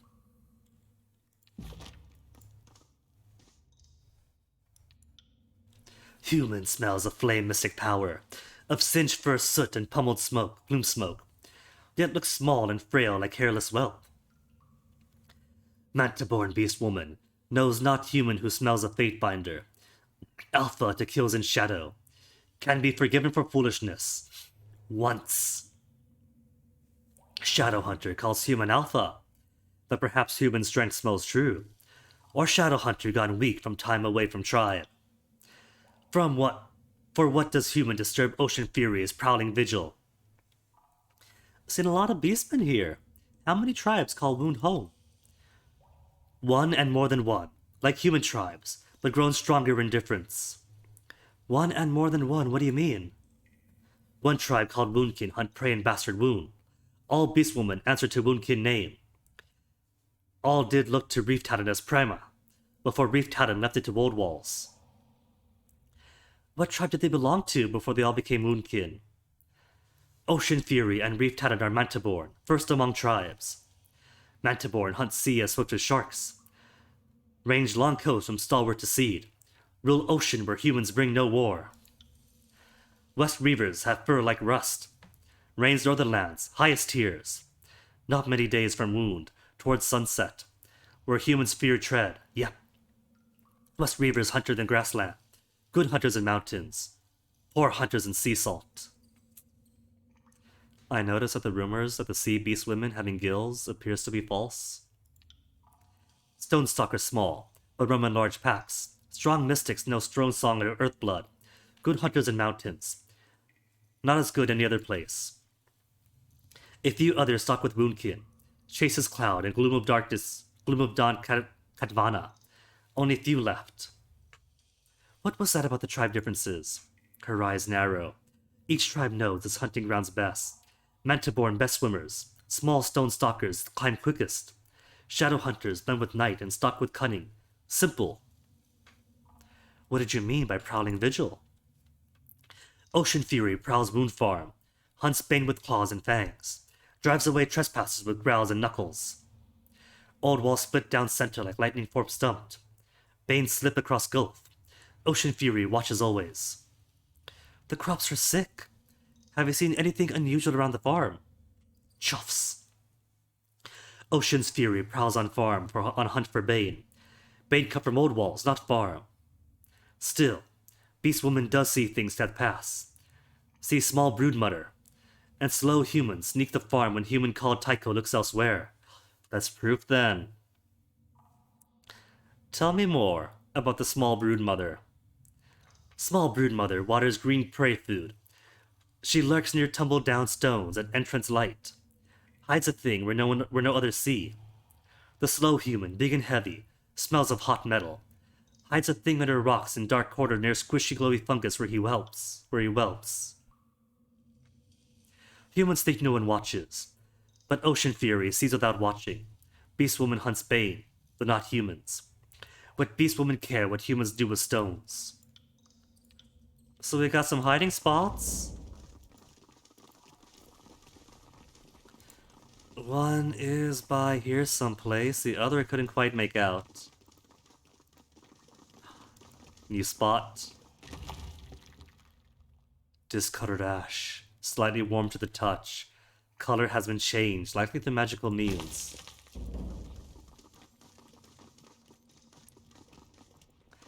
Luna we've spoken to, right? That's the brood mother. Lytos, are you the slow one? They're both in on it then. Slow one. In his bronze armor. Well, the helmet's bronze. Armor itself is what? Iron by the color? Maybe? Wasn't expecting to see a fate binder down here. Name is Kyros, protector of the farm. You may have heard of me. Skims through pages. Not at all. So, you need me for something? Eyes roaming him appreciatively, Ebb leans forward. I could think of some uses for him if we're at a loss. My life's in service, he winks. Oh my goodness, he's flirting back with Ebb. Tell me about yourself, Kyros, protector of the farm. Sunder born and raised. Didn't have much growing up, and the sea life wasn't for me, so I took up the blade. Been a warrior ever since. Rented the House of Broken Regents before we ended up here. Tell us about the House of Broken Regents. Surprised you haven't heard of us. We're the best bloody mercenary company out of the 3 cities. And don't let those motherless free brave marauders tell you different. We're the only crew to have bested those stalwart bastards. Not that they'd ever admit it. You know what? What about Jaspos and Wagstaff are poisoning the farm? And neither's admitting to it, because they both think they're unique in their plan. It's a matter of Sunder pride. The city fought a bloody war for independence, and the terms of the treaty gave Sunder its independence from Stalwart in return for the public declaration that Stalwart did not lose. So much as neither side has won. And that is why I and other children of Sunder smirk a little at the name Unbroken. How do you protect the farm? Isn't it obvious? I'm a fighter. A bloody good one, too. It's almost a shame to have me up here on the farm, so far from the Howling Bane.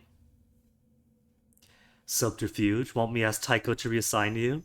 Eyes widen. That would be kind of you, but that would leave the farm underguarded. Maybe if it gets too bad down there, sure, but the beastmen seem to have it handled, claw for claw. Oh, he's all bravado. Yep. Leave Bane to rip Rending Fang and Claws of Mantiborn and West Reavers. Let human of Broken House tribe wallow in own fear spore. Tycho has me looking after the mushrooms. She keeps a close eye on everything around here. A bit too close if you ask me, since she's quick to remind me when I cock something up. I used the wrong cut of the mushrooms once, and she up and decked me. Obviously, I would have tried to block it, or dodged it, if I thought anything like that was coming. Anyway, had a black eye for weeks. Not doing that again, no way, no how. But Tycho mentions you've had problems with the crop. What now? I know someone's tampering with the water. Athletics. I really hope you're going to keep lying to me. I like my interrogations physical. Or subterfuge. You do realize I can send Blood and Mark after you if I think you're hiding something from me, don't you? Nobody knows that Blood and Mark is dead. Or lore. You've unfettered access to the water and the crop, ample opportunity to perform the crime. And have harmed the crops of the past. I'm feeling pretty convinced you're guilty. I'm going to play good cop, bad cop with myself. When you put it that way, I suppose I do look a likely suspect. Bollocks, I should have thought about that first. Look, Fatebinder. This thing between the Tidecaster and the Forgebound, it's tearing the wound apart. More than just the cracks down the middle of it, I mean. It's getting to where our neighbors cross the... well, not the road exactly. But it passes for a road down here, just to avoid talking to you. Master Jaspos is a man who knows how to be in charge. He designed the water filters, crafted us an armory, and raised bridges throughout the old walls. He's got a smithy and a whole host of Forgebound behind him. When the whole thing finally goes tits up, anyone not backing Jaspos will be a flippin' nutter. What did I say? What did I say? Both factions are killing their own food. So, I figured the best way to keep things from getting too bloody is to sway people to Jaspos' side quick and early. I ask him what I can do for him, and he has me wet the mushrooms with his stuff instead of Wagstaff's magic water. Culpability, they both got culpability too, he's not just a lone wolf.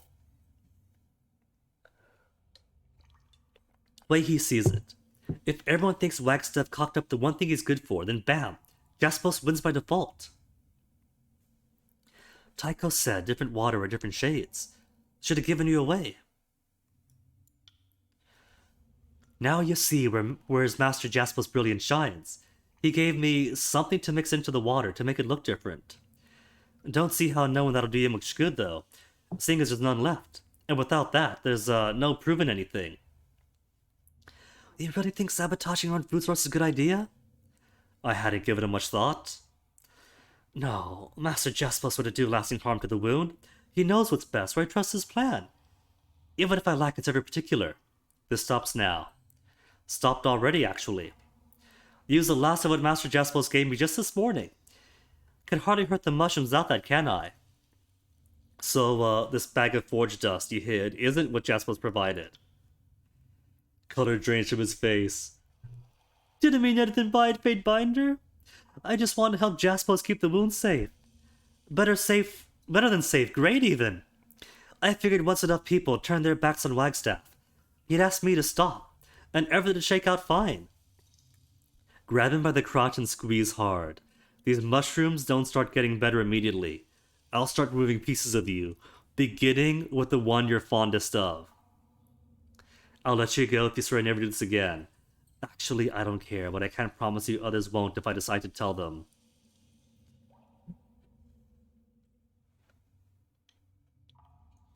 I mean, we're getting the information either way, right?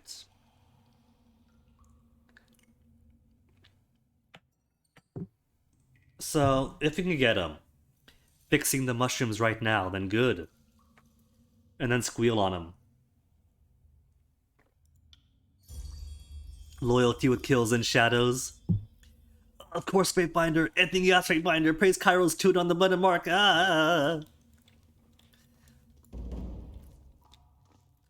Water intoxication. Clytos admitted to helping Jaspos by watering the mushrooms with the forge-bound water. Leonard admitted to helping Wagstaff by watering normal crops with Tidecaster water. I've discovered this colored ash. I gotta find the other water. Or the other, whatever's being used. Is this it? dehydrated moss has all the water magically removed from it and crumbles to a powdery substance when touched. Sorry, can't. Can't do that.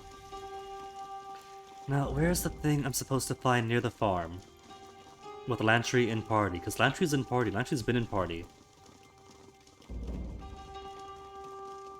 Okay, Lunat.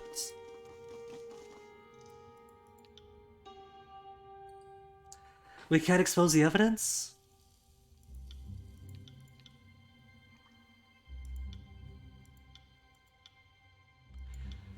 I should have spoke Beastman first then.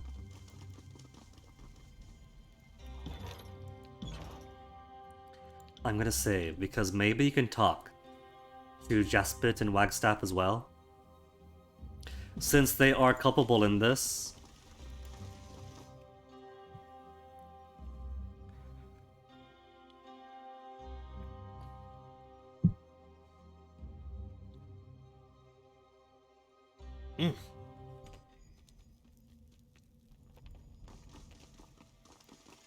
This is near farm, and I still can't find the thing near farm with the Lantry.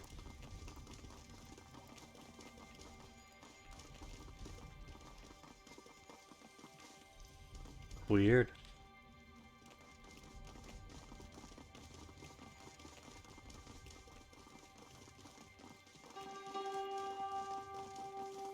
Maybe gotta be right up on it. Little Sophia, how's it hanging? Nothing else new? Oh, this guy's a close, so talk to him first, if he can get anything. Jaspos? No?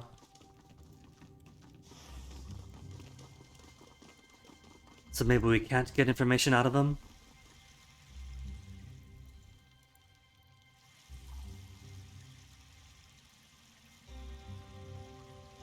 And away we go.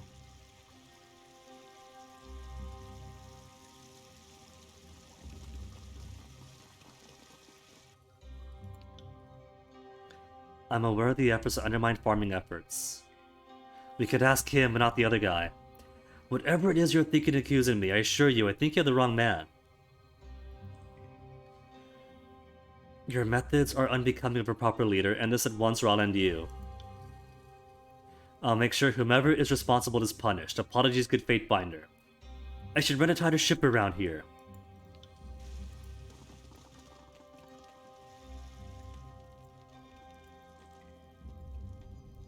I feel like we're gonna be involved in some minor corruption here.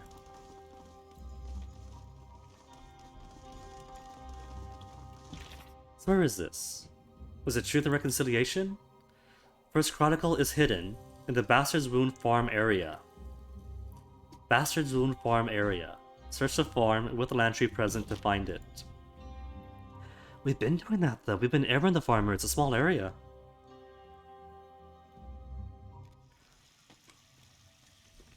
Then Lantry's in party. That's him. He's there. Sorry, can't. Can't do that. Okay, Tycho. Nobody else wants to talk. I have information for you regarding the water problem. Some sort of news, Fatebinder. Would you dig up? The honest answer is both are responsible for the failing crops.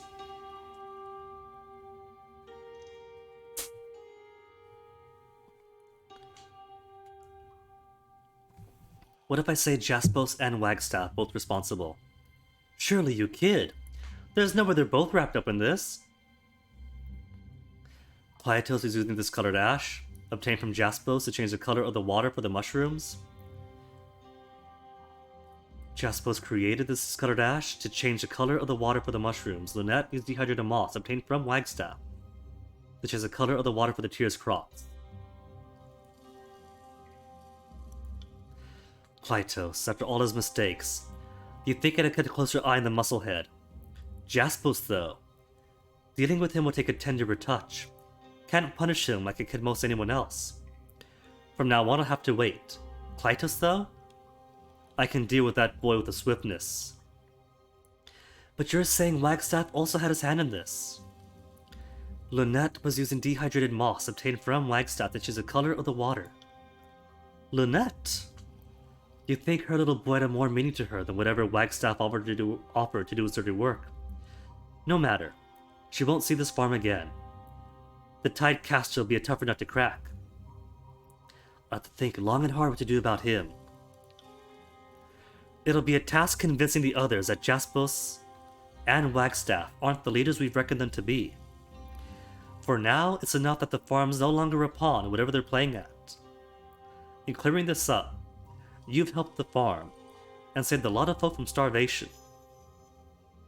Sterile Celeste, thanks Fatebinder, you'd helped the wound more than I suspect you know. I didn't give you this as thanks. A trophy from my rough and tumble years. Cleanest time on the battlefield. Why do I feel like damning both leaders is probably a bad thing? Moses' quest name? Water Intoxication? For the sake of curiosity, I'm gonna look it up and see what happens if you blame other people. Water Intoxication Tyranny.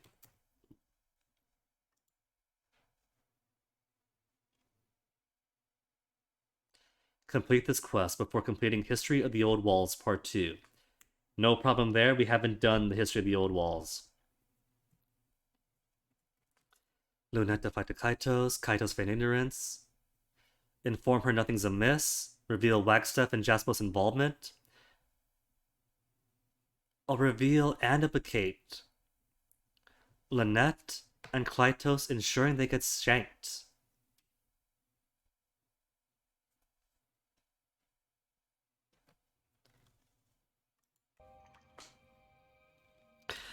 At the very least, we don't want the kids to be orphans, do we? I don't know if there's any long-lasting implications of the game, like if it changes the leadership or whatever else. But maybe I don't want Frontier Justice to leave Luna's boy an orphan with no mother or papa. After all, we know the masterminds, right? The masterminds are the important bits. Casually avoiding consequences in a game about consequences. When I said day one, I was just gonna make my decisions and roll with them.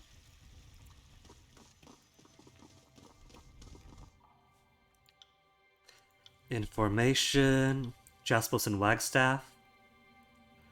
Jaspos created the Scuttered Ash.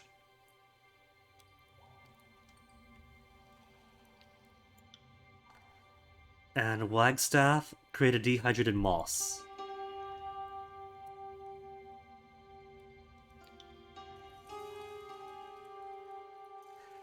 Be a task convincing the other leaders that Jaspos and Wagstaff aren't the leaders you reckon them to be.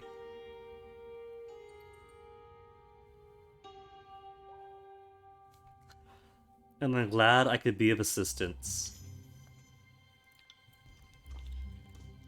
Lynette, you are so lucky we have the wiki to keep you alive.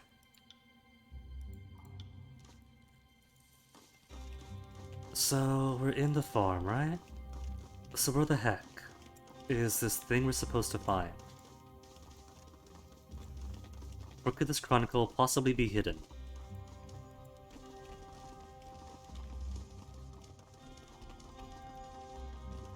Can't do that.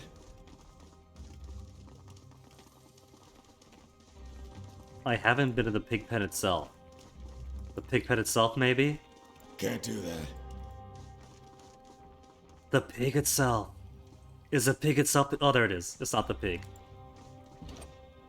Chronicle of the Sages. Ah, the old concealed text of the pot of pig shit trick. Classic. Now, here's a subject close to my heart. Histories of the School of Ink and Quill. Who doesn't love a little auto-chronicle? Roll calls, minutes, graduation announcements, publication dates, and letters, oh my. I doubt sages Korin and Osterich had any idea their correspondences would be immortalized for the records. Not the most exciting bit of history, but I can see why Mel and Lexine would want the words of the colleagues close at hand.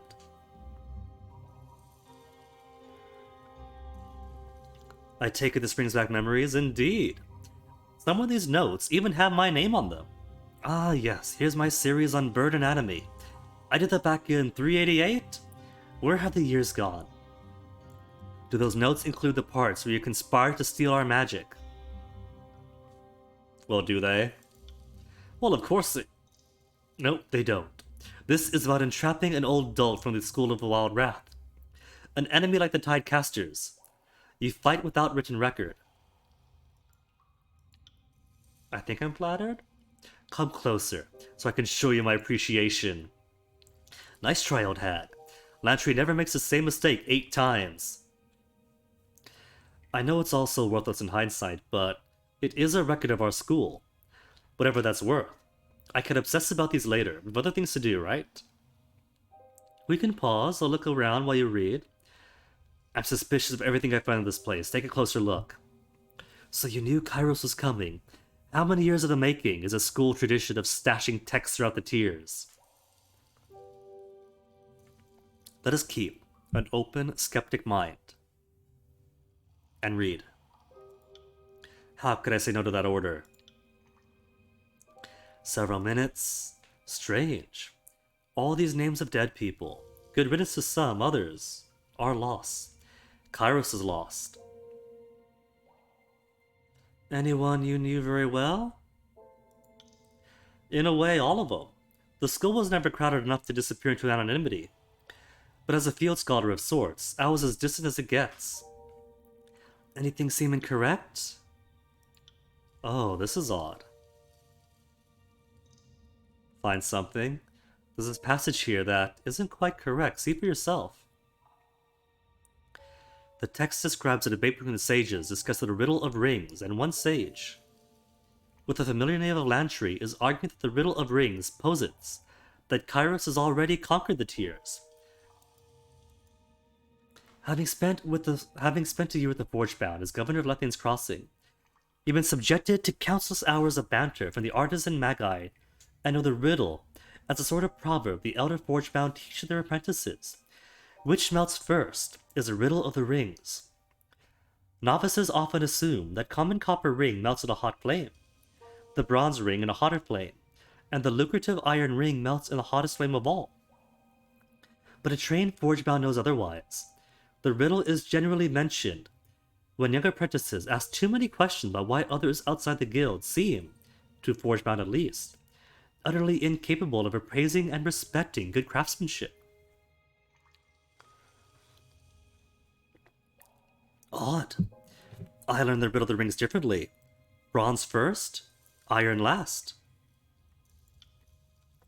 Oh, so you know the original. No disrespect to the Forgebound.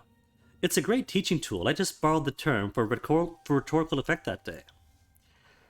It was 425, and Sage Cavell was giving lecture series, having just recently returned from his expedition to observe the Forgebound and their ways. At one point, he discussed their teaching methods, so the riddle of rings came up as part of his lecture. At the time, I joked that the real riddle of rings is aren't we already conquered? And I launched into a not entirely sober diatribe about Kyros' inevitable invasion and dominion. According to this, I gave a stirring speech that was met with applause. Hardly. I was hit in the head with an old scroll case and told to sit down, shut up, and let the scholars talk. Maybe your interpretation's the only one worth remembering. Actual events vindicated your point of view. Why downplay the fact? Even so, this is not how it happened. It seems worth asking if possibly the Chronicle is correct and you're wrong? I can't deny that my own mind is far more fallible than a sworn chronicler. You're right, at my age, the Chronicle should refresh my memory, not the other way around. I think my nostalgia has been overtaxed for the time being. Let's get moving. I need to think on this a bit. I got it. Find remaining chronicles, but where could they be? Can't Somewhere in the bastard's wound. Is a pretty big order.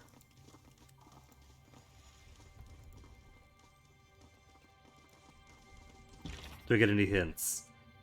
Search the old walls for additional fragments hidden by Lexine. Alright, we gotta go to Old Walls anyway.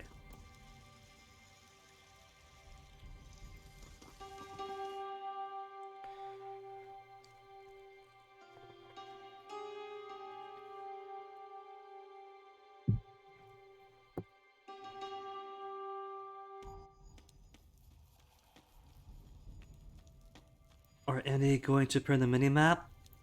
No? Nothing's gonna pop out for me to find? Not gonna be so easy? Right. Would have said Old Walls. So into the Old Walls we go. Alright, these guys fighting.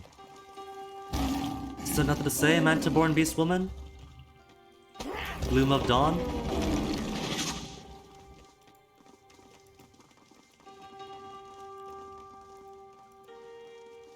Okay, let's go then. Time is a 2:42. Plenty of time to explore the Old Walls. There's a farm, the Dark and Hollow. So 2 additional areas, a third.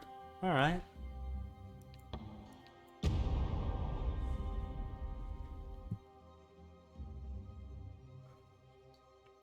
I fully expect that given the Old Walls, it should be massive.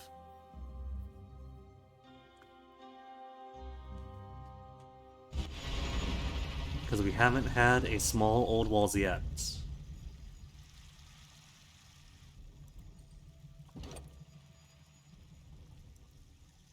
Torch keys from this Old Walls, which we haven't got, so we can't go down yet. Bane, and who's this? Juggernaut? Razor Scout's hostile?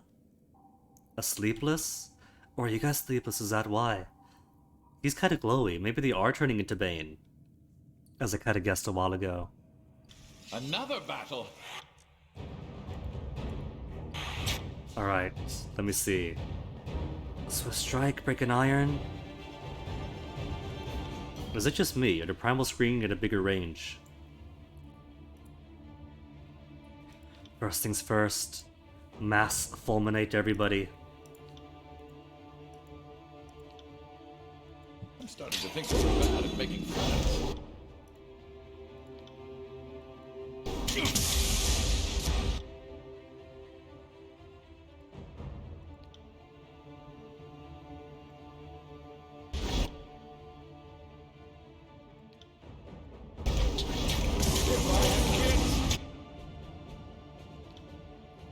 Be feeling that? Magic Stripe already.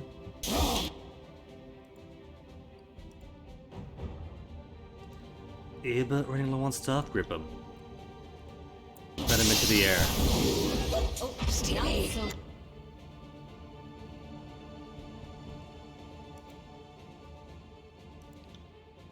Slow them down. What's he doing back here anyway? Can't quite tell what he does. Moving to melee.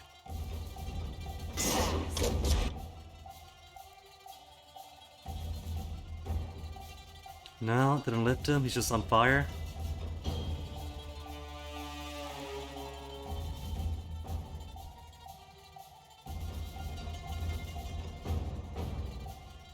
What to kill first? The Scourge or the Juggernaut?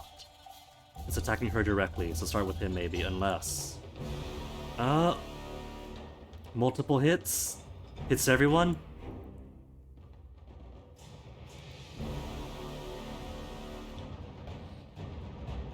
That'll do. not a problem.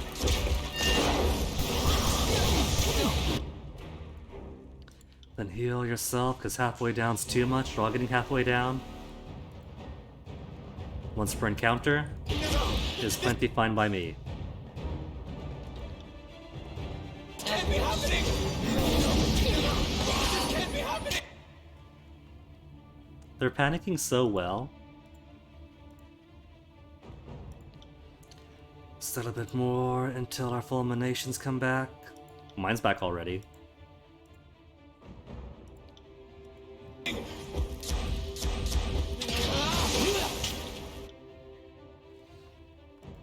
Abomination didn't kill it? Not yet? Bram will scream, break bones. Break all those bones. I don't think Bane have bones for getting broken. Attack again? Scourge down, but this guy's still up. But it's just him now, do whatever. This illusion? I would think only armed hunters and explorers survive down here.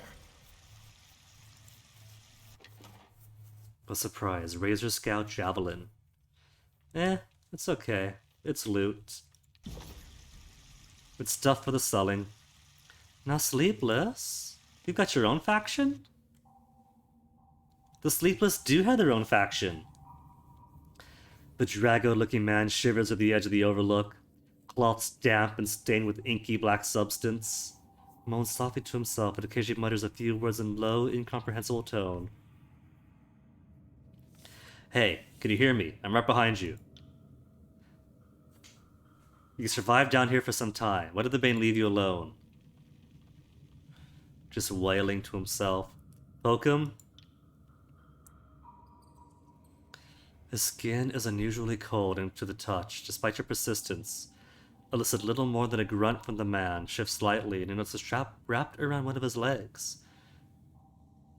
Examine the dangling strap. Peering over the edge, you notice a half-open satchel attached to the strap, dangling precariously above the ground. Within it, you spot the sharp features and the persistent soft glow of an old wall's torch key. Mine out. Light! My light! Lazu torch key. Lift the cruiser for the satchel, hide inside sight. No light to draw his attention. He relaxes and returns to this foggy somnambulance. Oh, poor fellow.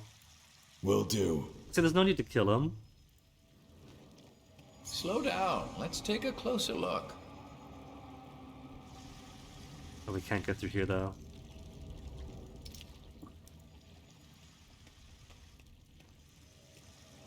A trap when the bridge is up anyway. But it is interesting that the Bane don't seem to care about them. So, either they are becoming Bane, or becoming kin of Bane. What's this down here? See, they don't mind him. As you consider this between you and the old wall's mechanism, you feel a slight warmth emanate from the warden's key.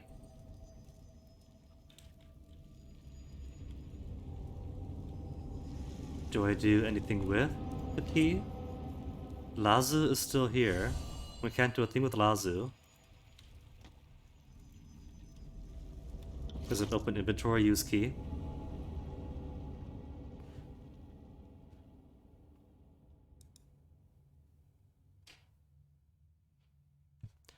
Allows a holder to use beacons and switches from a distance. Switches from a distance! Is there a switch around here to use? There's that switch down there. That is lit up. Oh, you can use it! Cool! Humans make useful tools.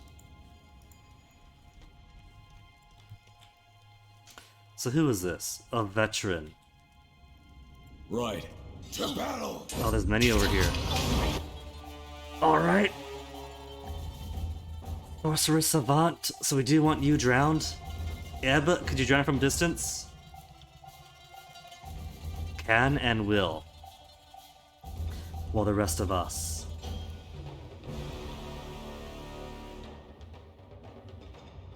Could you just barely get him? Maybe focus the guys ahead of us for the time being.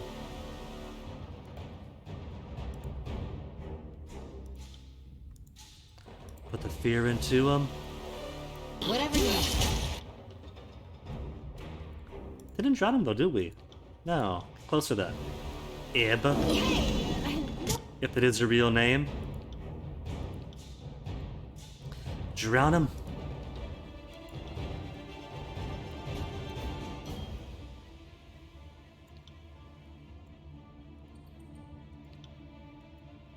Will do.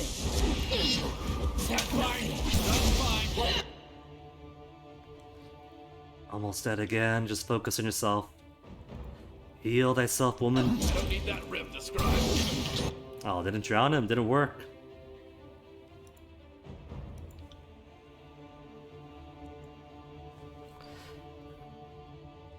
I'll store my flash fire. Maybe aeridize everyone so they can't cool down too quickly. Heal our friend. Already healed herself. Break bones. She's gonna die soon. She is just about on the way out.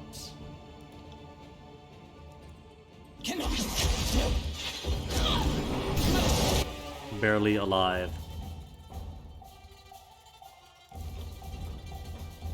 What's he got going on here? Is it fulmination already? Fulmination, you got back?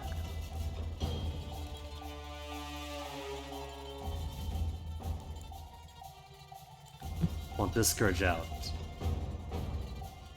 Oh no. What's the veteran targeting her?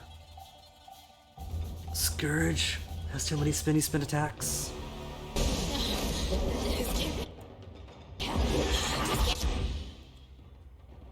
What happened to Lantry? What you doing all the way up there?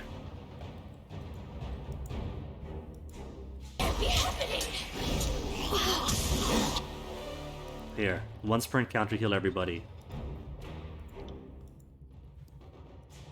And what's she freaking on about? Ready?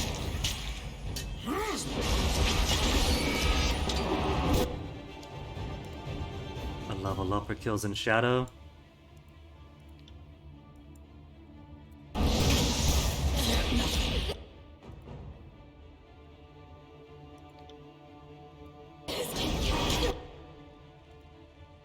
She is freaking out so much. What is going on?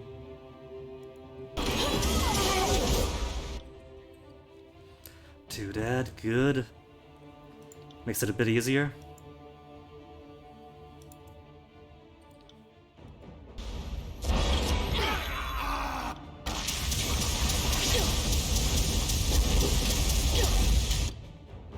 Hold on a second. Those lightning spells are working against us.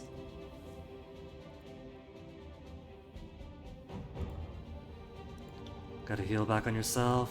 Lantry. Still doing our thing, but too slowly. But don't you go dying on me. Whatever you need.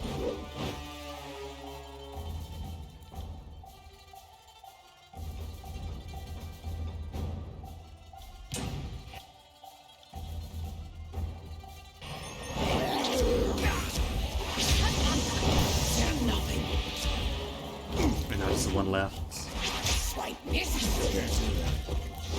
Goes a little bit tense, but no intensity at all.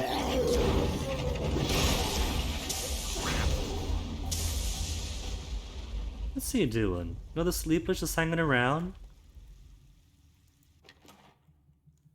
A grass effigy. Beastmen members of the Freeblade Marauders carry small effigies of twig and grass in rough shape of humans. But they do not speak of the significance of these figures. With each foe they slay in battle, they add another twig of tress of grass. Oldest, most successful beasts were their effigies, nigh spherical bundles of bramble, proudly about their necks. Cool.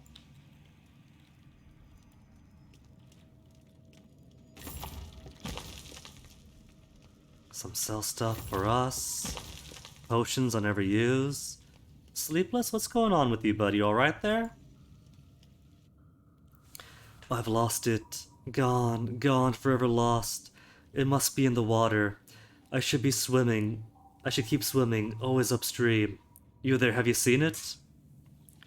What are you looking for?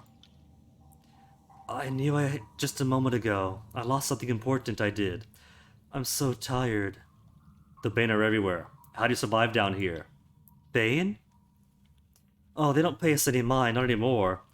Lullaby tells them no. Lullaby protects. Who or what is Lullaby? She watches from the deep, deep dark. Her song is sweet, and makes all the evil people go to sleep. Lullaby protects. Lullaby protects. Sounds like they have their own little graven ash. How quaint. You don't seem well. I'm awake, aren't I? This isn't a dream? My thoughts come and go, and I sometimes can't tell if I still live. I'm here. I'm here. I'm still here. I'm one of the afflicted. The sleepless, I think is what they called us. It was Reef Talon. Her touch healed me, stopped the blood from spilling out. She took something in exchange. I'm alive enough to know I'm hollow. Hollow. Have you seen it? I lost something. Alright, see you in a bit.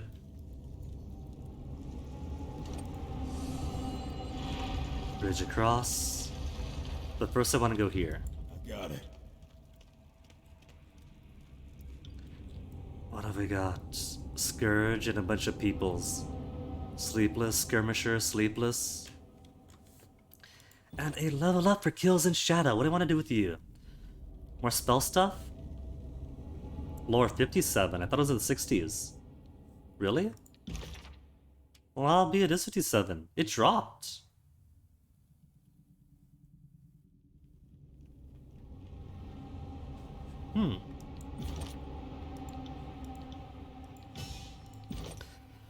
Now what to give you kills in shadow? A stance? No. Attacks from stealth, we're never in stealth anyway. Accuracy and damage disengagements. When wounded but you're not wounded. While wounded but you're not wounded. Or do I push into unarmed damage territory? Valid weapons, unarmed. She's not unarmed. 2 unarmed. Subterfuge, unarmed, one-handed kills. Bonus to subterfuge. Unarmed, unarmed, unarmed. Might as well.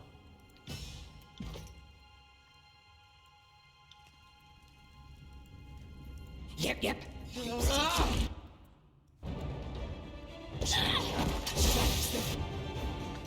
Alright, now they're all together.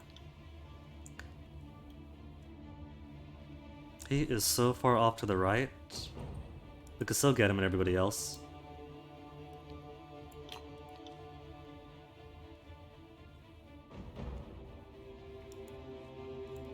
I think we'll focus on this cluster first. Any magey types? He might not Skirmisher. So relatively safe of mages. Get a bit more forward.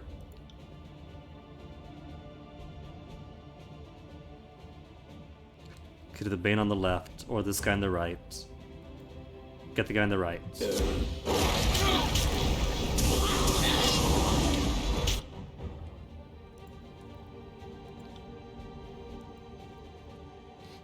Who else is ready? Ebb is ready for another volley.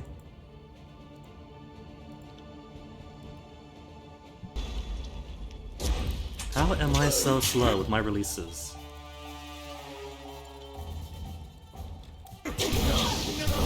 This can't be happening! I'll take that. Oh, she's dead again. How do I keep getting you killed? She's not quite dead yet, looks like, so to the red. First heal all. Is it too late for you, kills in shadow? It might be. I was too slow. Nope, she's down. Healed everyone in the party the very second she died.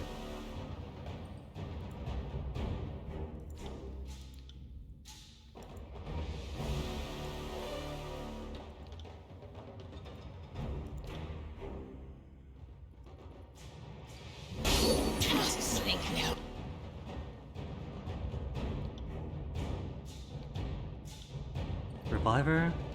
Not gonna revive her? I'm confused. She's not coming up. Consider it done. She's got no health, but she's got orange health. I think she might be a slight bit bugged out. No, that's not her health. That's the Wisp's health. The Wisp is in orange. Okay. She is dead.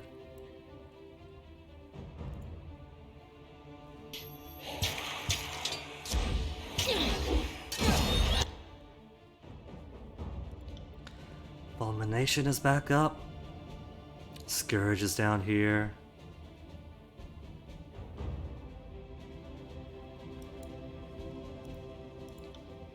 I want to get these two in particular. I dare you!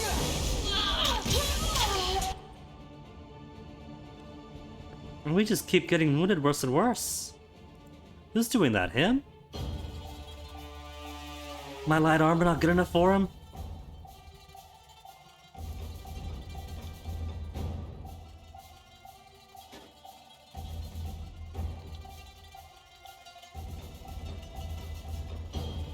Oh, that's what couldn't bring her up. It kept defaulting to the Wisp that's right on top of her is why.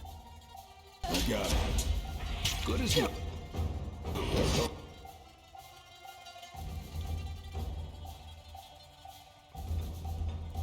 Too many nasties around here. I'm fine.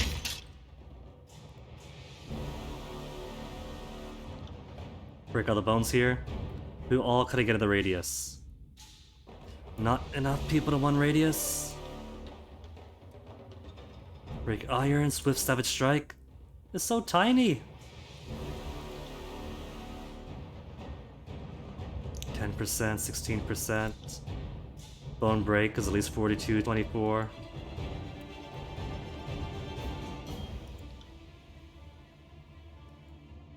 You call that what?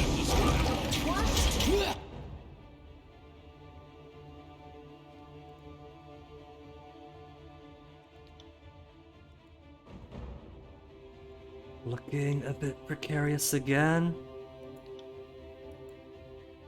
She's barely doing anything. What on earth are you doing, Eb? Kids, you might learn something.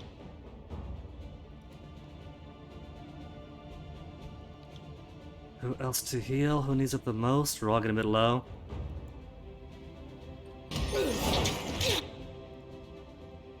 I could heal myself. But that's not exactly charitable. On it.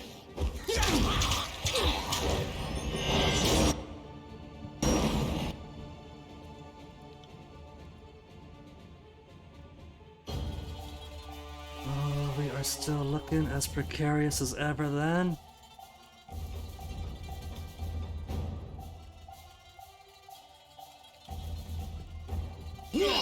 How are these guys being so sturdy? Okay, good, he's finally dead.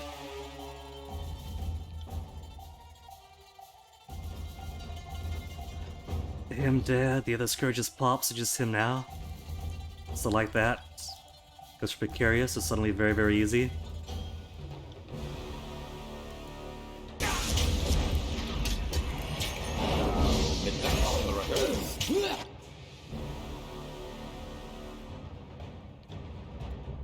Trample it. Splash everything we got on it. Consider it done. Where am I going? Where am I running off to? Can I get them both in one fulmination? I can just barely.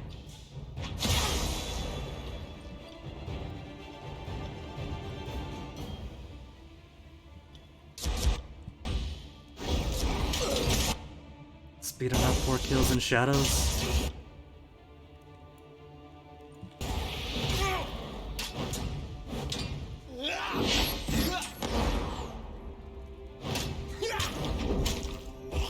Resting never seems to work. Alright, so he's got my loot. Abyss Keystone.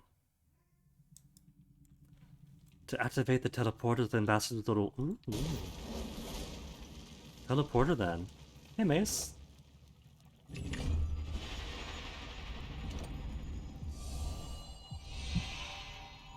Lazu doesn't work. Thank you, Mason. Where does this take me? Ah, it doesn't warn me first where it's going. I thought it'd be like the first teleporter and give me like a map of where I choose to go. Cause I'm not done here. I haven't fully explored to my heart's content yet.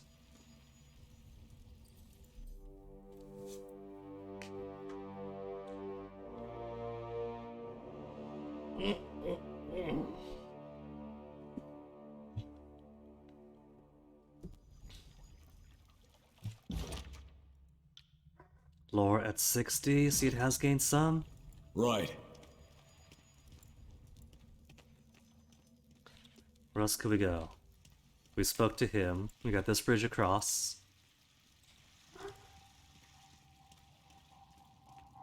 Maybe this dead ends. We're supposed to go down there. Guy we spoke to before. Slow down. Let's take a closer look. Oh, just camp stuff. Lazu still doesn't work.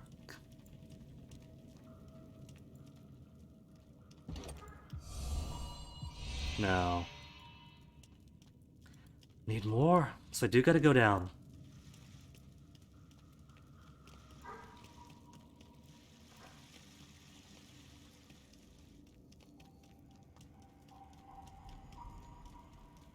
Turns out, once again, the exploration was a correct path after all.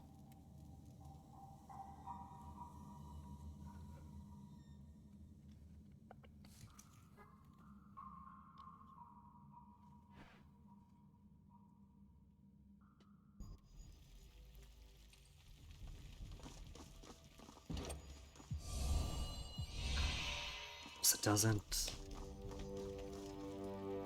Oh, hello. And there's people too.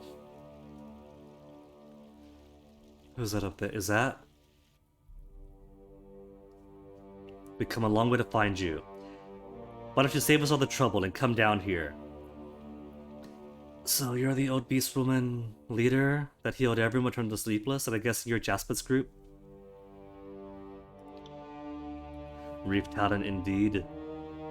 Can smell desire for blood on human's breath. Can see intent in deceitful eyes. Scamper, run, flee now, before Reef Talon separates flesh from bone. We only want what's best for the wound. Jaspos has a plan to help everyone, but he needs your help. Come, let us talk this over like civilized folk. There's no need. Leave now while hunters have legs. See sleepless in old walls? Husks one step and stumble, hearts beating without purpose. Go now, avoid same dreamless fate. Return to... Cuts herself off, sniffs ear intently, drops down 12 floors, eyes snapping in my direction. She's noticed me? The Fatebinder, Reef Talon could wait. Oh, what? They're here to attack me. Does that mean Jaspos doesn't like me then?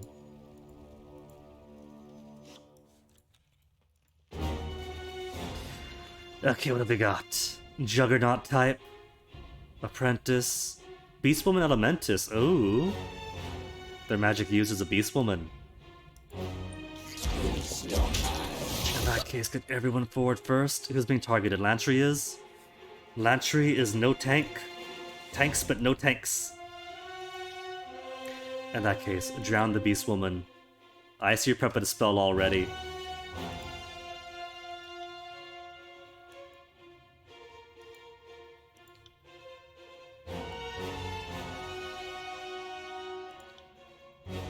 Give me the old fearful roar.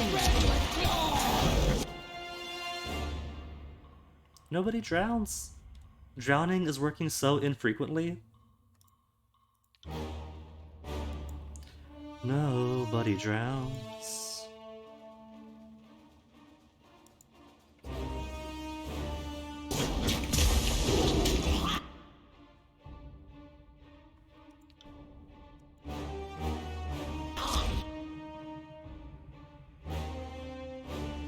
Already wounded. Let's give you a quick heal.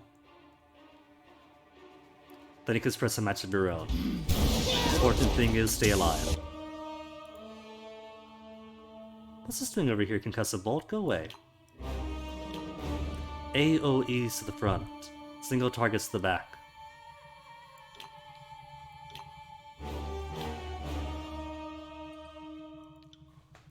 Slow them all down.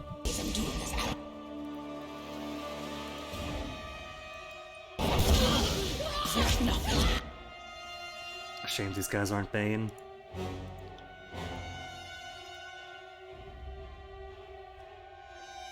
Okay, nobody's targeting me. So I'll run down. And slap that in. Lanchy, what you doing? You heal her. Heal the cutie. That one come.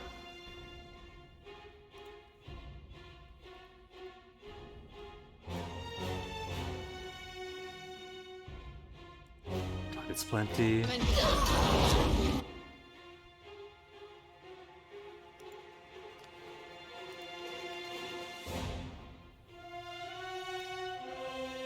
Retarget him with fireball.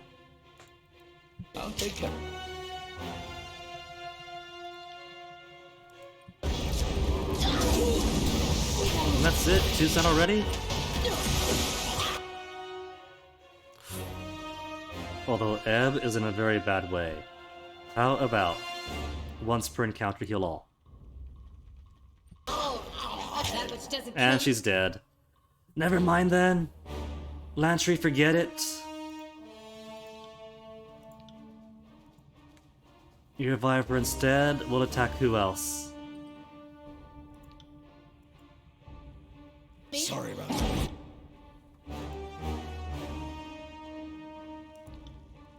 bitter in jail.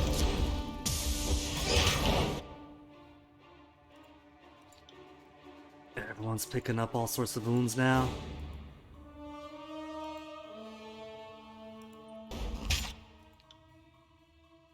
$85.74.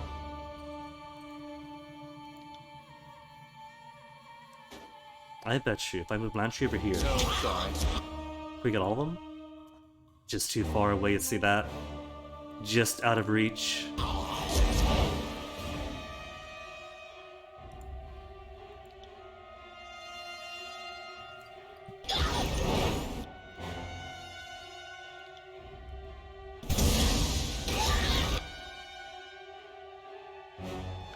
Beast Woman versus Beast Woman. Lantry, help her out. Give her the old thrust. Then fireball to death.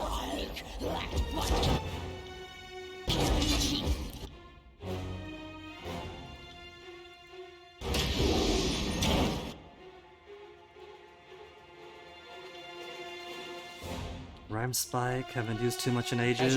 There's nothing.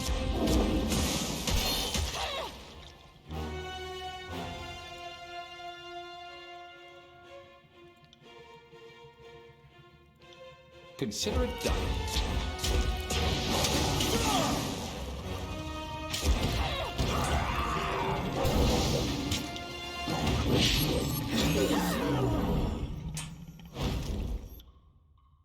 What's she trying to use? Anti-Bane magic. Oh, it's clearly a human.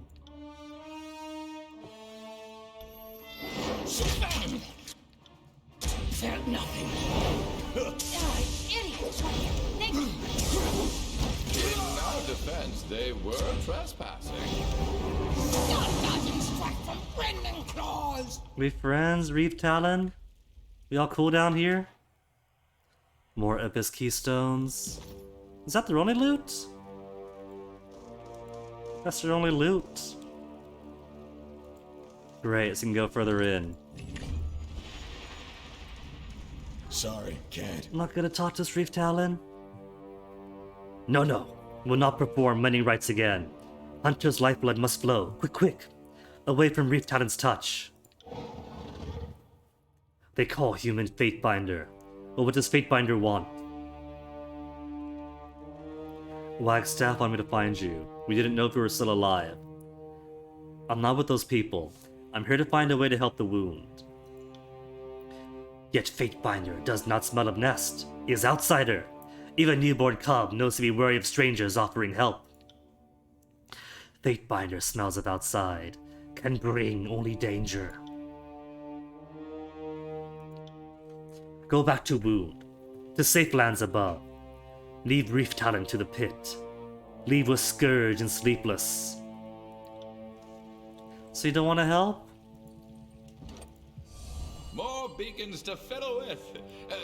With which to fiddle? Seriously, Landry, sober up.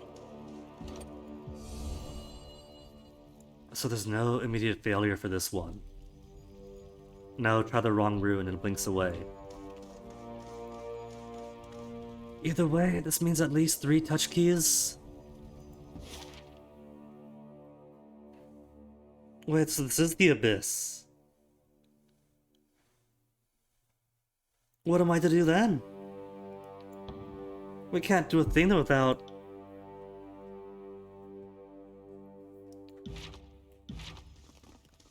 So that's General Teleporter. Without more touch keys, but where to get? I guess we'll go up, report back.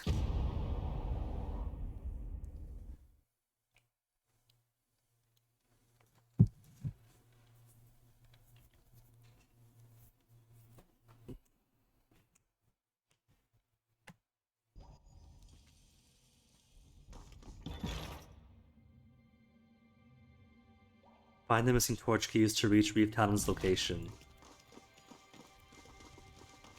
Can we? Are we able to? Insipid Moniker, do you know of any more torch keys? No.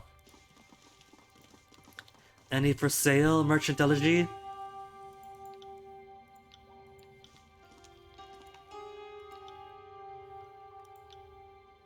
Here's everything scrounged up. There it is. Already know this one, already know this one, nothing else for sale. Rostam Lenk. Tell me about yourself in Rostam House. I think you're well equipped with the manor and its grounds at this point. My father's legacy and my inheritance reduced to rubble and ash. They called it the Shattered Bastion. Rostam House is but a memory now. Prior to Kyros' arrival, we were in a successful merchant family with roots that extended from Azure's capital to Arden's coast. My father never married, but that didn't stop him from asserting control over these lands. Tearsman laws be damned. I'm all the remains of his 3 heirs. What do you do here personally? Shouldn't you be leading the settlement? Is this a face worthy of leadership? I lack my father's ambition. I've seen where it leads. Besides, I have little to offer these folk beyond a memory of more optimistic days. My father would be enraged if he saw me today, pacing the mushroom beds, or leading swine to slaughter. This life may not be worth much, but it's something at least. How was Rostam's manor destroyed? Suppose my father's optimism was to blame, but for the Overlord's forces even set foot of the Bastard's Tier, my father invited Tearsmen of all persuasions into these walls. To resist Kyros. Didn't matter who you were. Once the Tier fell, Karen arrived to make an example of my family. That monster sundered the whole damn mountain along with my home. My family was killed by the very walls meant to protect them. I was the luckiest. Nearly pinned by a stone column, my clutch as the floor heaved from Karen's arms to lot. My fighting days are done, Fatebinder. Highly unusual for your father to claim land ownership. He didn't cleave to tradition. I'm sure that passing women to the land and stuffing men aboard ships made sense when our ancestors needed cleaner lines of inheritance. Men drown, so women wear the crown, as they say. My father never set foot in water. Goes to show he can overcome any eccentricity if your coffers are full of rings. They speak more persuasively than you or I ever could. Which we'll talk about. Seeing as you're already helping our leaders with their petty disputes. Did I say disputes? I mean their concerns for the wound. There's little to do but stave off boredom. When you're trapped in this crack in the world, tensions run high. Unless you blow off steam by betting or beating your neighbors, you need alternatives. So you're gambling. Not that I want the chance of Fatebinder's eye for my troubles. One wager has grown into a tradition for us, betting on which of our beastmen might fall to the Bane while in control. Our Woundkin send hunting parties into the old wall, put the Bane away from the settlement. They're good. But death wins every wager in the end. Scribe Mel manages the bets and tells everyone the odds, but I think he's cheating.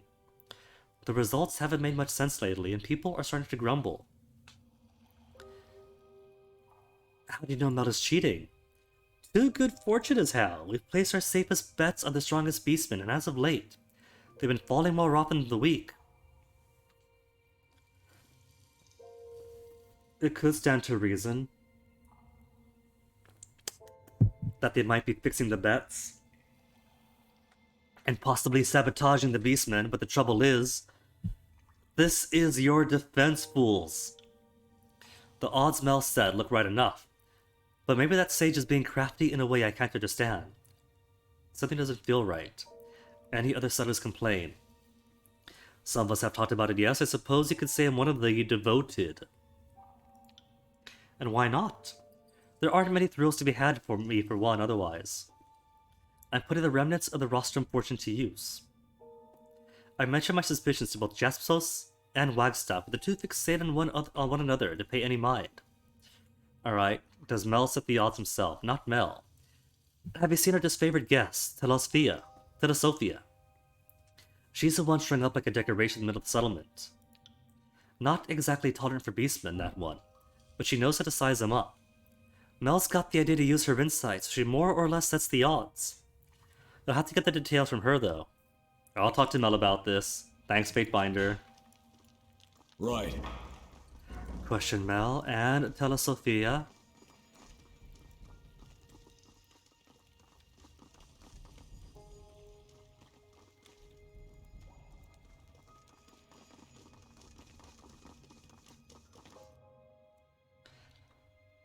She does want to talk to us about it. Alright, Mel first. Sorry, can't. Can't.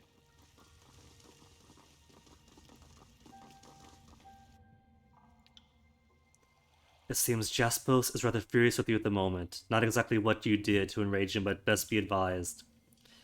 I know about the gambling ring you're running. I see nothing escapes your notice, Fatebinder. I'd characterize my participation more as facilitating than running. But the distinction may be irrelevant in Kyros' eyes. Gambling is more of a public service. We have little enough to occupy our time here. How'd you get to be the bookmaker? I was sharing drinks with the woundkin handlers. Those who were preparing hunting parties before departure, and see to the beastman's needs and injuries upon return. Our conversation took a grim turn towards which of the beastmen would survive, and which would fall to the bane. Idle chatter quickly devolved into wages. Before I knew it, everyone was thrusting rings into my hands. I have no desire to flaunt Kyros' laws, but most of us have placed bets at one point or another. Rings aren't worth nearly as much here as they are on the surface. Betting with them is just a step beyond using polished stones. But word is, you're cheating everyone. Rostam had a string of bad luck, so it could be his angst manifested as suspicion. Telesofia appraises the woundkin, and I translate those impressions into the odds. Most of her expertise mirrors common sense. Bigger beast women are, after all, usually stronger and more resilient than smaller hunters. Ask about her if you'd like. Your protestations aren't convincing. Come clean now, while I'm still willing to ask with words, subterfuge lie. Telesofia was more than cooperative, and made it clear you weren't playing fair. Why would she say that? She's hardly in a position to confirm such a thing, strung up in the wall. As the soldiers were a vigilant bunch, I shouldn't be surprised if she overheard something, well, conclusive. You're right. Someone is cutting beastmen, and it's Tonvis. You should know that this whole killing business wasn't my idea. I saw him return to the old walls late one night, with beastman blood staining his smock and weapons. He was careful to avoid the handlers, but didn't catch me observing him. The next day word arrived that one of the hunters had fallen to the bane. When I saw Tonvis later with a fresh hide for tanning, it became all too obvious. Well, he can't be doing this because the beastmen are the town's defenders. I confronted him, and he suggested that I use my advantage to profit from it. He even defied the gambling odds so I could keep a greater share of the rings. I agreed more out of fright than anything else. Tonvis is a skilled hunter, after all. If he could take down a beastman, he could easily silence me. I do know of his most recent plans. There. There is where Tonvis lures his victims, and where he doubtlessly killed another beastman recently. If you go there and inspect any bodies, I'm sure you'll find proof of his involvement. You should hurry, before the other beastmen find it and remove all evidence for their cleansing ritual. What do you mean cleansing ritual? They eat the slain, don't they? Are you not aware? Beastmen have a curious burial rite for the fallen. They, eat the dead. Many tribes see this as a way of keeping their packmates close, quite literally it seems. Beastmen also tend to believe that some measure of another's strength can be captured upon consumption. At any rate, once the Woundkin hunters discover they're dead, they'll perform the ritual. You had better hurry. Alright. Another keystone. Take this keystone. It'll grant you access to the southernmost portal of the settlement. From there you'll find the spot where Tonves lures his victims. Southernmost? Oh, is it this one?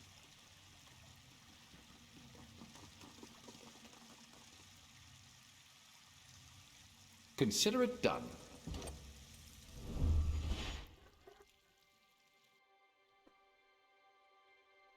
Didn't even remember this one. Portal was inactive, so I simply ignored it. Have a look here.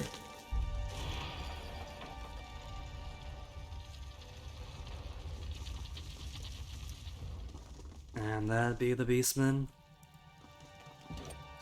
Examine the wounded Woundkin, dead Woundkin. Corpse of a Woundkin lays in a heap at your feet where the corpse is cold. The lack of decay suggests the beast was recently met its end. Signs of struggle? There's a pool of blood by the corpse, but little in the way of splatter or turned fur that you'd expect to see after a fight. The beast likely caught unawares. Forge-bound armor fragment. Small piece of blood spattered forge-bound armor, ripped off by beastman claws. And now you have evidence for Tonvis. What is this? Phantom Shade? Is that a cat? We get a cat for our own? Immune to prone and luck, while most cats spend the day napping and hunting at night. This little black kitten does neither. While she accepts food placed in front of him, he mostly stares blankly ahead, his silent vigil interrupted by the occasional yawn. With Phantom Shade curled against your side, you feel particularly wary of the dangers of Teratus. My cat now. Sorry, can't.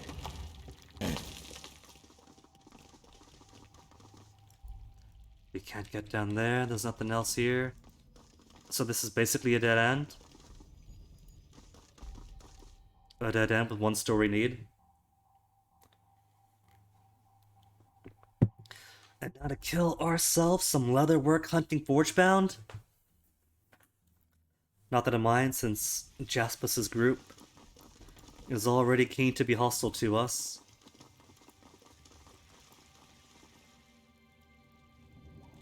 Where does he hang out? Up here? Is he here? Tonvis. And speaking of black cats, somebody is meowing at the door now.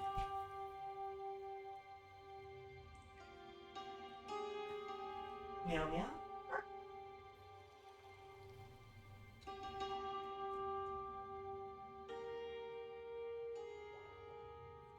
I can stretch that rug. Gonna pick you up now, kitten. Well.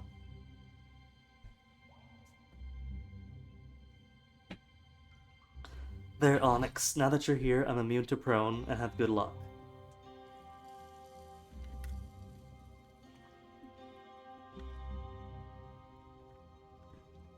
Sorry, Onyx. Tucks a small animal pelt. Careful, Onyx. He just wants my water. He's had my physical affection, now he wants my drinks. There probably needs something. Do you think Jaspos has a right to refer to himself as master? Oh, let's gossip first. That's none of my business. Titles aren't worth a damn. Real forgebound let their hands and their creations speak for them. I learned a lot from Jaspos. And the only thing that makes it better Napper and Tanner. Only makes me better Napper and Tanner. If that means I'm doing my part to keep the settlement standing and satisfied. Found a dead beast woman in the old walls. Anything about that? Why are you asking me about it? Woundkin risks their hides every day to keep the bane out. It's only a matter of time before one of them dies. Missing piece of armor. Recognize this? Confess. Fuck. Snatches the missing piece, throws it to the floor. I had to do it for Jaspos. That's as plain as I can say it. I respect our Woundkin. They're good warriors and neighbors. It pains me to do them harm. Why would Jaspos make you kill Beastmen? He needs Beastmen bones for his sieves. He said they were willing. That their teeth and claws work and they regrow. Without it, we all catch withering rot from the water. So if we let Jaspos have the community, then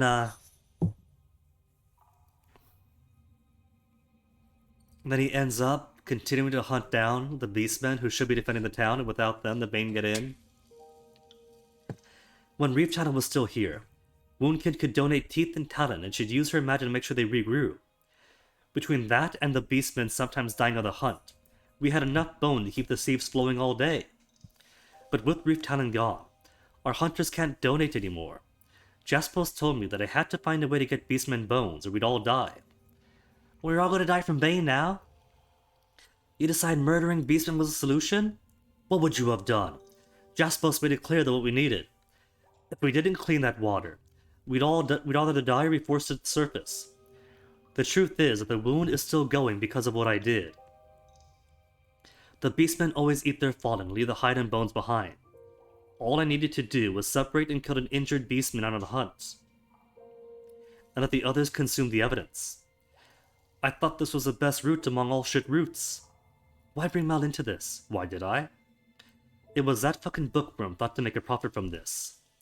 Mel caught me returning with hide and bone at an odd hour, sussed it out before I could think of an excuse, and forced me to give an advance word on any killings for his little gambling operation.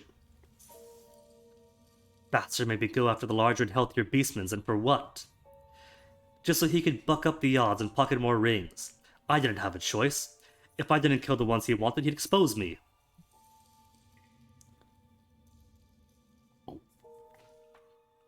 Did you truly believe that this was a way to keep Bastard's Wound going? Wouldn't have done it if I thought otherwise. Facts are facts. Neither Wagstaff nor Jaspos can keep up with demand as is. Imagine how much worse it would be if Jaspos couldn't provide any clean water at all. If you'd stop me from doing what needs to be done, the wound will die. Mel is the one being reckless here. He only cares about rings. If you can get him off my back, that'll mean I can go back to only killing old or weakened Woundkin. We need the strong ones to stay safe from the Bane. I mean, I'd rather him not slaughter the Woundkin anyway. If they die in the field, fine. But he's killing ones that have a chance of survival. I figured just take my head and be done with it. Oh no, you are the middleman. Mel's a crafty one. He's held the murders over my head ever since he found out. Threatened to reveal what I'd done to everyone. He'll have half the wound up in arms over me. I'm not running, but I'm not going to give myself up to an angry mob. I'll head to the old walls and wait for news from you. After you talk to Mel, come find me. You already know where to go. Onyx, what's up? You want to go back outside?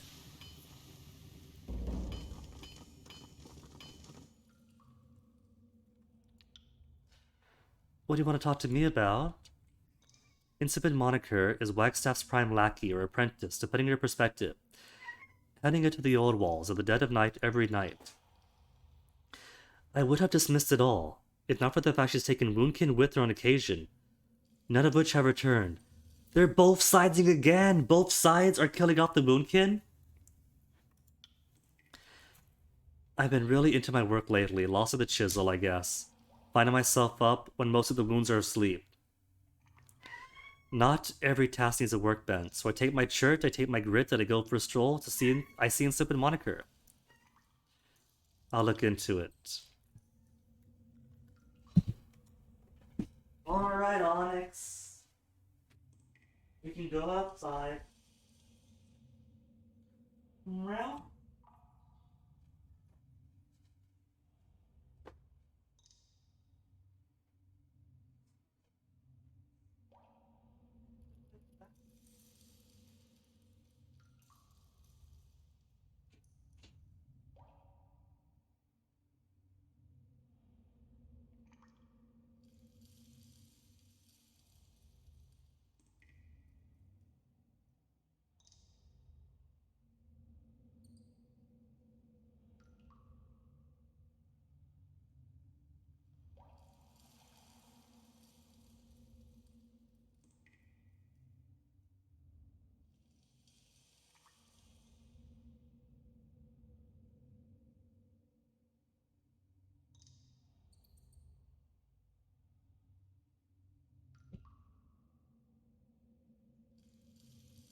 Fickle, fickle child.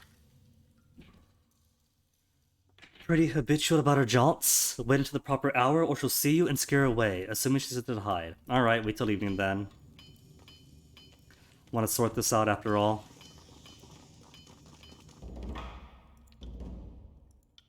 He's got no jobs for me. Can't.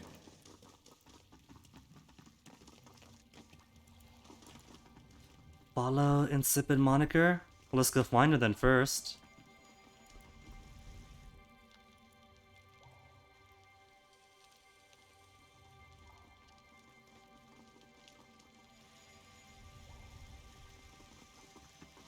Insipid moniker. Goes to the exact same place.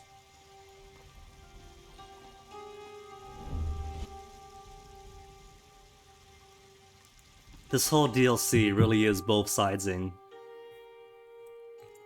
Both sides poisoning the plants, both sides killing the woundkin.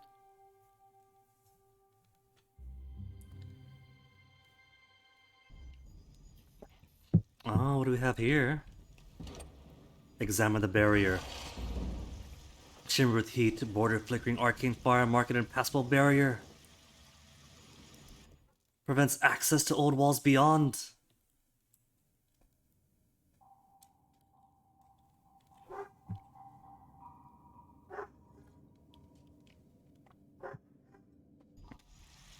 Right. We'll talk to Mel over here. Spoke with Tonvis, he made it clear you're forcing him to target strongest beastmen, all for profit. He said that, didn't he? Need to glare again? I know what explanation's in order. Tonvis never knew my true motivation, which was decidedly not in service of rings. When I confronted about the killings, I saw an opportunity to turn his crimes into something that would help us all. The wound's well-being is also my well-being, and I have seen what others have been what others would have been happy to ignore. Not all beastmen care for a current arrangement. When Reeve Tana was with us, she stamped down dissent within the beastmen. This place may look like a miraculous experiment between our races, but its success rests upon a shaky foundation, ever since she left. I've seen more of the dominant beastmen voice concerns, even suggest they leave us humans to fend for ourselves. That, of course, would be unmitigated disaster. I told Tonvis I'd keep it secret, long as I dictate which beastman he would kill. Not surprisingly, the noisiest woundkin were often the toughest. But that was purely a coincidence. These killings have kept this settlement going. I took no pleasure in it. And that I gained a few rings in the process was entirely incidental. Dude, you can't just premeditate murder people. The thing about beastmen is they are men. You and Tonvis have been involved in highly illegal activities, including wasting a Fatebiter's time. I expect suitable payment to the courtiers in recompense. No. Tonvis' acts, while deplorable, are needed to secure the water supply. Yours have caused harm. You and Tonvis are both helping the wound. If the beastmen abandon their duties, the settlement will fall. And so you must slaughter those who refuse to work. No! Regardless of your intent, all this scheming stops now. Tonvis' murders are wrong, and must be put to an end. Your explanation is unsatisfactory in the eyes of the court. The law is clear. You will cease all gambling. That's the problem? No. Scheme stops now. The murders are wrong, and must be stopped. Yes, of course you're correct. Murder is a crime. But what stability is all built upon an unsavory foundation? But you are the Fatebinder. If Tonvis must stop his work, then we'll just have to find another way to keep the present arrangement agreeable to our beastmen brothers and sisters. If there's nothing else, then I'm afraid I have some manifests that require my attention.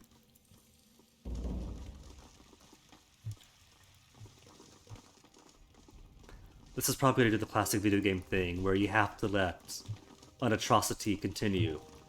Or another atrocity happens. Well, you know what? Those Fallout styles allow one atrocity to prevent another atrocity is garbage. We're gonna prevent what atrocity we can, because we're not prescient.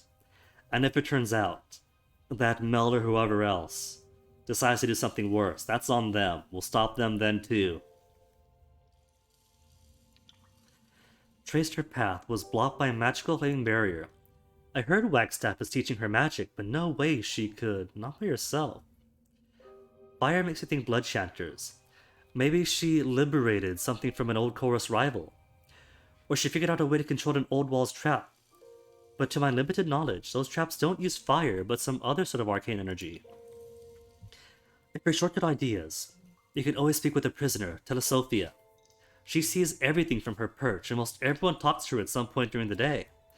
Maybe she's seen something or heard something that can point the right direction. More Telesophia-ing. I'm looking for information you might have. Information's one thing. Is the one thing I can do while trapped here. I'm sure you're looking for something important. I'm looking to do something important. If you could help me right an injustice, I'll tell you whatever you want to know. And what injustice is that? You might have noticed an Earthshaker walking about this place. That's Argan, and he betrayed my unit, the same way Cairn turned on his allies. The cowards surrendered the moment the blades were drawn. Now he spends his days cavorting with Jaspos, lost in mystic foreplay with that fool who ought to be forging proper war iron, not polishing rocks. Kerg's own disciples were to be destroyed, yet I have no way to satisfy that order, short of strangling him with my legs. So I'm asking you to help. Give him the justice he deserves, and I'll tell you whatever you want to know. How do I know you actually have what I'm seeking? I might as well be an ornament atop this column. People either ignore me and whisper their secrets right under my nose, or share them with me when they're missing a friendly ear.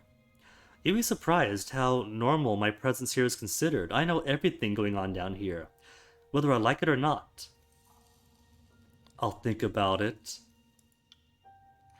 I won't kill him or he's as good as dead. I won't kill him. I'll think about it.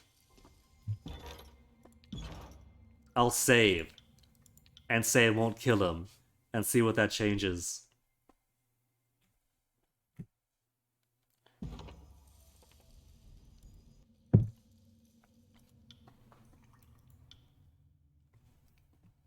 He's not anyone worth protecting, Fatebinder. It's your choice, though. You won't get my help unless you change your mind. Alright, he's good as dead. Traitor shouldn't be hard to find. The wound isn't exactly swimming in her shakers after all. Good hunting. Adgern, did you hear that? There's an important matter to discuss with you, but only outside and away from prying eyes. If you saw the Chorus gang squatting in the ruins outside, I guess it's safe again to step outside and enjoy the fresh air. If it'll assist in your Fatebinder duties, let's talk further. I'll meet you topside. He's so trusting. Okay, I've done it. He's dead. It's not that easy.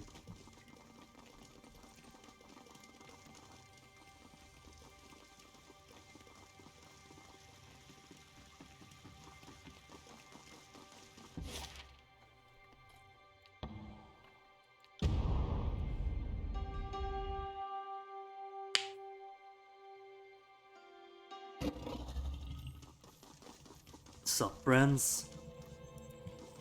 Come, go, harm no one.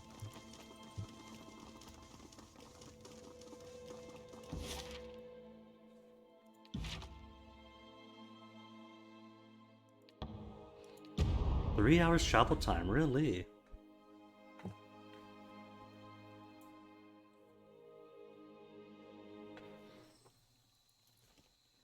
Alright, so where's this friend of mine? Can't do that.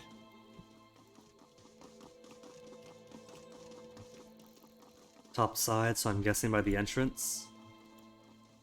There's the entrance, now where's he?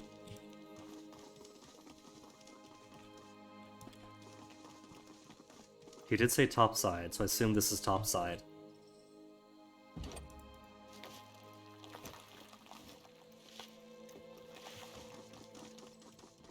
Unless I completely misjudge what topside means. Maybe it means more this part? But I don't know how you get to there then.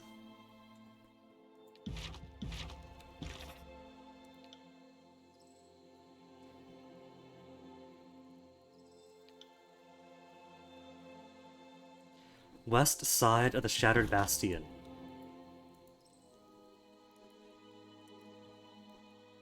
Is this not the Shattered Bastion? Where is he on the west side?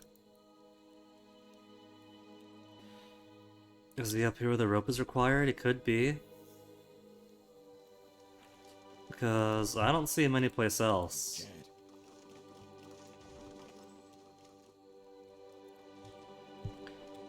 And while it is isometric, this is generally west. There he is. And he's all by his lonesome? Of course, we gotta find somewhere to let him live. Been a while since I could step foot outside. Thank you for clearing out the Kyros goons occupying these ruins. What do you need to discuss? Stab him. Distract him, look away. It's amazing to see Kara's handiwork in this landscape, isn't it? So stab him, make him turn around, or be honest. I'm here on behalf of Telesofia. Why would you? That woman's need for vengeance is poison. She'd kill me, even if it meant using you like a puppet. I need information, and your death was her price. Leave Bastra's wound, and we could avoid any unnecessary bloodshed. I will not leave Jaspos. My life with him is the only good thing I built in all of Kyros' wretched empire. Your life is in your hands. Walk away and you may live. Step in close. You will comply, or Jaspos will die by my hands. You're a fool for not seeing the obvious. Jaspos wants you dead, too. He's gotten what he needs. I like that one, if only because if we break his heart with Jaspos, he can move on. I'll threaten Jaspos. No, you wouldn't! You would! I swore to protect him, and never thought that'd mean leaving him, but I never expected any of this nonsense that's happened in the last year. Fine, I'll go. If I find out you harmed Jaspos anyway, I'll find you.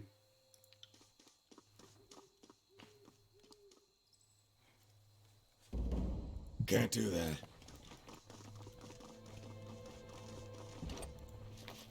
Jaspos has so much going around. A forge binder wife, and a muscular apprentice as head over heels for him.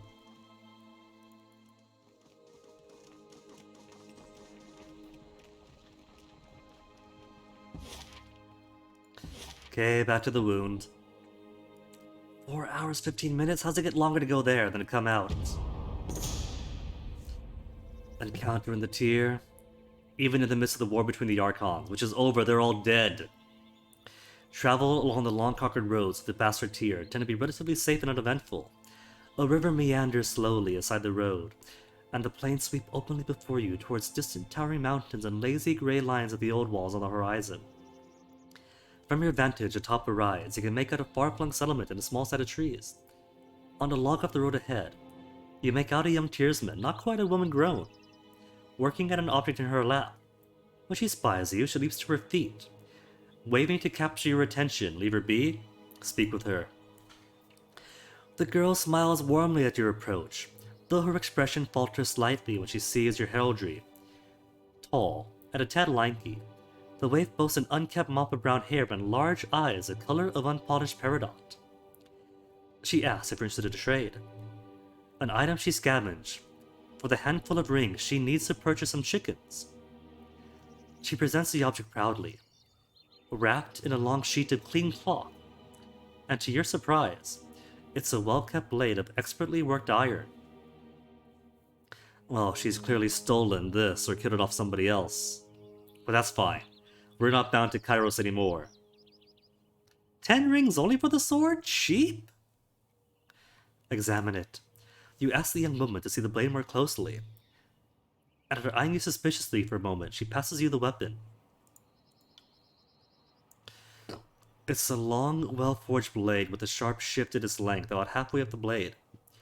The design is clearly that used by the disfavored, and a stamp near the hilt confirms that it was crafted by the forge-bound. Keep the sword. Purchase it. Threaten her. Leave. We'll purchase it, why not? So where'd you get the blade? She explained she found the sword in a stand of trees among the fields an hour or so south of the road. You know it's an area you likely never would have visited otherwise. Bribe her. It's only 10 rings, that's nothing. Offer the good a few rings if she'll lead you to the place where she found the blade. Her eyes widen at the copper. It's only copper, not even bronze. Leads you south across the fields, over gently rolling hills, sparsely cultivated with grains and vegetables. You eventually come to a lonely copse of trees, jutting from the wind-combed grass like a stone from the sea.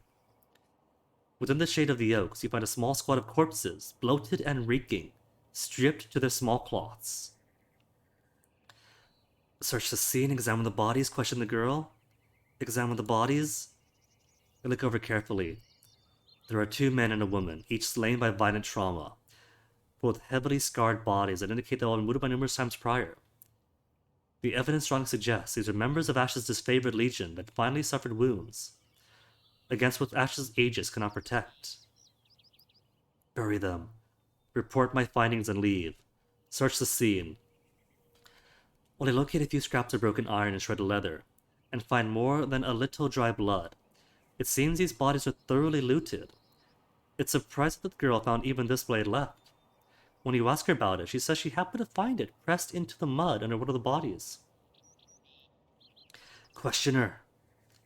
Turn on the girl, demanding she tell you what she knows of what happened here. Takes a step back, surprised by the scrutiny, protests that everything here was as she found it, albeit a few days older.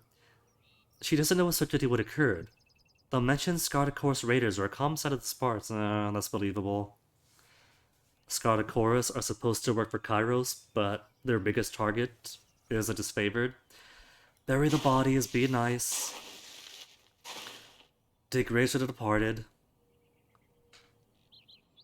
Leave and report my findings. Just leave. With the bodies buried, you make your way back to the road, say your farewell to the waif, and continue on my way. Everyone is exhausted for a period of time now.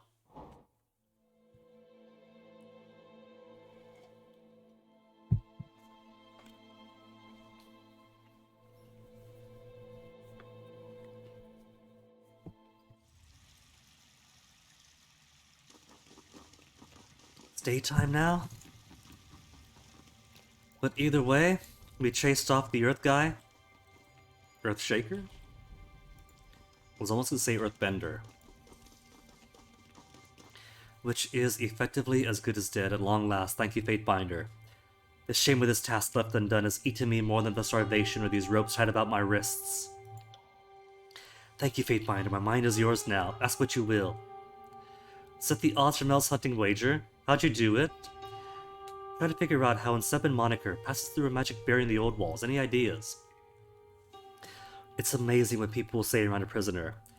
I overheard her and Volgstaff whispering about that not too long ago. Insipid was bragging about some kind of control token which manipulates a barrier. She keeps it tucked away in a hole, in a wall behind a chorus banner. That should give you a start. And Mel's wagers? That was part of the advance in Azure before the Edict ripped the landscape into ruins. Had to deal with lots of uncooperative beastmen, so I know a thing or two about sizing up the mongrels. Can't do much else from which to watch, so I notice details like injuries or beasts who don't play nice. They hide their wounds and act tough, but I could always tell. It's not an easy thing to see through, unless you're me. Mel comes by every now and then. For idle talk, he feeds me leftovers. I feed him what I know in exchange for what he uses. In exchange, and he uses that to calculate alts. Strange race we have. But I too eat, just as much as anyone else. Alright, so we are looking for a hidden object. Or a chorus banner.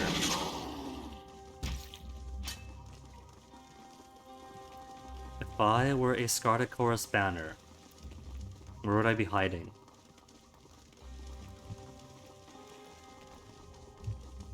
She hangs out here a lot, but there is no banner here.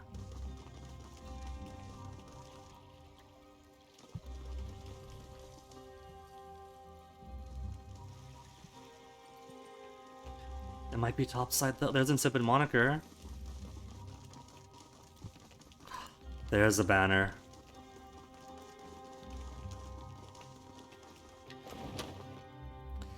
Talisman taken. This barrier probably only exists at night, so let's go talk to what's-his-face first.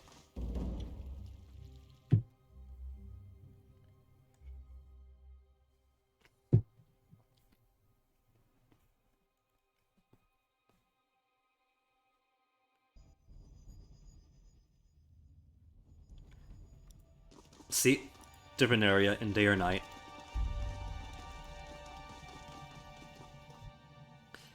There you are. I assume Mel didn't convince all the wound to hang me. How exactly lure the beastman to this location? How do you lure them here? The wound can trust me. I hunt and bleed with them, and you betray that trust. So asking when to follow me is a simple matter. Human abuses bond of the hunt. Slow death is the best remedy for such a decision. Any excuse will do. Just have to approach the beastmen that were separated from their hunting parties, and stay out of sight from the rest. These killings are wrong and must be stopped. Because you had the wound's interest in heart, you may live, but you must never set foot at the settlement again. An exile execution is pretty cool. Kill him. You mean well, but that's no excuse for murder. For these crimes I must sentence you to death.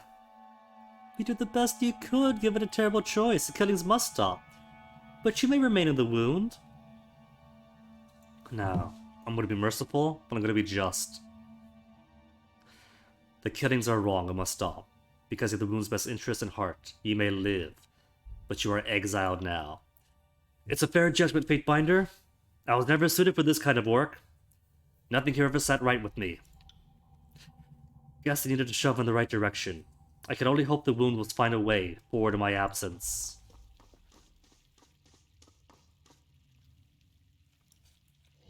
Lonnie. Quest complete. And nothing else on here we could access?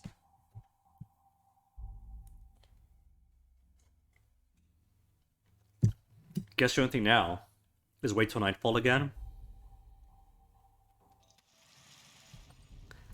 Because Insipid, what's her name? Isn't gonna be there till night. Moniker.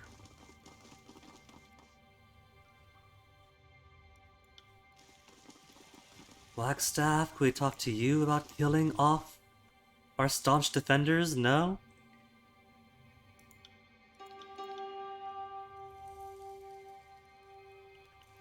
Attack him directly.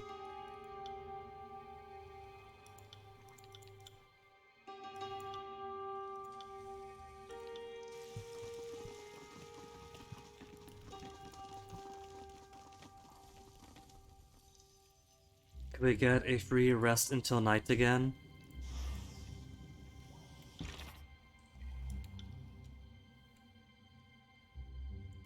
Find missing torch keys. Come back at night. Chronicles hidden bathroom farm, I found it. Search old walls.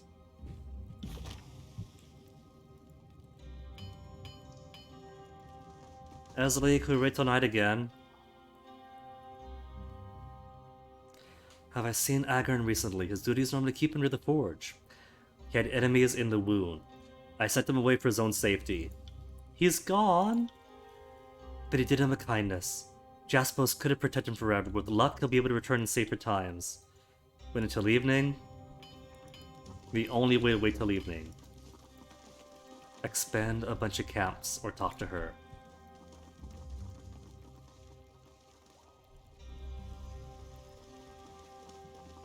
And our context-sensitive portal could take us someplace else.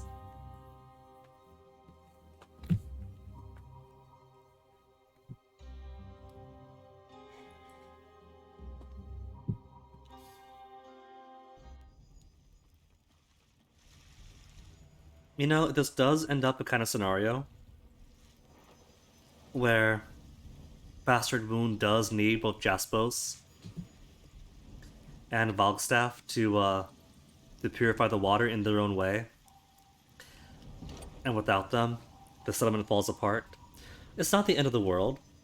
We're rising up against Kyros. We're taking the fight to Kyros. They could resettle anywhere else, and they'll still be as free.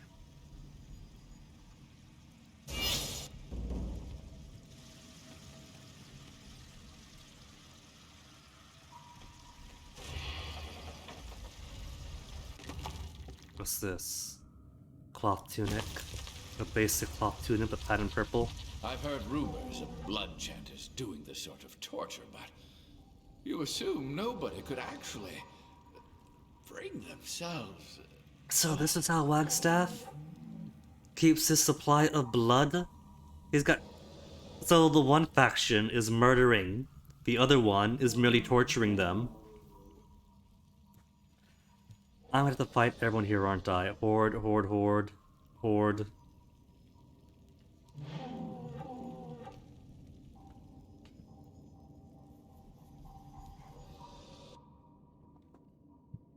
Fetid stench of blood and feces assault me.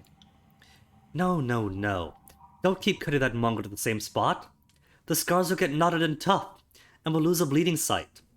Put the bucket by his ribs and slice horizontally. Fuck. And this had been a good day too. Relax the sword arm. Not here for a fight. Yet. Explain yourself. What are we here for? Care to explain what's going on? You weren't meant to see this. We're collecting donations for these generous beastmen. Wagstaff needs beastman blood. Lots of it. Do you think these tainted waters cleanse themselves? He says we'll die without it. And I intend to deliver. Donations? These don't sound like willing volunteers. Yeah, well, maybe relying strictly on charity of beasts wasn't enough anymore. Your solution was to create a blood farm. Was there no other option? You're a Fatebinder. I know you've seen and tolerated worse. We don't kill any of the creatures, and gather only enough blood to keep the settlement going. I'd call that restraint on my part. If Beastman's blood donations were to the past, what changed? Reef Talon used to heal her kith after they donated, so they can give more at a time. Pretty much all she was good for. After she left, our beastmen couldn't donate as much without getting too weak to hunt. Our reserves ran low, and Wagstaff needed more. That's where I came in. I mean, at least she's not killing them. But it seems like bringing Reef Talon in would solve so many problems. You seem to enjoy your work. The settlement would have run its course without me. No shame in taking a little pride in one's duty. Long as the good people down there get their water, they don't need to know what I'm doing to fill their bellies.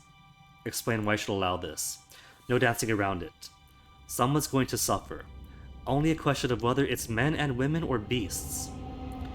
No need for everyone to go down with the ship. I didn't build this ship, and I sure as fuck didn't choose to board her. But I'm here now, and I'm keeping her afloat, which is more than most can say. Whether or not this is right, it's necessary for bastards who will not permit it. Don't want to kill you, but I can't let this atrocity continue. Where's the let me hunt down Reef Talon and bring her healing claws back option.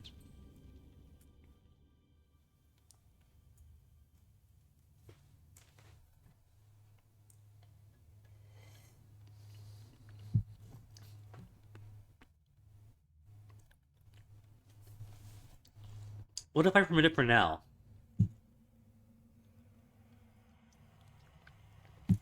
Just for now. Got a seed. Sorry about that. And then we get reach out and in, and this could end. Can't let atrocity continue? That's gonna be a fight, isn't it? Make your choice, Fatebinder. We've already made ours.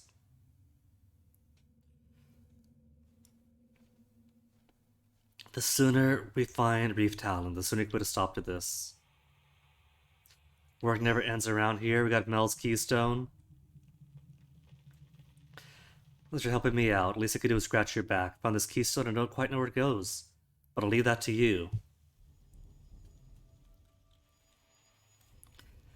I feel like the right answer is to end this, though.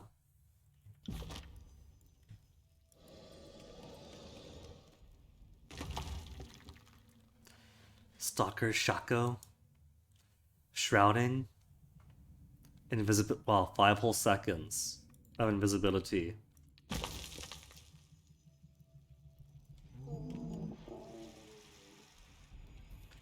No, I'm not gonna permit this.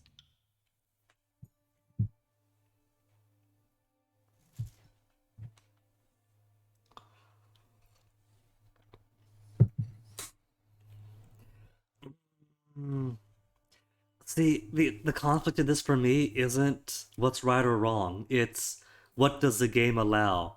How strict is the game? In its own limitations. I got it. Sorry, can't. I'm gonna cheat. I'm gonna cheat and look this up. What's his quest name? Midnight Wanderer?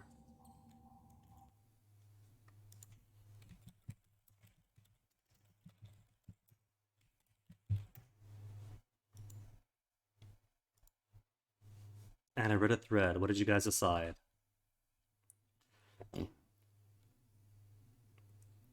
Killer and deprive Wagstaff of the source of blood for his enchantments, dismantle the operation, or assume it's necessary for the wound's continued operation.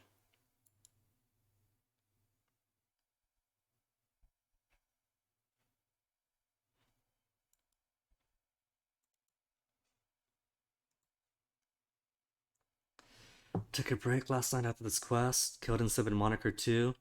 Don't believe that a society that sacrifices women to themselves involuntarily should remain a society. Yeah.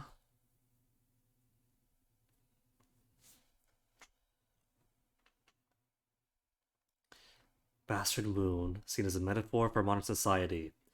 Beastmen symbolize 90% of the world that suffer poverty and illness for the first world.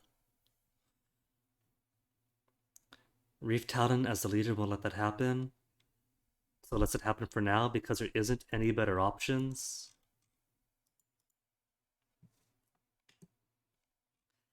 Does it matter so much though? Does this actually change like the outcome?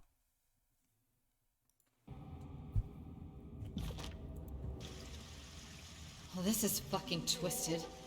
Is this what happens when the Bane whisper in your ear long enough? As it all do, right? Because I'm still thinking in terms that we could possibly get Reef Talon back on board. And if she is on board, she could keep her healing restricted to the fellow beastmen. And then great, we'll have plenty of blood and bone and tooth and claw to use. Her healing powers seem to only do bad things to humans, but the beastmen seem alright. And I'm sure they got plenty of reserves of blood. They got plenty going on. So we'll kill her, or put a stop to this.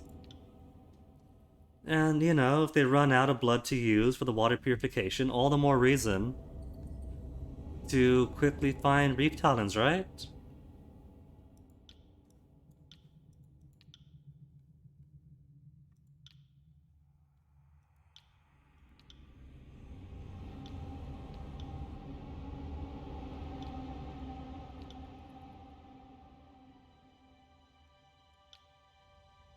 can't dismantle it, your life is forfeit then. Just like old times, boys. Whoever kills a Fatebinder gets a week of my water rations. Another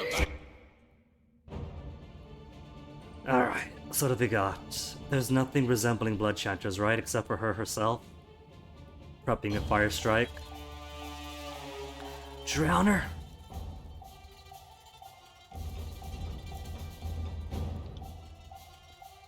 Drowner, put the fear in.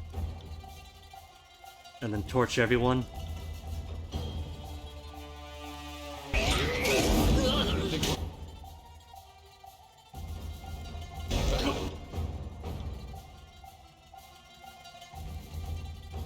Just about gets everybody.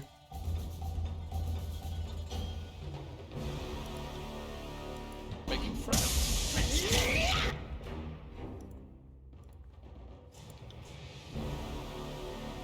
Which way to attack first? Insipid Moniker herself is down here. We'll take everyone else first.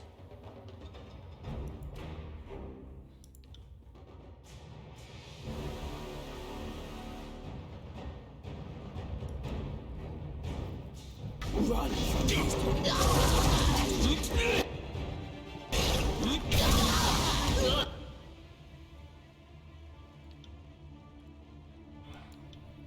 Attack to wall. AoE. Escorts the rest. These guys aren't too bad, at least. They seem easier than the previous fights have been.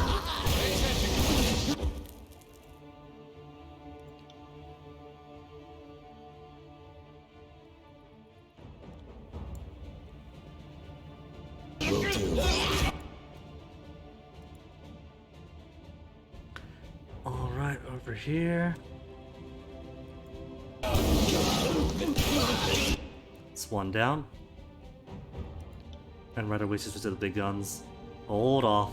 Don't be so eager.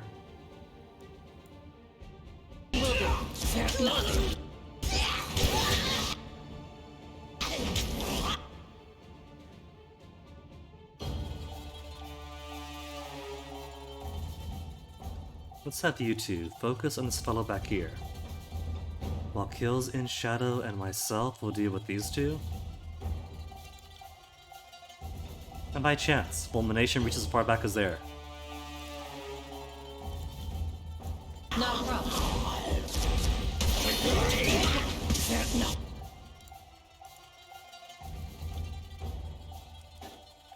What if we have him come this way? Disengage for now. To target all three at once.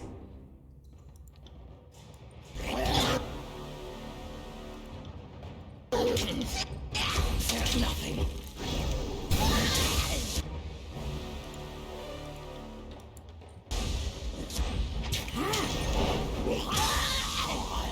And now the Beastmen would see that we came to their rescue. Free the Woundkin. Mel's Keystone and Insipid Moniker's Keystone. More and more Right. Keystones. Okay. Let's go ahead and rescue him. Kill the Woundkin. I feel like that answer is to silence any and all witnesses. Free them. Free their bonds.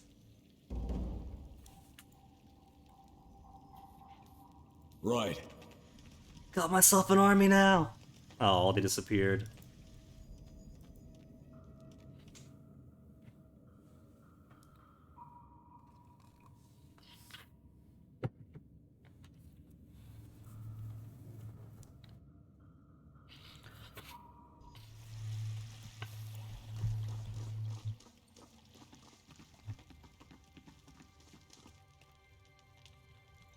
Want to see if they gone and take revenge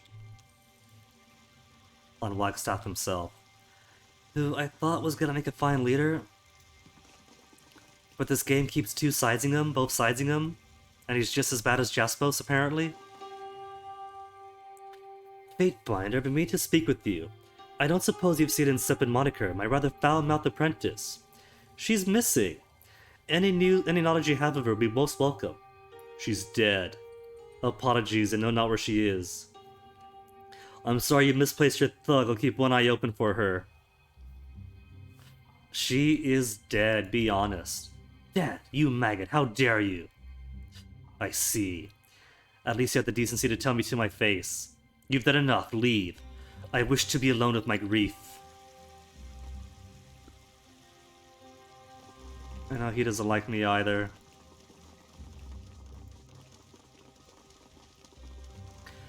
Don't I have a quest to turn into him, though? I mean, he wants me to kill Beast or Reef Talon. I don't have to. It just says find a location. Or reach a location. Right. So, if he wants to be a baby over his apprentice dying, oh well.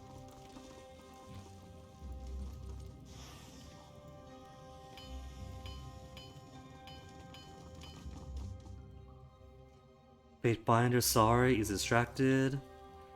Was able to follow Insipid moniker. What'd you learn? She has a beastman prison of some sort. Used to siphon blood out from her captured victims. Can't tell you. The knowledge will put you in danger.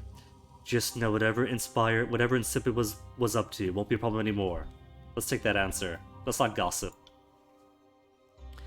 What could warrant such secrecy? Is anyone in danger? Surely it'd be better if... I'm sorry for my excessive curiosity. I do not mean to question what you think is best. Thank you for whatever it is yet to be done.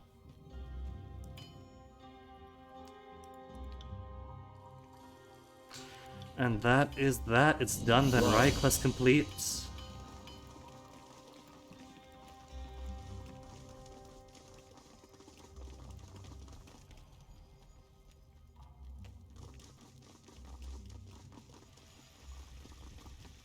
So where's this go now? Same place? Oh, they have different teleporters is why. Mel's goes one place. And Moniker's goes another. Okay. That's pretty cool.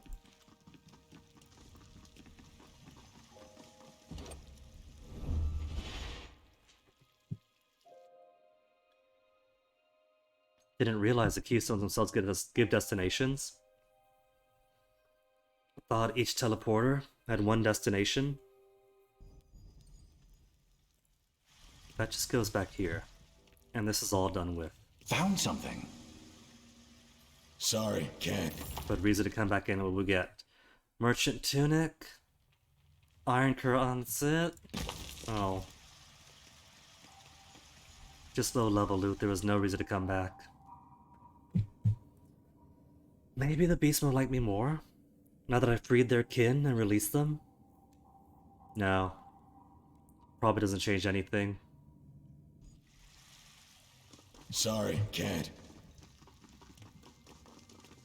Mel, how you doing? I've returned. Managed to get a Wallstaff's backside. Oh well.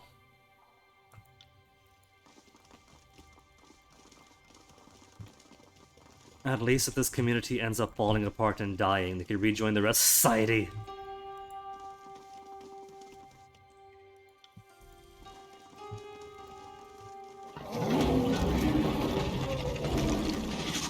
Gloom of Dawn. No word back.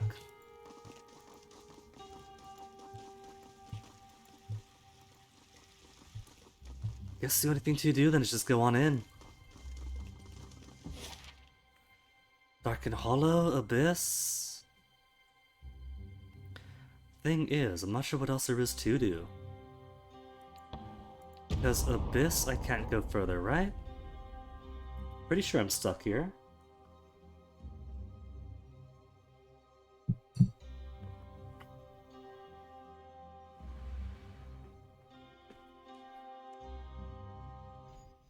That's the one that requires me to get more touch keys. Torch keys? And I've only got the Lazu.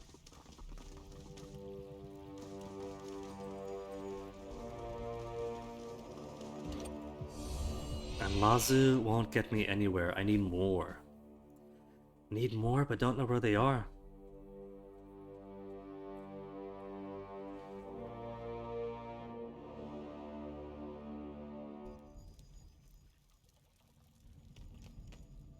Because it can't go down. Lazu won't work here. Sleepless, you had nothing for me, right? I could be cruel and end his life, but that's not gonna help me out. Nothing, nothing, nothing. So what do I do? Was this always down? I'm sure there was. Because it just leads here, where Lazu continues to not work.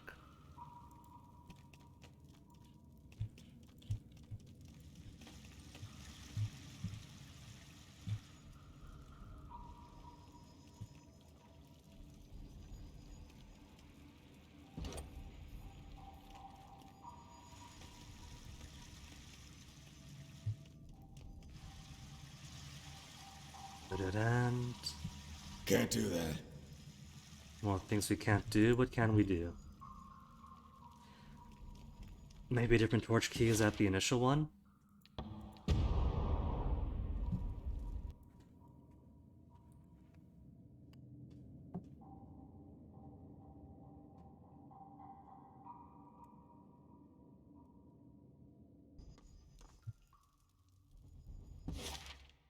No? Just brings me here. Don't get to use different stones or whatever to get through.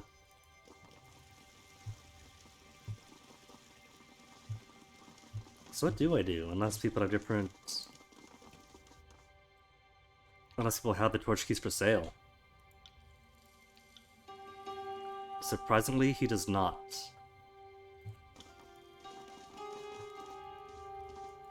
Nereid?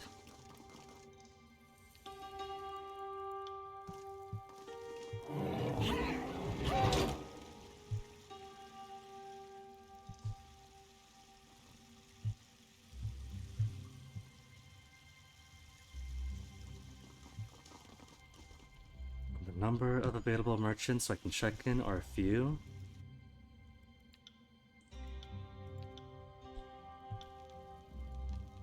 On it. So likely isn't them. Looked intermattered with Mel. Tonvis was killing Woundkin on patrol. I put an end to it. Killing our own is what I expect from the voice in the rot, not from us. Had I my sword arm, I would see to Tonvis myself. If you took care of it, all the better. My thanks, Fatebinder. That's it? On it.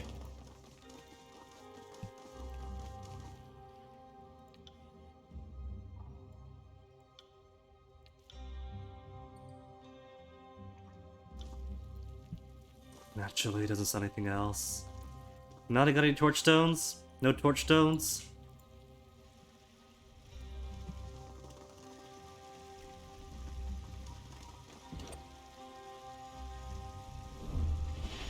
Mel's keystone?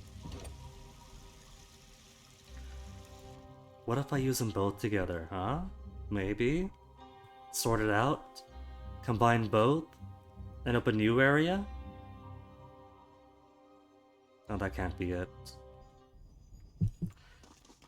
Can't do that. Because Mel just take me back to where where that guy was, and it's a dead end.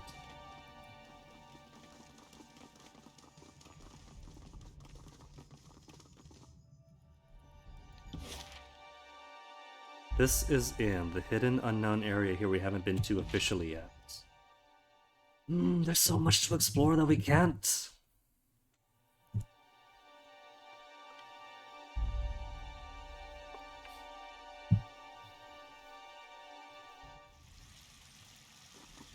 And I could just keep going back and forth on these two, can't I? Moniker's keystone. Mel's keystone.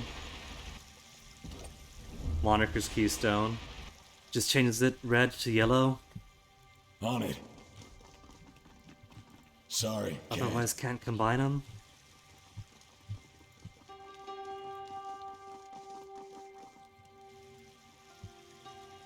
This might require me to take some time. To cool my head, take a break from this, which is perfect timing anyway. Since it is about the time where I would normally end stream, and so... And so I shall.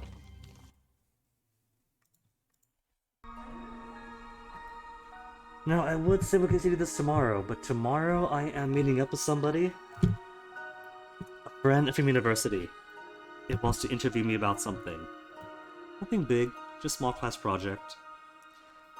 So, we'll have to return on Wednesday to see if I can't get through these walls and solve this bastard of a bastard wound DLC.